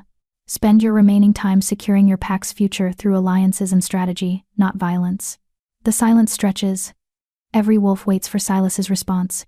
Finally, the old alpha shifts back to wolf form. He howls not a challenge, but a retreat. His pack responds, gathering their injured, falling into formation. Garrett limps past Stephen, his scarred face showing grudging respect. This isn't over, Owen. But you fought well. Your mate too. Then the redwood pack is gone, disappearing into the forest as quickly as they came. Stephen's legs give out. The adrenaline crash hits him all at once, and he collapses. Sophia is there immediately, shifting to human, cradling his wolf head in her lap. You're okay, she says, tears streaming down her face. We're okay. We survived.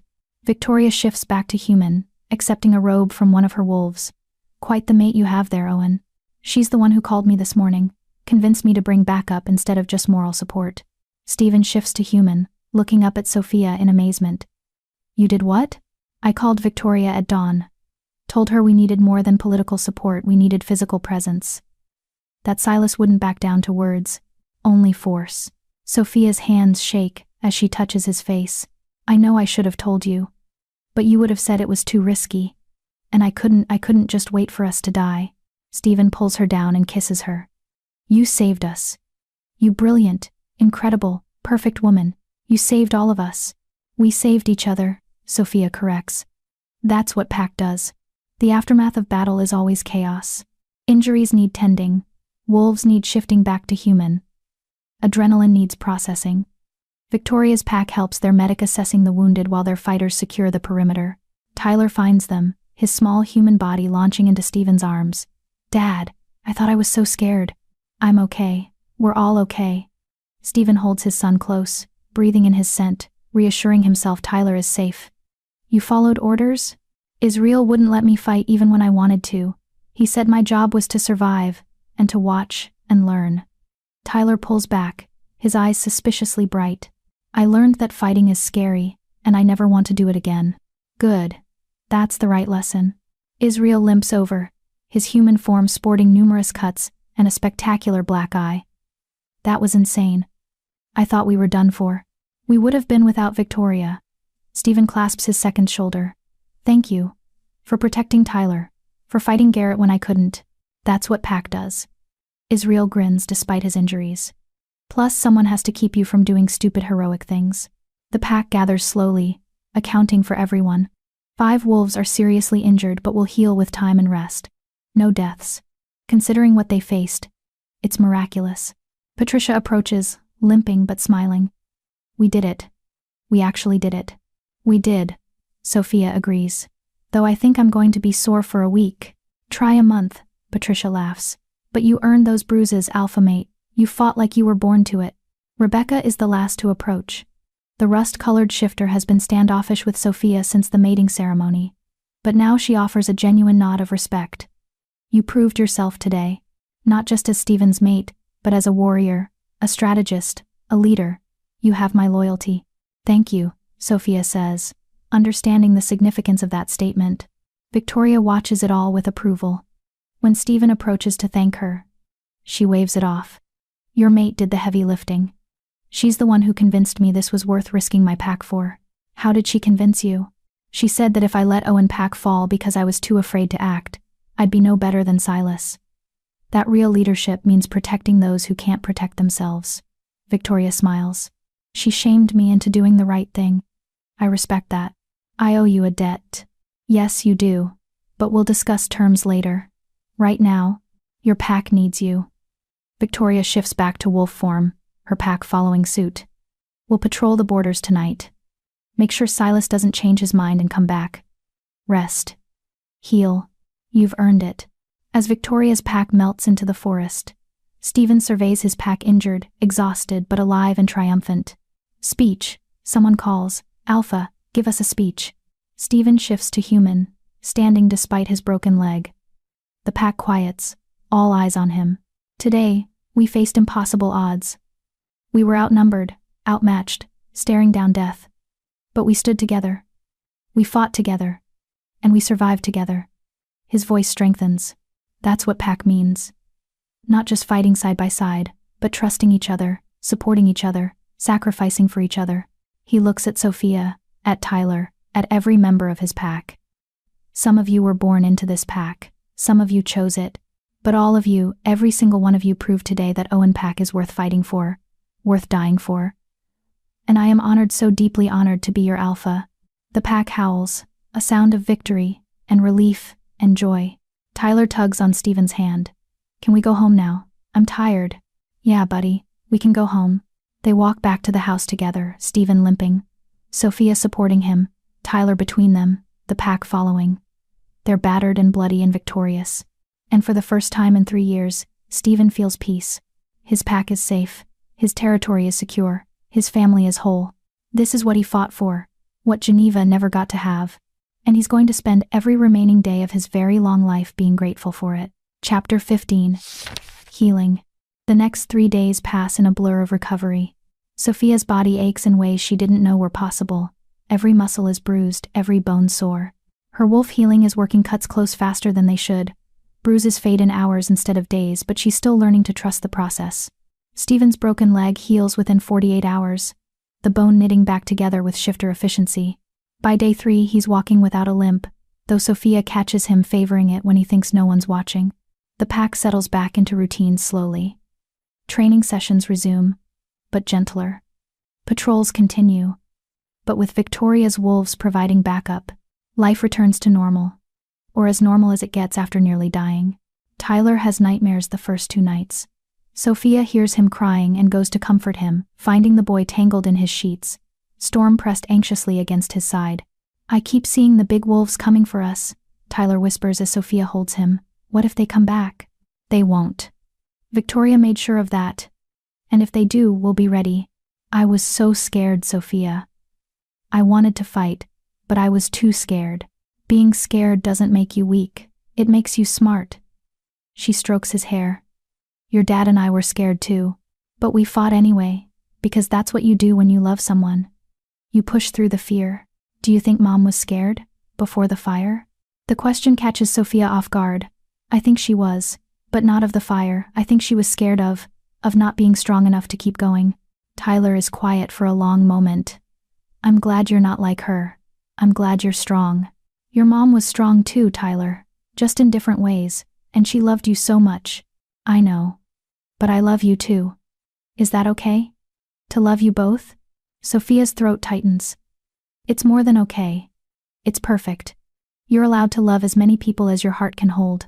Tyler falls asleep against her, and Sophia stays until she's sure he's settled. When she returns to her bedroom, she finds Steven standing at the window, staring out at the forest. He called you Mom earlier, Steven says without turning, when he was half asleep. He said stay Mom, before he realized what he said and corrected himself. How do you feel about that? Grateful, terrified, unworthy. He turns to face her. Geneva was his mother. I don't want him to forget her. He won't. But Steven, he needs a mother figure now. Someone who's here, present, alive. Sophia moves to him. I'm not trying to replace Geneva, but I am trying to be what Tyler needs. Is that okay? It's more than okay. Steven pulls her close. You're everything we need, both of us. They stand together, watching the moon rise, both thinking about how close they came to losing everything. On the 4th day after the battle, Victoria returns with news. Silas Redwood is dead, she announces without preamble. The words land like stones. Steven, Sophia, and Israel are in the office when Victoria arrives, and they all freeze. When? Steven asks. 2 days ago. Heart failure, according to his pack doctor. His illness finally caught up with him. Victoria sits, accepting the tea Patricia brings. His son, Jonathan, is alpha now. He sent a formal message requesting peace talks. Jonathan. Steven's expression is unreadable. He's reasonable. Not like his father. He's also weak. Taking over a pack when the previous alpha died in disgrace, his position is precarious. Victoria sips her tea. Which works in your favor? Jonathan wants to make peace, solidify alliances, show he's a better leader than Silas. He's offering a formal treaty. What kind of treaty? Mutual non-aggression. shared hunting rights in the buffer zone between territories, and Victoria pauses. A formal apology for his father's actions. Sophia blinks. An apology? Jonathan recognizes that Silas was in the wrong. The territory grab was unjustified, the threats to your family inexcusable. He wants to make amends. Stephen leans back in his chair, processing. And in return? Support. When other packs inevitably challenge his leadership, he wants assurance that Owen Pack won't join them. That you'll respect his authority as alpha. That's all? That's all. He's trying to clean up his father's messes. Make the Redwood Pack respectable again. Victoria sets down her tea. I've advised him that you're a reasonable alpha. That if he approaches you with honesty and respect, you'll respond in kind. Was I wrong? No, you weren't wrong. Stephen looks at Sophia, then Israel. What do you think? I think we'd be fools to keep fighting when peace is offered, Israel says.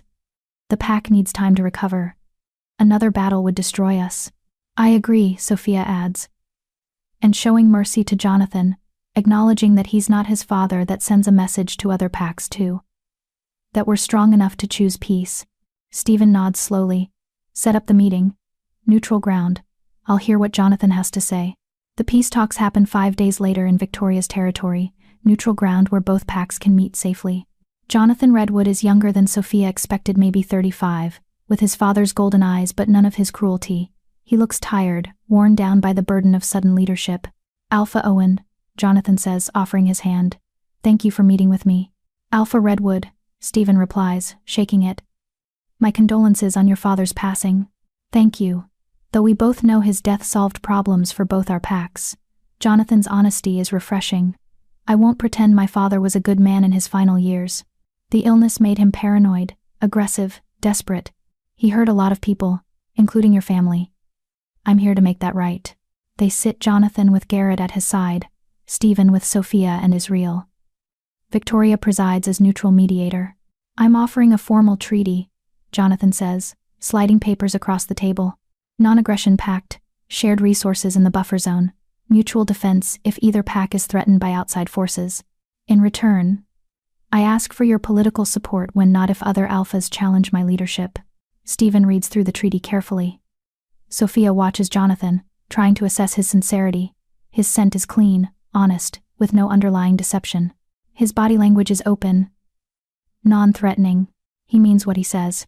There's one thing missing, Stephen says finally. What's that? Lydia, your aunt. I want assurances that she'll be freed from the Northern Ridge Pack, allowed to choose her own path. Jonathan's eyebrows rise. That's not my jurisdiction. She's with the Morrison Pack. But you have influence with Derek Morrison. Your packs are allied. Stephen's voice is firm. Lydia helped prevent a war. She deserves freedom. Make it happen, and I'll sign your treaty. Jonathan studies Stephen for a long moment. You still care about her. After all these years. I care about justice. Lydia is a prisoner. That's wrong, regardless of pack politics. Fair enough. Jonathan nods. I'll talk to Derek. I can't promise he'll agree, but I'll try. That acceptable? It is. They sign the treaty. Formal, binding, witnessed by Victoria. When it's done, Jonathan extends his hand again. I hope we can be more than just non-aggressive neighbors, he says. My father ruled through fear. I want to build something better. Alliances based on mutual respect. Then prove it, Stephen says, but he shakes Jonathan's hand. Actions, not words. Understood. As the Redwood Pack leaves, Garrett pauses beside Sophia. You fought well, alpha mate. Better than most born wolves I've seen. Thank you. Your pack is lucky to have you. Protect them fiercely. He nods once, then follows his alpha. Sophia watches them go, feeling the weight of the past 2 weeks finally lifting. It's over. Really, truly over. We did it, she says, taking Stephen's hand. You did it. You saved us, negotiated peace, protected our family. Stephen pulls her close. I couldn't have done this without you. That's what mates do. We save each other. Victoria approaches, smiling. You two are sickeningly adorable. But effective. I'm impressed. Thank you, Sophia says sincerely. For everything. We'd be dead without your help. You would have found another way. You're resourceful. Victoria's expression grows serious. But Sophia, a word of advice? Being alpha mate isn't just about fighting and strategy. It's about politics, alliances, knowing when to show mercy and when to be ruthless. You're learning, but you have a long way to go. I know. Will you help me? Teach me? Victoria's smile returns. I thought you'd never ask. Come visit Crescent Moon territory next month. I'll introduce you to other alpha mates. Show you how this works on a larger scale. I'd like that. They return home to find the pack preparing a celebration. News of the treaty has spread, and everyone wants to mark the end of the conflict with food, music, and joy. Tyler runs to greet them, Storm at his heels. Did we really make peace? No more fighting? No more fighting, Stephen confirms. Good. Because I'm a lover, not a fighter. Tyler's serious expression makes both Stephen and Sophia laugh. Where did you hear that? Patricia. She says I have a gentle soul. Tyler looks between them. Is that bad? Should I be tougher? You're perfect exactly as you are, Sophia says, ruffling his hair. The world needs gentle souls as much as it needs fighters. The celebration lasts into the night. Pack members share stories, laughter, relief. Children play without the shadow of war hanging over them. Even Rebecca smiles, relaxed for the first time since Sophia met her. Around midnight, Sophia finds herself on the back porch, watching the pack through the windows. Stephen joins her, wrapping his arms around her from behind. What are you thinking? He asks. That 3 months ago, I was a lonely tutor living in a tiny apartment, wondering if I'd ever find a place to belong. She leans back against him. Now I'm a werewolf alpha mate who just helped negotiate a peace treaty between warring packs. Life is weird. Good weird or bad weird. The best weird. She turns in his arms. I love this life, Stephen. I love you, Tyler, the pack, all of it. Even the scary parts. There will be more scary parts. Being a shifter, being alpha mate, it's not always celebrations and victory. I know, but we'll face them together. She kisses him softly. That's what makes it worth it. Not the power, or the immortality, or the cool wolf form. It's having people having a family worth fighting for. I love you, Stephen says, his voice rough with emotion. So much it terrifies me sometimes. Good. Because I love you just as terrifyingly much. They stand together under the stars, the sounds of their pack celebrating inside, and Sophia knows with absolute certainty. This is home. This is family. This is forever. And she wouldn't change a single thing. Later that night, after the party winds down and Tyler is asleep, Sophia and Stephen finally have a moment alone. I have something to tell you, Sophia says, her heart pounding. Stephen immediately looks concerned. What's wrong? Nothing's wrong. Actually, something's very right. She takes his hands. I'm pregnant. The world stops. Stephen stares at her, mouth open, completely speechless. I found out yesterday. Sophia continues, words tumbling out. I wasn't sure how to tell you with everything happening. And I know it's fast, we've only been mated for 2 months, but shifter pregnancies happen faster than human ones, and… Stephen kisses her, cutting off her nervous rambling. When he pulls back, there are tears streaming down his face. We're having a baby? We're having a baby. I'm going to be a father again. He laughs, the sound somewhere between joy and disbelief. We're going to have a baby. Are you happy? Happy? Sophia, he breaks off, pulling her close. I'm terrified and thrilled and so fucking happy I can barely breathe. A baby, our baby. Tyler's going to be a big brother. He's going to be insufferable about it. In the best way. Stephen places his hand on her still flat stomach. How far along? About 4 weeks. The pack doctor confirmed it this morning. She says everything looks healthy, normal for a shifter pregnancy, which means you'll be showing in a few weeks, and the baby will come in about 6 months instead of 9. 6 months, Sophia repeats, letting it sink in. That's so fast. Shifter bodies don't waste time. Stephen's smile is radiant. God, Sophia. A baby. We're going to have a baby. They stay like that, wrapped around each other, marveling at this new miracle. Life keeps moving forward, past tragedies, past fears, past pain. And ahead? Ahead lies possibility. A new life, a growing family, a future full of hope. Sophia has never been happier. Chapter 16. Secrets and Surprises. Stephen wants to shout the news from the rooftop. His mate is pregnant. He's going to be a father again. Tyler is going to have a sibling, but Sophia makes him wait. Let's keep it between us for a few more weeks, she says. At least until I'm past the first trimester. Shifter pregnancies might be faster, but they're also riskier in the early stages. I don't want to get everyone's hopes up, and then, she doesn't finish, but Stephen understands. Miscarriage rates among shifters are higher than humans, especially for turned shifters in their first pregnancy.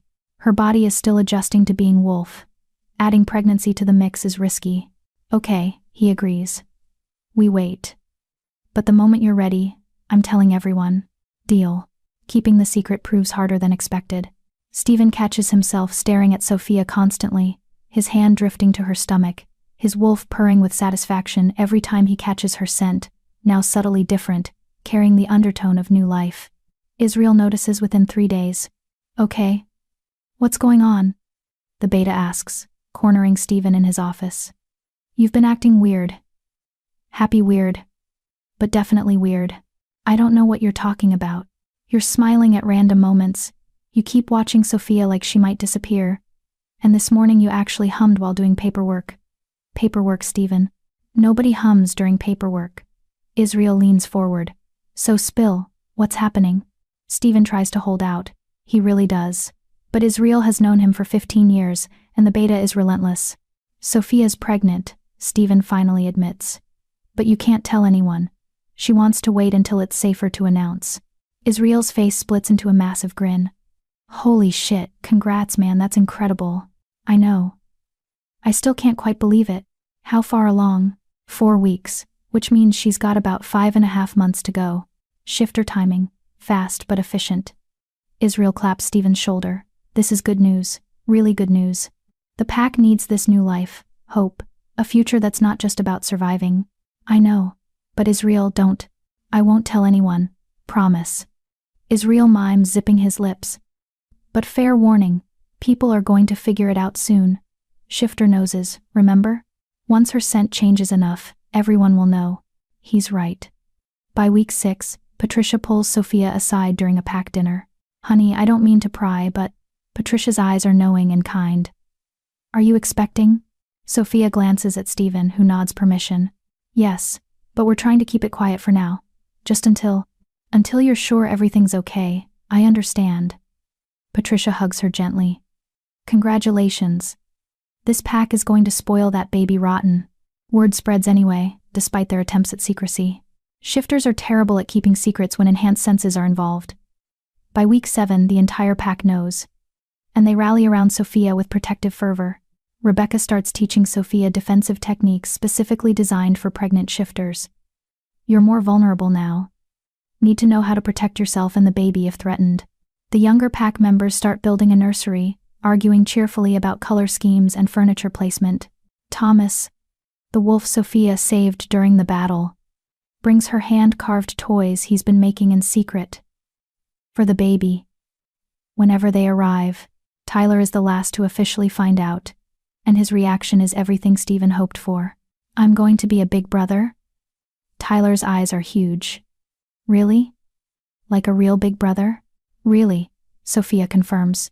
What do you think about that? Tyler considers seriously. I think I need to practice being responsible. Big brothers have to set good examples. That's very mature of you. And I need to teach them about being a wolf. And about not climbing out of windows during class. And, Tyler pauses. Wait, will they be like me? Half shifter? Probably, Stephen says. Your biological mother was human. Sophia is a turned shifter. The genetics are similar. So, they'll have to learn control too. I can help with that. Tyler is practically vibrating with excitement. I'm going to be the best big brother ever. He throws himself at Sophia, hugging her carefully around the middle. Thank you for making our family bigger. Sophia's eyes fill with tears.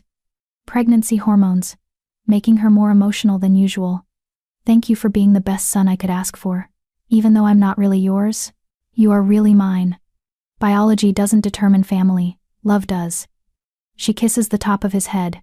You're my son, Tyler, in every way that matters. Stephen watches them. His heart so full it aches. This is everything he lost with Geneva. Everything he thought he'd never have again. A mate who loves his son as her own. A growing family. Hope for the future. Week 10 brings complications. Sophia wakes in the middle of the night, gasping in pain. Stephen is awake instantly, his wolf sensing distress. What's wrong? Cramping, sharp. Sophia clutches her stomach. Stephen. Something's not right. Terror floods through him. I'm calling the doctor. Dr. Lolita Chen, the pack's physician, and a skilled shifter healer arrives within 20 minutes. She examines Sophia while Stephen paces, his wolf howling with fear and helplessness. The baby's fine, Dr. Chen finally announces. Heartbeat is strong. But Sophia, your body is struggling with the pregnancy. You're still adjusting to being a shifter. Adding pregnancy on top of that is putting strain on your system. What does that mean? Sophia asks, her voice small. It means bed rest for the next 2 weeks. Minimal shifting your wolf form puts too much stress on the pregnancy right now. And no training, no fighting, nothing strenuous. For 2 weeks? At minimum, we'll reassess then. But Sophia, I need you to take this seriously. Your body is doing something incredibly difficult, maintaining a pregnancy while still adapting to shifter physiology. If you don't rest, you could lose the baby. The words hit like a physical blow. Stephen moves to Sophia's side immediately, taking her hand. I'll rest, Sophia says. Whatever it takes. After Dr. Chen leaves, they lie together in the dark. Sophia is crying quietly, trying to hide it. I'm scared, she whispers. What if my body can't do this? What if being turned is making the pregnancy impossible? Then we'll deal with it, together. Stephen holds her close. But Sophia, you're strong. Stronger than anyone I've ever met. Your body survived the transformation. It can survive this. Geneva was turned and she had Tyler. Geneva was turned while already pregnant. Her body was doing both at once. That's different from your situation. And she did survive it. She carried Tyler full term and delivered him healthy. But Sophia breaks off. She died years later from mental illness, not from pregnancy complications. Stephen tips her face up, making her meet his eyes. You're not her. Your body is not her body. And you're going to be fine. Promise? I promise to do everything in my power to make sure you and our baby are safe and healthy. The rest is up to your incredibly stubborn will and your wolf's determination. He kisses her forehead, and both of those are formidable. Sophia manages a weak smile. You really think I'm going to be okay? I know you are. Because you're Sophia Owen. You survived foster care, you survived transformation, you survived a pack war. A little pregnancy complication isn't going to take you down. A little complication? Dr. Chen said bed rest. Okay. A medium-sized complication. Point stands. This time her smile is genuine. I love you. I love you too. Now sleep, doctor's orders. The next 2 weeks are the longest of Stephen's life. Sophia chafes at the restrictions, hating being stuck in bed while the pack trains and patrols and lives. Stephen works from their bedroom, conducting pack business from a chair beside the bed so she's not alone. Tyler visits constantly, reading to her, telling her about his lessons, showing her his progress with shifting control. I can hold wolf form for 2 hours now, he announces proudly. Israel says that's really good for someone my age. That's incredible, sweetheart. Sophia smiles from her nest of pillows. I'm so proud of you. When you're better, can you teach me more about constellations? I want to know all the stories. Absolutely, as soon as Dr. Chen clears me. Patricia brings meals, ensuring Sophia eats enough to support both her and the baby. Israel handles the day-to-day pack administration, keeping things running smoothly. Rebecca leads training sessions, her unexpected gentleness with Sophia revealing a softer side none of them knew existed. The pack closes ranks, protecting their alpha mate and future cub with fierce devotion. On day 14, Dr. Chen returns for the follow-up exam. Well? Sophia asks anxiously as the doctor listens to the baby's heartbeat. Much better. The rest did what I hoped. Your body has adjusted. The pregnancy is stable. Doctor. Chen smiles. You can resume normal activities. Gentle training only. No shifting for another few weeks. But the crisis has passed. The relief is overwhelming. Sophia bursts into tears, happy tears this time, and Stephen holds her while she cries. We're okay, she says against his chest. The baby's okay. I told you. Stubborn will wins every time. That evening, the pack gathers for dinner. Sophia is there dressed, mobile, glowing with health and happiness. Tyler sits on one side of her, Stephen on the other, and the three of them look like what they are: a family. Israel raises his glass. To Sophia, the toughest alpha mate I've ever met. And to the new Owen cub, who's already causing trouble before they're even born. The pack cheers, glasses clinking, laughter filling the house. Sophia looks around at the faces of her pack, her family, and feels complete in a way she never has before. This is home. This is love. This is everything worth fighting for. Week 15 brings an unexpected visitor. Lydia arrives unannounced, driving up to the house in a beat-up sedan with all her belongings in the back seat. "I'm free," she says when Stephen opens the door. "Jonathan convinced Derek to release me from the Morrison pack. I'm officially a rogue wolf with no pack affiliation." "Lydia," Stephen steps aside. "Come in. What are you going to do?" "I don't know. Start over somewhere. Find a pack that will take me. Maybe travel for a while. See the world I've missed while being a prisoner." She looks around the house. "But I wanted to stop here first, to thank you." "Thank me? For caring enough to negotiate for my freedom." "You didn't have to. I'm nothing to you, a ghost from the past who caused you pain." Lydia's voice is thick with emotion. "But you fought for me anyway. That means everything." Sophia appears from the kitchen, her small baby bump just beginning to show. "Lydia, it's good to see you." Lydia's eyes go to Sophia's stomach, widening with understanding. "You're pregnant." "I am. About 4 months along now. Congratulations, both of you." Lydia's smile is genuine. "You're going to be wonderful parents. You already are, from what I've seen with Tyler. Stay for dinner." Sophia offers. "The pack would love to meet you." "I don't want to impose." "You're not imposing. You're pack adjacent, that makes you family." Sophia takes Lydia's hand. "Stay, please." Lydia stays. Dinner is warm and welcoming, the pack treating Lydia with curiosity but kindness. She tells stories of the last 20 years, the good moments mixed with the bad, the ways she survived being a political prisoner, her dreams for the future. "I think I'll head west," she says over dessert. "Find a coastal pack. Somewhere warm where the ocean meets the forest. Start fresh. If you need references, pack connections, anything, let me know," Stephen offers. "I will, thank you." Lydia looks between Stephen and Sophia. "You two are good together. Better than we ever were. I'm glad you found each other." "So am I," Sophia says, taking Stephen's hand. Lydia leaves the next morning, driving toward her new life with hope and freedom. Stephen watches her go, and feels the last piece of his past finally settle into place. Geneva is gone, mourned and remembered, but no longer a shadow over his happiness. Lydia is free, no longer a source of guilt or what-ifs. And ahead is Sophia, Tyler, their unborn child, and a future bright with possibility. For the first time in years, Stephen feels complete, whole. Home. Chapter 17. The First Crisis. Sophia's pregnancy progresses smoothly for the next month. Her wolf form remains stable when she shifts carefully, infrequently, always with Dr. Chen's supervision. The baby grows steadily, and by week 19, Sophia can feel small flutters of movement that make her cry with joy every single time. "That's our baby," she tells Stephen, pressing his hand to her stomach. "Feel that? They're saying hello." Stephen's face lights up with wonder every time the baby moves. "Hello, little one. We're waiting for you." Tyler talks to the baby constantly, telling them stories about being a wolf, about the pack, about all the adventures they'll have together.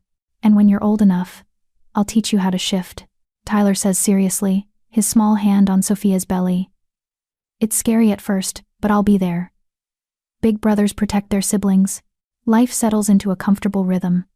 Sophia resumes teaching Tyler, adapting her lessons as her pregnancy progresses. The pack prepares for the new arrival, finishing the nursery, stockpiling supplies, planning a welcoming ceremony for when the baby is born. Everything is perfect. Until week 20, when Tyler collapses during training. Sophia is in the library when Israel bursts through the door, his face pale. "It's Tyler. Something's wrong." She's moving before he finishes speaking, running as fast as her pregnant body allows.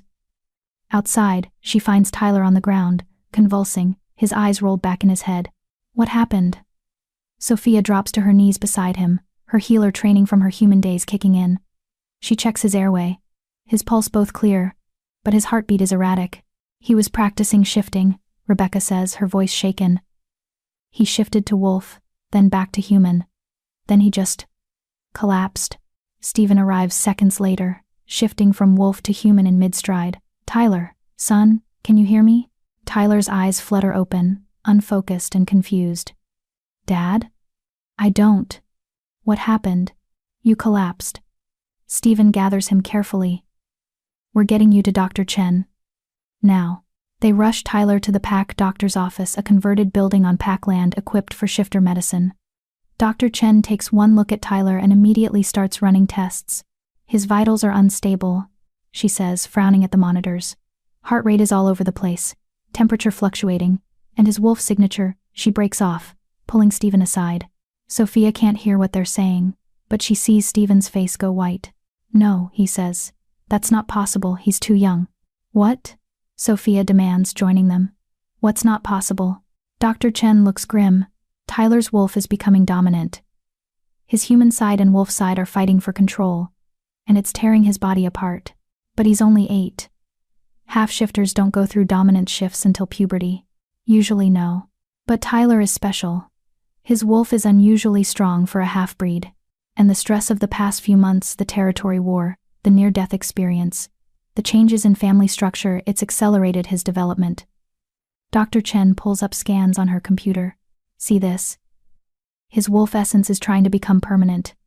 If we don't stabilize him, he'll be stuck between forms, or worse, his body will shut down from the strain.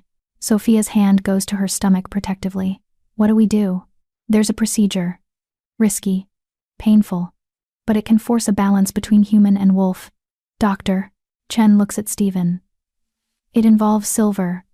Small amounts, injected directly into his system. It suppresses the wolf temporarily, gives his human side time to catch up developmentally. Silver is poison to shifters, Stephen says flatly. In large amounts, yes, but controlled doses can be medicinal. I've done this procedure 3 times before. Twice it worked. Once. Dr. Chen trails off. Once the child died, Stephen finishes. Yes, but without the procedure, Tyler will definitely die. With it, he has a 66% chance of survival. Sophia feels the world tilt. Tyler has a 1 in 3 chance of dying no matter what they do. There has to be another way, she says desperately.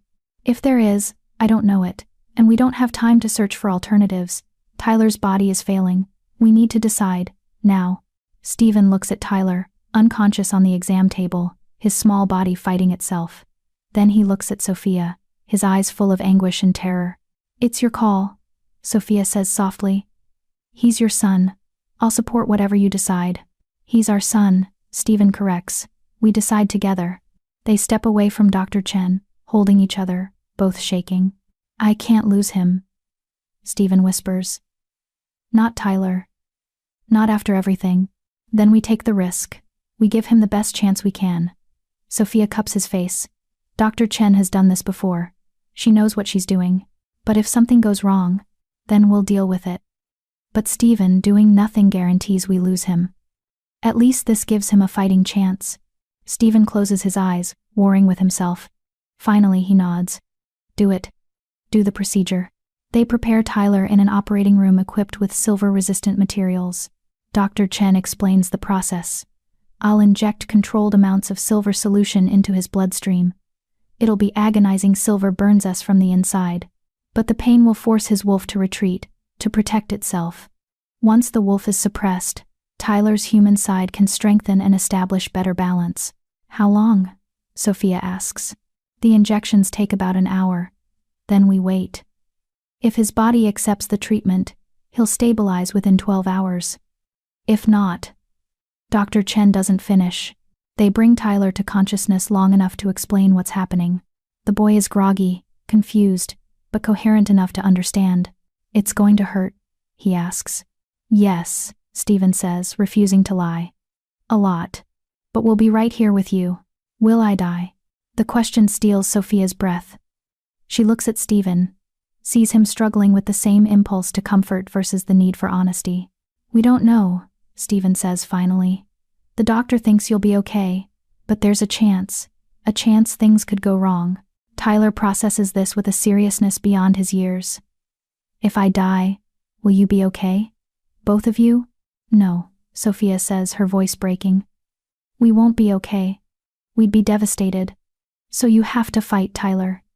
You have to be strong. And the baby? Tyler's hand reaches for Sophia's stomach.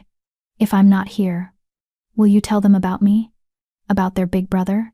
You're going to tell them yourself, Stephen says fiercely. You're going to survive this. You're going to teach them about being a wolf, about being brave. You're going to be the best big brother.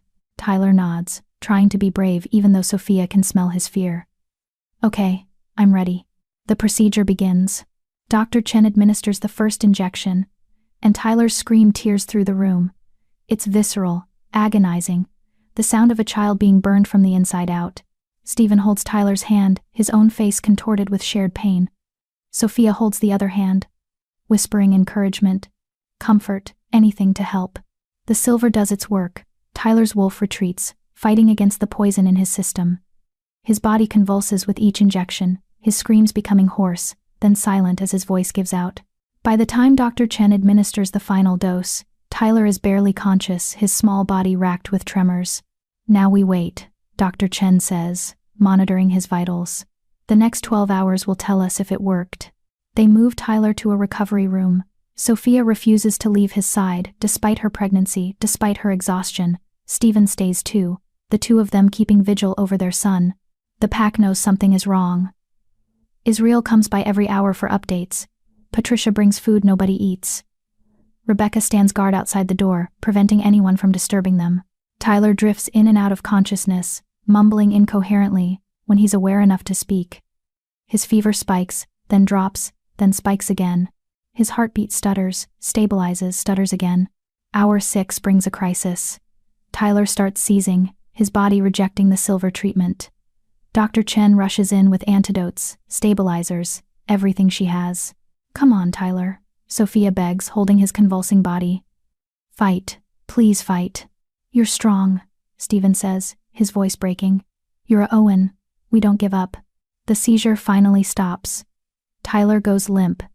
And for one horrifying moment, Sophia thinks they've lost him.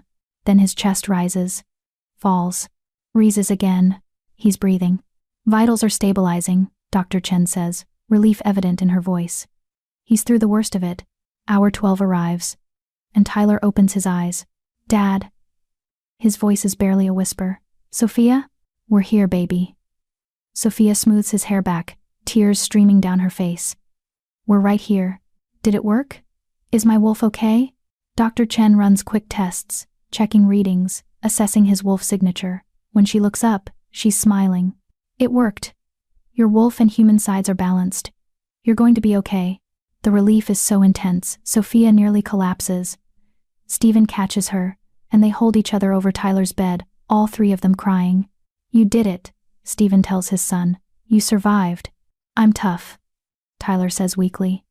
Like you guys. Tougher, Sophia says. So much tougher. Tyler's recovery takes 2 weeks. The silver damaged his system, and even with shifter healing, his body needs time to repair itself. He's weak, sleeping most of the day, eating small amounts when he can. But he's alive, and that's everything. Sophia barely leaves his side. She reads to him, tells him stories, holds his hand when nightmares wake him. Her pregnancy makes the long hours uncomfortable, but she refuses to rest anywhere except the chair beside Tyler's bed. You need to take care of yourself, Patricia says gently. The baby is fine. Dr. Chen checks me daily. But Tyler needs me right now. Sophia's voice is firm. I'm not leaving him. Stephen splits his time between Tyler's bedside and pack duties, his face drawn with exhaustion and lingering fear. The near loss of his son has shaken him deeply. I keep thinking about Geneva, he admits one night while Tyler sleeps. How she couldn't handle the wolf, how it destroyed her. What if the same thing happens to Tyler? What if this is just the beginning of him falling apart? It's not, Sophia says firmly. Tyler is different. He's been raised knowing what he is, prepared for the transformation. Geneva was ambushed by it. The circumstances aren't comparable, but he's so young, 8 years old and already fighting for his life. And he won. He fought, and he won. That's what matters. Sophia takes Stephen's hand. Stop borrowing tragedy from the future. Tyler is alive. He's going to recover. and we're going to be there for him every step of the way. On day 10, Tyler sits up on his own for the first time. On day 12, he walks to the bathroom without help. On day 14, Dr. Chen clears him to go home. The pack throws a quiet celebration, no loud music or overwhelming festivities, just family gathered to welcome Tyler back to health. Tyler is still weak, still pale, but he's smiling, laughing, alive. "Thank you," he tells Sophia as she tucks him into his own bed that night. "For staying with me, for not leaving.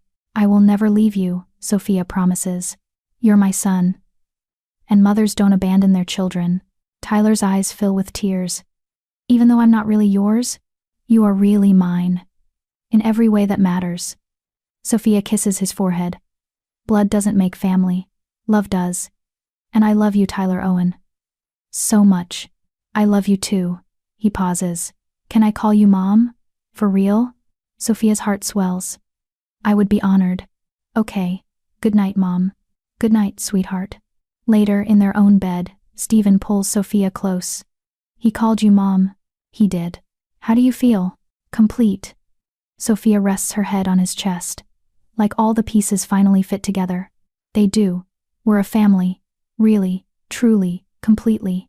And soon we'll be bigger. Sophia places Stephen's hand on her belly, where their baby kicks strong and steady. This little one can't wait to meet their big brother. Stephen's smile is soft and full of wonder. Neither can I. Neither can I. Chapter 18. New Beginnings. 2 months later, Sophia is ready to give birth. At 6 months pregnant by shifter standards, the equivalent of 9 months human. She's enormous, uncomfortable, and according to her, ready to meet this baby yesterday. Stephen finds her situation both adorable and terrifying. Every movement she makes, every grimace of discomfort, sends his protective instincts into overdrive. "Stop hovering," Sophia says without looking up from her book. She's in their bedroom, propped up by a mountain of pillows, her belly so large she can barely see her feet. "I'm not hovering. You've circled the room 4 times in the last 5 minutes. That's hovering. I'm patrolling, making sure everything is ready. Everything has been ready for 3 weeks. The birthing room is prepared. Dr. Chen is on call. The pack knows the protocol. There's nothing left to prepare." Sophia sets down her book, meeting his eyes. "You're scared, terrified," Stephen admits. "What if something goes wrong? What if—" "Stop. We're not doing the what if spiral again." Sophia extends her hand. "Come here." Stephen sits beside her, and she guides his hand to her belly. The baby kicks immediately, strong and insistent. "Feel that? That's our baby saying, 'I'm fine, Dad. Stop worrying.'" "I'm allowed to worry. Childbirth is dangerous, especially for shifters, especially for turned shifters. Dr. Chen says my body is handling everything perfectly. The pregnancy has been textbook healthy. I'm strong, the baby's strong, and we're going to be fine." Sophia's voice softens. "I need you to trust that. Because when labor starts, I need you calm and present. Not panicking. I'll try. That's all I ask." Tyler bursts into the room, Storm at his heels. "Mom, Dad, Israel says there's a weird smell outside. Should we be worried?" Stephen's protective instincts flare. "What kind of smell?" "Like, I don't know, different. Not pack, not redwood, not anything I've smelled before."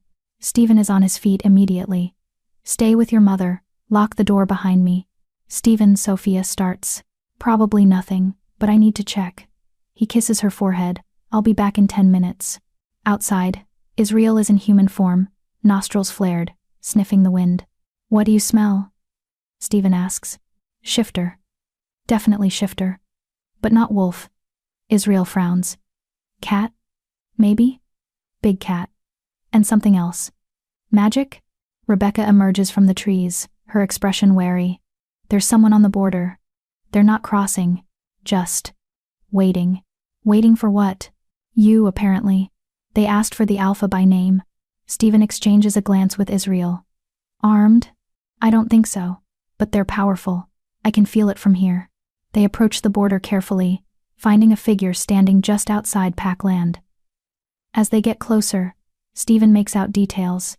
Female, tall, with dark skin and silver-streaked hair. Her eyes glow amber but not wolf amber, cat amber. "Stephen Owen," she says, her voice rich and melodic. "I'm Kara, Alpha, of the Mountain Cat Clan. I come in peace."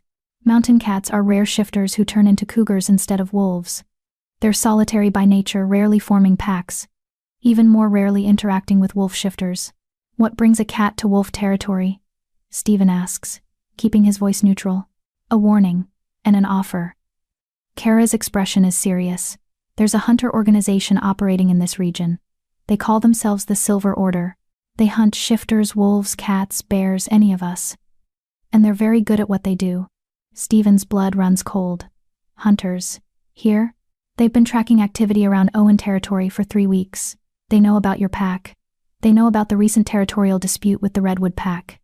Kara pauses. And they know your mate is about to give birth. Every protective instinct Stephen has roars to life. How do they know that? They have informants. Possibly a shifter working with them, someone who can get close, gather intelligence. I don't know who. Kara takes a careful step forward. I'm here because the shifter community, wolves, cats, bears, all of us, we need to work together against this threat. The Silver Order doesn't discriminate. They kill all shifters equally. What do you want from me? Alliance. Information sharing. Coordinated defense. Kara's eyes are earnest. I have 3 families in my clan. 12 adults, 6 children. You have a pack of 23 adults and several young ones. Together, we're stronger. If the Silver Order attacks, we stand a better chance united. Israel steps forward. How do we know you're telling the truth? This could be a trap. You don't know. You have to trust. Kara pulls a folder from her jacket. But I brought proof. Documents stolen from a Silver Order outpost. Names, plans, target locations. Owen territory is listed. Stephen takes the folder, flipping through. It's all there, detailed maps of his territory, photographs of pack members, notes about routines and weaknesses. And circled in red. Pregnant alpha mate. Vulnerable. Priority target. Rage burns through him. Someone has been watching his family, planning to hurt Sophia and their unborn child. When? He asks, his voice deadly calm. We don't know. Soon, probably. They prefer to strike when targets are most vulnerable. A birth would be the perfect opportunity. Stephen finishes. Pack distracted. Alpha mate unable to fight. They could take out multiple wolves in one attack. Exactly.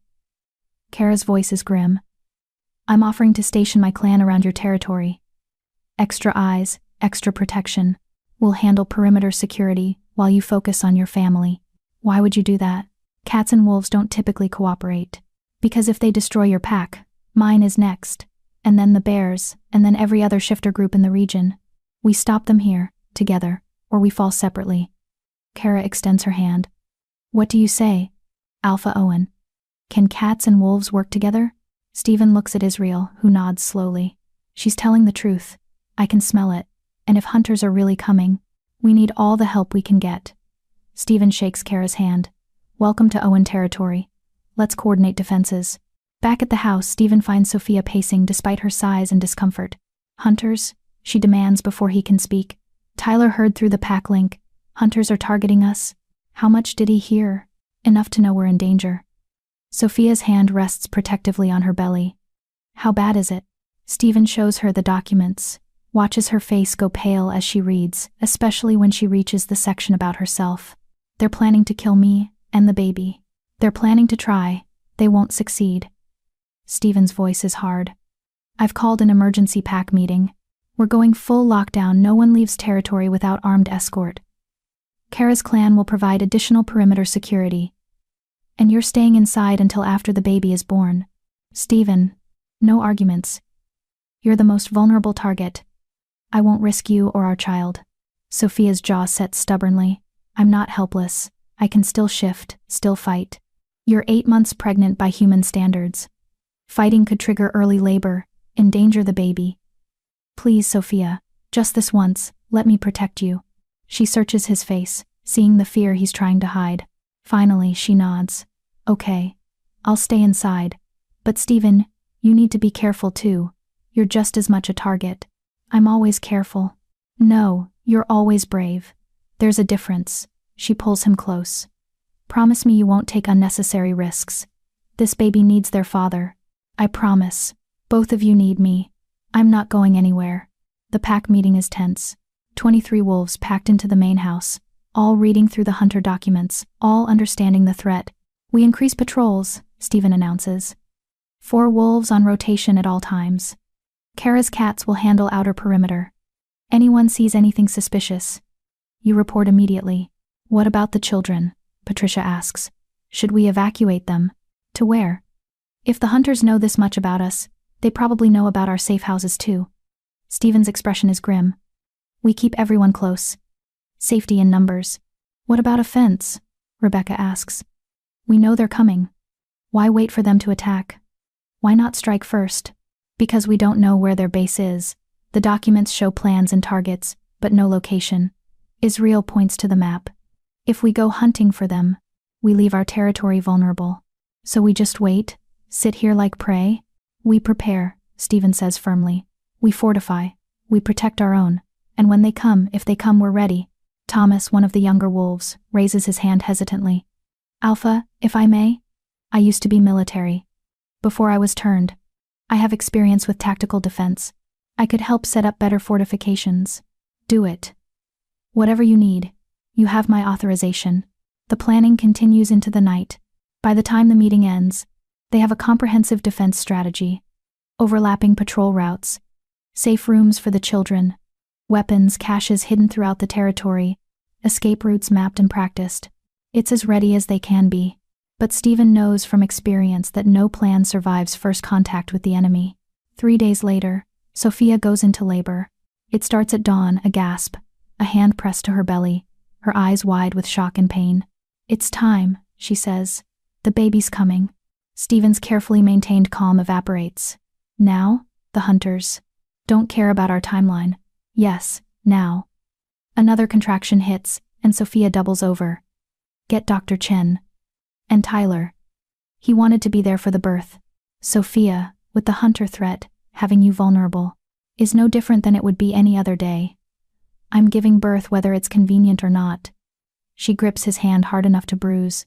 Now go get the doctor before I have this baby on our bedroom floor. Stephen has never moved faster in his life. Dr. Chen arrives within minutes, immediately taking charge. The birthing room specially prepared for shifter births is ready. Sophia is moved there. Tyler holding her hand. Stephen hovering anxiously. How long? Stephen asks. Shifter births are faster than human. Maybe 3 to 4 hours. Doctor. Chen checks Sophia's vitals. Everything looks good. The baby's in position. Now we just wait for nature to take its course. 3 to 4 hours of being completely defenseless, Stephen mutters. I can hear you, Sophia says through gritted teeth. And I'm not defenseless. I'm giving birth. There's a difference. Right. Sorry. Israel appears in the doorway. Perimeter is secure. Kara's cats report no unusual activity. How's she doing? In labor. Going to be a few hours. I'll keep watch personally. No one's getting through to this house. Israel's expression is fierce. Your family is safe, brother. Thank you. The next 3 hours are the longest of Stephen's life. Sophia labors with strength and determination, Tyler holding one hand, Stephen the other. Dr. Chen monitors everything, calm and competent. Outside, the pack maintains vigilance. Every wolf is on high alert, ready to defend their alpha mate and the baby she's bringing into the world. At hour 4, as the sun climbs high, Sophia gives one final primal scream, and their daughter is born. She's perfect. Tiny, pink, howling with healthy lungs. Dr. Chen quickly checks her over, then places her on Sophia's chest. A girl, Sophia breathes, tears streaming down her face. We have a daughter. Stephen can't speak. Can't breathe. Can only stare at this tiny miracle, this perfect blend of him and Sophia, this new life they created. Hi, baby girl, Sophia whispers. We're your parents. And this is your big brother, Tyler. Tyler leans in, his eyes huge. She's so small. You were this small once, Stephen manages, finding his voice. Welcome to the world, little one. The baby, their daughter, opens her eyes. They're amber. Bright. Clear. Undeniably shifter. She's a wolf, Tyler says with wonder. My little sister is a wolf. Dr. Chen finishes the examination. 10 fingers, 10 toes, healthy heartbeat. She's perfect. Congratulations. Sophia looks up at Stephen, her face glowing despite exhaustion. What should we name her? They've discussed names for months but never quite decided. But now, looking at their daughter, the answer comes to Stephen immediately. Hope, he says. Her name is Hope. Hope Owen. Sophia tests it. I love it. Hope it is. Israel howls from outside announcing the birth to the pack. The call is picked up, echoed, until the entire territory rings with celebration. A new Owen has been born. And despite the threat looming over them, despite the danger still lurking, Stephen feels nothing but joy. His family is whole. His daughter is healthy. His mate is strong. Whatever comes next, they'll face it together. Chapter 19. The Attack. Hope is 3 days old when the hunters attack. It happens at dusk, the vulnerable hour when day shifts to night, when visibility is poor, when even shifter senses are slightly dulled by the changing light. Sophia is nursing Hope in the nursery, Tyler reading quietly in the corner, when the first explosion rocks the house. The windows shatter. Sophia instinctively curls around the baby, protecting her with her body. Glass rains down, sharp and deadly.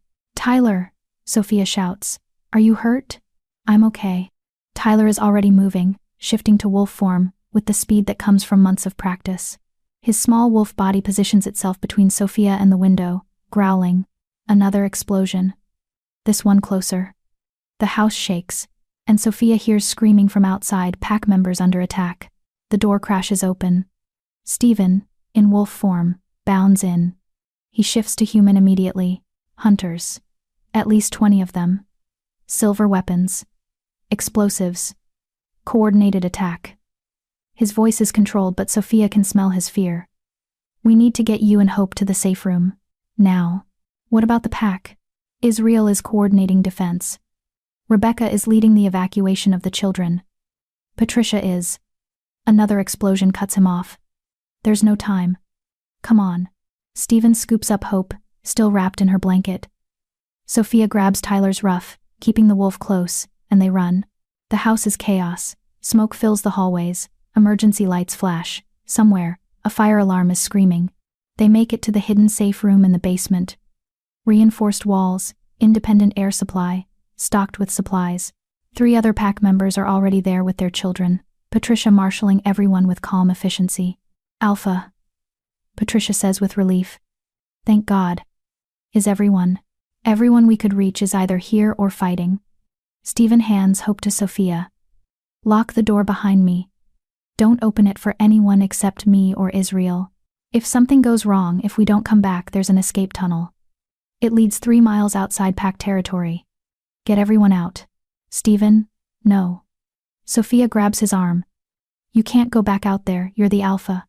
If you die, if I stay here, the pack dies, they need their alpha. He cups her face, kissing her desperately. I love you. All 3 of you. Stay alive. Please. You stay alive too. Come back to us. I will. I promise. Tyler shifts back to human. Dad, I can fight. I'm strong enough now. No. Stephen's voice is absolute alpha command. Your job is to protect your mother and sister. That's what big brothers do. Understand? Tyler's jaw sets, but he nods. I understand. Good boy. Stephen shifts back to Wolf. And Sophia watches through the closing door as he bounds back up the stairs toward the fighting. The door seals. The lock engages. And Sophia is left in a reinforced room with her newborn daughter, her son, and 5 terrified pack members. While above them, their family fights for survival. The sounds of battle filter through even the reinforced walls. Explosions, gunfire, howls of pain and rage, the acrid smell of smoke and something else burning flesh. Hope nurses, oblivious to the danger. She's so small, so fragile, so perfect. 3 days old and already facing death. Tyler paces in wolf form, agitated and scared. Sophia can feel his need to fight, to protect, warring with his promise to stay. The other children huddle with their parents. One little girl, maybe 5, is crying. I want my daddy. Where's daddy? He's fighting to keep us safe, her mother says, voice shaking. He'll come back, they all will. Sophia hopes it's true, prays it's true. But she's seen the hunter documents. She knows how organized they are, how well equipped. 20 hunters with silver weapons against 23 wolves, the odds aren't good. Another explosion, bigger than the others. The safe room shakes. Dust falls from the ceiling. That was close, Patricia says quietly. She's the calmest one here. Years of experience keeping her steady. Too close. Tyler whines, pawing at the door. I know, baby, Sophia says. Even though he's not really a baby anymore. I know you want to help. But we have to trust your dad and the pack. The lights flicker. Once. Twice. Then go out completely. In the darkness, Hope starts crying. Sophia shushes her gently, rocking, trying to keep her calm. But her own heart is racing. Fear threatening to overwhelm her. Stephen, she sends through the mate bond. Please be okay. Please be alive. She feels nothing back. The bond is there, but muted, like he's too focused on fighting to respond, or too injured to. No. She won't think like that. Mom? Tyler's voice is small, young, scared. He's shifted back to human, huddling against her side. What if they don't win? Then we run. We use the escape tunnel. We survive. Sophia wraps her free arm around him, holding both her children. Whatever happens, we survive. That's what your dad would want. I don't want to run. I want to fight. Being brave isn't always about fighting. Sometimes it's about knowing when to retreat, when to protect those who can't protect themselves. She kisses the top of his head. You're being brave right now. Taking care of us. Emergency lighting kicks on dim red bulbs that cast everything in eerie shadows. And then they hear it. Footsteps above. Heavy boots. Multiple pairs. Moving methodically through the house. They're inside. Patricia whispers. One of the mothers stifles a sob. Her children cling to her, sensing their mother's fear. The footsteps get closer. Voices filter through, not pack voices. Human voices with cold, clinical tones. Basement level. There's gotta be a safe room down here somewhere. Use the thermal scanner. It'll pick up body heat through the walls. How many targets? Intel said 23 adults plus children. We've confirmed kills on 8 adults so far. 8 pack members dead. Sophia feels sick.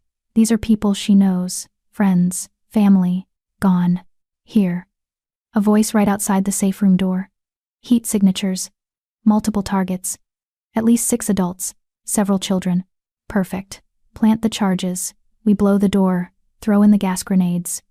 Anyone who doesn't die from the explosion dies from the gas. Sophia's blood runs cold. They're going to blow the door. They're going to kill everyone in this room, including her infant daughter. Something fierce and primal rises in Sophia.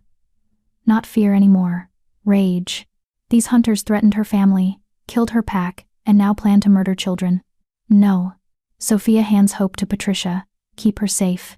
What are you doing? Patricia asks, alarm clear in her voice. What I should have done from the beginning. Sophia strips off her shirt. She's still healing from childbirth. Still weak, but she doesn't care. I'm protecting my family. You can't shift. Dr. Chen said. Dr. Chen isn't here. And I'm not letting these bastards kill my children. Sophia looks at Tyler. Stay here. Protect your sister. Mom. That's an order. Sophia shifts. The transformation is agony. Her body isn't ready, still healing from pregnancy and childbirth, hormones all wrong, wolf form unstable. But fury drives her through the pain. She emerges as a wolf smaller than usual, weaker, but teeth and claws are still deadly. Sophia, don't. Patricia shouts. But Sophia is already moving. She hits the door release, using her muzzle to trigger the emergency override. The door hisses open. 3 hunters stand outside, silver weapons raised, shocked to see a wolf bursting out of the supposedly sealed room. Sophia doesn't give them time to recover. She goes for the closest one's throat, teeth sinking into flesh. Hot blood fills her mouth. The hunter screams, trying to shake her off, but she holds on. Bone crunches. The screaming stops. The second hunter fires. Silver bullet grazes her side, burning, poisonous agony. Sophia yelps but doesn't stop. She launches at him, knocking the gun aside, going for his face. The third hunter is smarter. He throws a gas grenade into the safe room. No. Sophia tries to stop him, but she's already fighting the second hunter. She hears Patricia scream, hears children coughing, as the gas spreads. Hope, Tyler, everyone she loves is in that room with poison gas. Sophia abandons the second hunter, racing back to the safe room. But the third hunter blocks her path, silver knife gleaming. Got you now, bitch. The knife comes down. Sophia twists, but too slow. The blade sinks into her shoulder, silver burning through her like acid. She howls in pain, collapsing. The hunter raises the knife for the killing blow. A black blur slams into him from the side. Stephen, massive, furious, covered in blood that isn't all his own. He tears into the hunter with savage efficiency. No mercy. No hesitation. Within seconds, the hunter is dead. The second hunter tries to run. Israel appears, cutting off his escape. The beta's teeth close on the hunter's spine. He goes down without a sound. Stephen shifts to human, rushing to Sophia. No, no, no. Sophia, stay with me. The safe room. She gasps. Gas. Tyler and Hope. Stephen is moving before she finishes. He plunges into the safe room, through the gas that's toxic to shifters, emerging seconds later with Hope in one arm and Tyler under the other. Both are coughing but conscious. Israel helps evacuate the others. Patricia and the mothers carry their children out, all of them affected by the gas but alive. Dr. Chen! Stephen shouts. Now. The pack doctor appears, miraculously uninjured, her medical bag ready. She takes in the scene. Sophia with a silver knife still embedded in her shoulder, gas-affected children, blood everywhere, and immediately starts triaging. Sophia first. Silver poisoning is the most immediate threat. Dr. Chen kneels beside her. This is going to hurt. She yanks the knife out. Sophia screams she can't help it. The silver has spread through her system, burning from the inside. Hold her down, Dr. Chen orders. Stephen and Israel pin her as Dr. Chen pours something on the wound. It feels like liquid fire. Sophia thrashes, her wolf howling in agony. The baby. Sophia gasps. Is Hope okay? She's fine. Tyler's fine. Everyone's fine.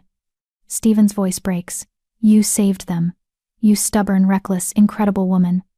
You saved everyone. The hunters? Dead. All of them. We won. Israel's voice is grim. But we paid for it. Sophia knows what he means. 8 confirmed kills. 8 pack members who won't be coming home. Dr. Chen finishes treating the wound. You'll live. But shifting this soon after birth did serious damage. You need weeks of bed rest. No shifting, no training, no stress. Bed rest, Sophia repeats. After all that, bed rest. Yes. Doctor's orders. Dr. Chen moves to treat the children. Now let me check everyone else. Sophia shifts back to human, every muscle screaming protest. Stephen wraps her in his shirt, holding her close. You could have died, he says against her hair. But I didn't. Sophia, they were going to kill our children. What was I supposed to do? Sit there and watch? She pulls back, meeting his eyes. I'm not helpless, Stephen. I'm a mother. And mothers protect their young. Despite everything, the death, the destruction, the pain. Stephen smiles. You're incredible. And I love you. I love you too. Now where's our daughter? The aftermath is devastating. 8 pack members dead. Thomas, who'd helped set up defenses. Rachel, who'd been pregnant with her first child. Caleb and Lolita, mated for 20 years. 4 others, all brave, all mourned. The house is destroyed, one wing completely collapsed, another on fire. It'll take months to rebuild. But they're alive. The children are safe. And the hunter threat, at least this immediate one, is eliminated. The pack gathers at dawn to honor their fallen. 8 pyres burn as the sun rises, smoke carrying their spirits to whatever comes next. Tyler stands between Sophia and Stephen, holding his baby sister. Hope is sleeping, unaware of the sacrifice that saved her life. They died protecting us, Tyler says quietly. Protecting Hope. They died protecting Pack, Stephen corrects. That's what we do. We protect our own. Even when it costs everything? Especially then. Stephen pulls his family close. This pack, this family is worth dying for. But more importantly, it's worth living for. That's what they'd want. For us to survive, to thrive, to honor their sacrifice by building something better. As the pyres burn down to embers, the pack begins to plan. Rebuild the house, strengthen defenses, reach out to allies, Victoria, Kara, Jonathan, and build a coalition strong enough that no hunter organization would dare attack again. They've lost. But they've survived. And survival, for shifters, is its own kind of victory. Epilogue. 1 year later. Sophia stands in the rebuilt kitchen, watching through the window as Tyler plays with Hope in the backyard. 1 year. 1 year since the Hunter attack. 1 year since they lost 8 pack members. 1 year since everything changed. The house is beautiful now, rebuilt, stronger than before, with reinforced walls and hidden safe rooms. The scars of that terrible night have been covered, but not forgotten.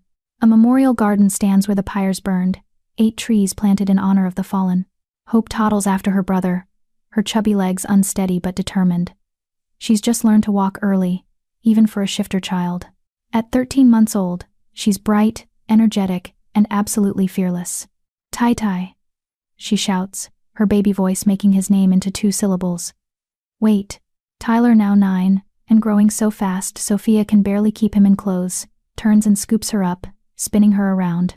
Hope's delighted laughter echoes across the yard. "Careful with your sister," Sophia calls out the window. "I'm always careful," Tyler calls back, but he sets Hope down more gently. Strong arms wrap around Sophia from behind. She leans into Stephen's warmth, breathing in his familiar scent. "They're good together," he murmurs against her hair. "They are. He's so patient with her. He's had good teachers." Stephen's hand splays across her stomach, still flat, but not for long. "How are you feeling?" "Nauseous, exhausted, emotional." Sophia turns in his arms, smiling despite her symptoms. Pregnant.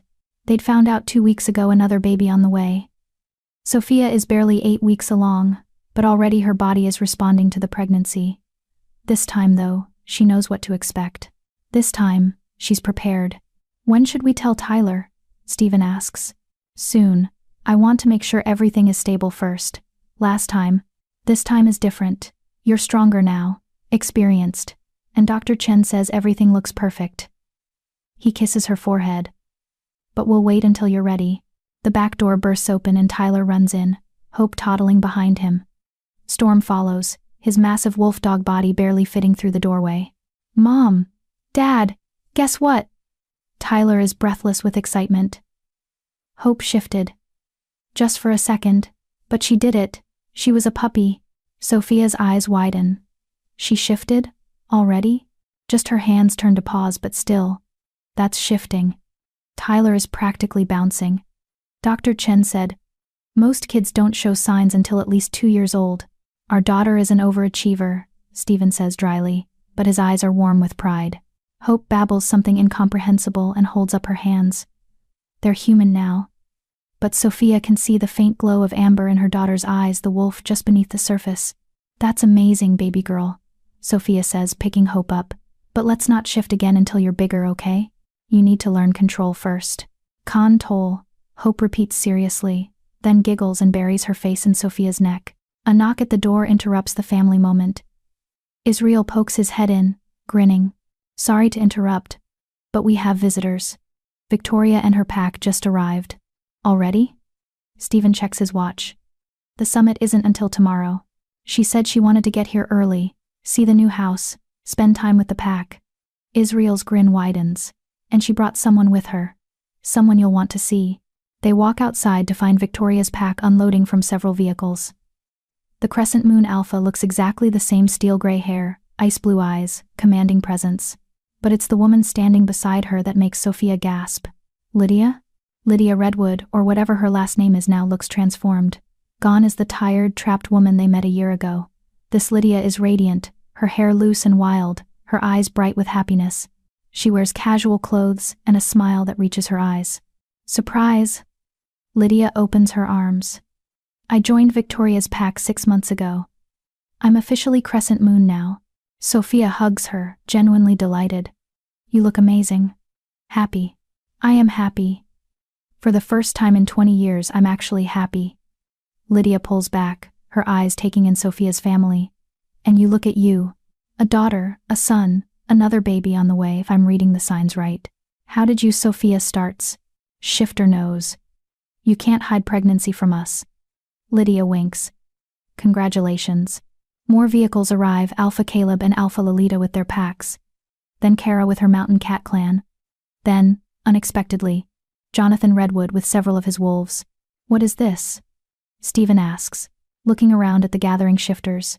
Victoria steps forward. "This is the Regional Shifter Summit. Your idea, remember? After the hunter attack, you proposed forming an alliance: wolves, cats, bears, anyone willing to work together for mutual protection. I remember. I just didn't expect everyone to actually show up. You united us, Stephen, Jonathan says, approaching with his hand extended. You showed that cooperation is stronger than isolation. Every alpha here owes you a debt. I don't want debts. I want partnership, equals working together. Then that's what we'll build.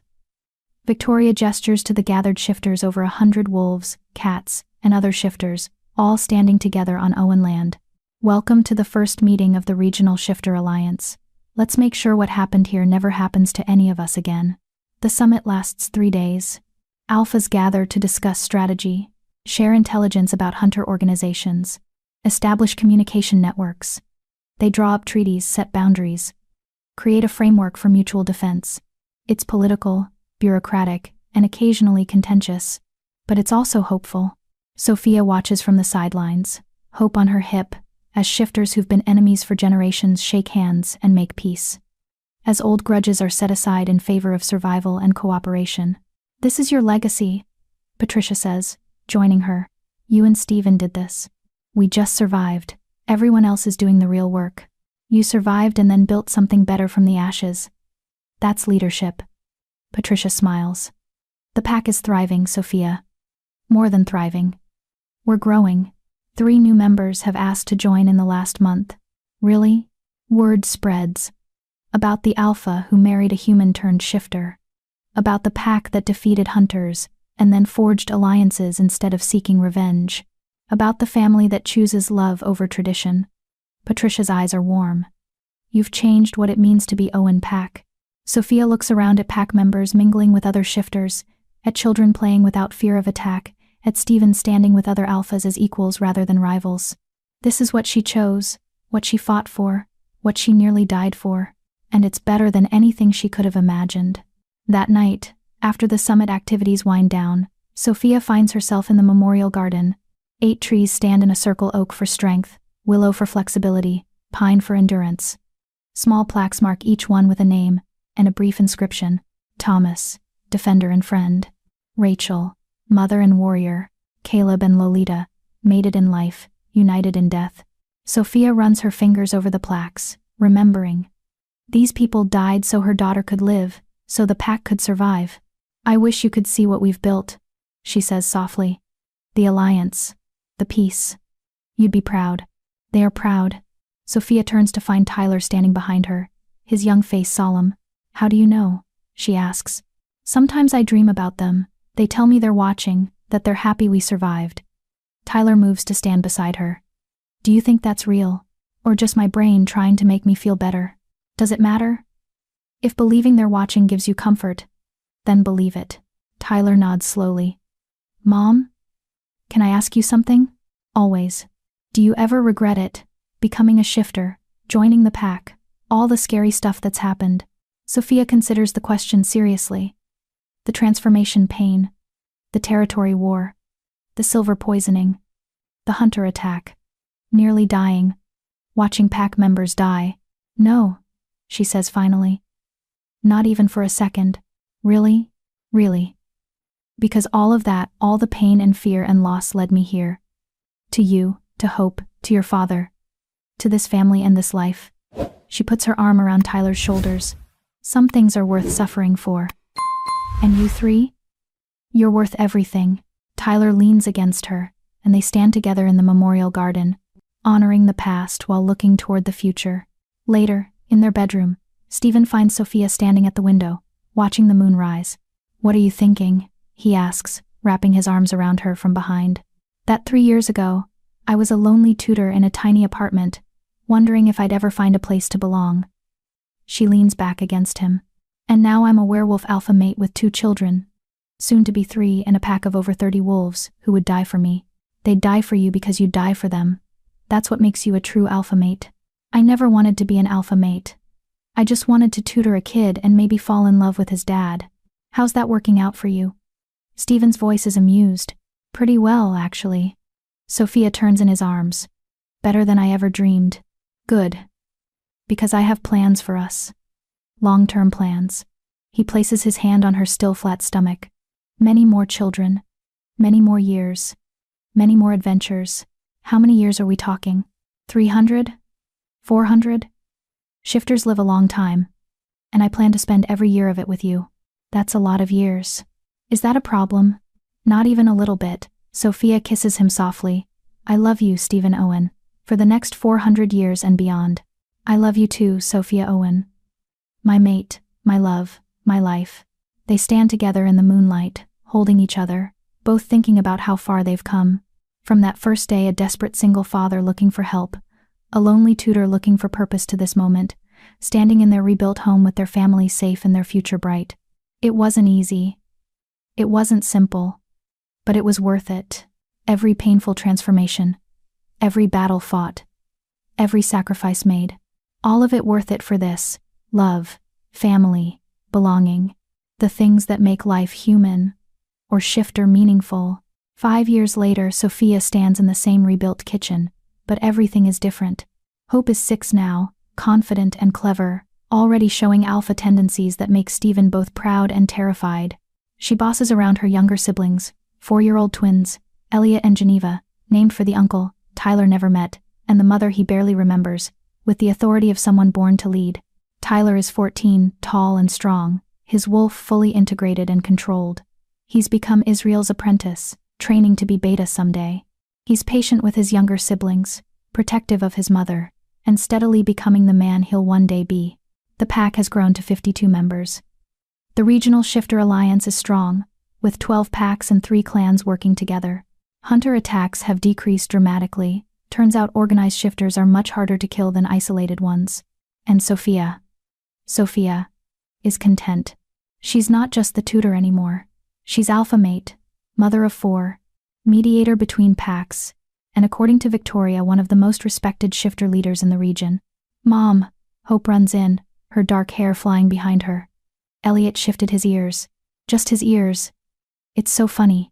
4-year-old Elliot toddles behind her, human except for the large wolf ears sticking out of his head. He looks confused about why everyone's laughing. Geneva did it too, Hope continues. Look, Geneva, quieter than her twin but no less mischievous, proudly displays her own wolf ears, wiggling them. Partial shifting already? Sophia shakes her head, amused. You 4 are going to be the death of me. Nah-uh, Geneva says seriously. We're shifters. We're really hard to kill. Stephen enters through the back door, covered in dirt from working in the memorial garden. Is it chaos in here? It sounds like chaos. Always chaos, Sophia says, but she's smiling. The twins are partially shifting. Of course they are. Nothing in this family is ever simple. He surveys his children, Hope, teaching the twins how to shift just their hands. Elliot and Geneva, concentrating so hard, their faces scrunch up adorably. We have beautiful chaos, though. The best chaos. Tyler appears in the doorway, looking serious. Dad, Mom, there's someone here to see you. Someone unexpected. They exchange glances. Unexpected visitors can be good or bad. They walk outside to find a young woman standing at the edge of their property. She's maybe 18, with pale skin, dark eyes, and an uncertain expression. Alpha Owen? She says nervously. My name is Jenna. I'm from the Eastern Ridge Pack. Or I was. They kicked me out when I told them I didn't want to mate with the Alpha's son. I heard that Owen Pack accepts wolves who don't fit in elsewhere. Is that true? Stephen and Sophia look at each other, a whole conversation passing between them in a glance. Yes, Sophia says, stepping forward with a welcoming smile. That's true. We accept anyone who's willing to work hard, treat others with respect, and contribute to the pack. Really? Jenna's eyes fill with tears. You'd just let me join? Even though I'm not related to anyone? Even though my old pack rejected me? Family isn't about blood or acceptance from those who don't value you, Stephen says. It's about finding where you belong.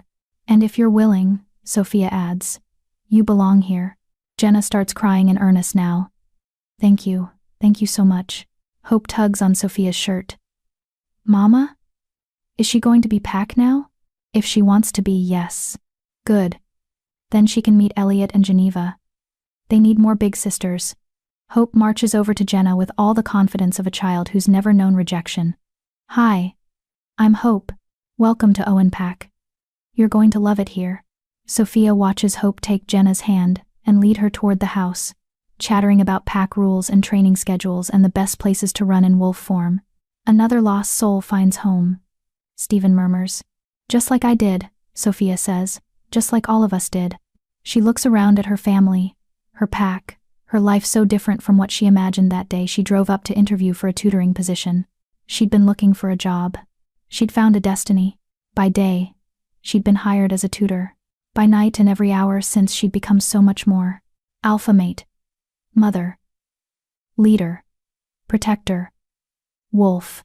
And most importantly, home. She'd finally found home.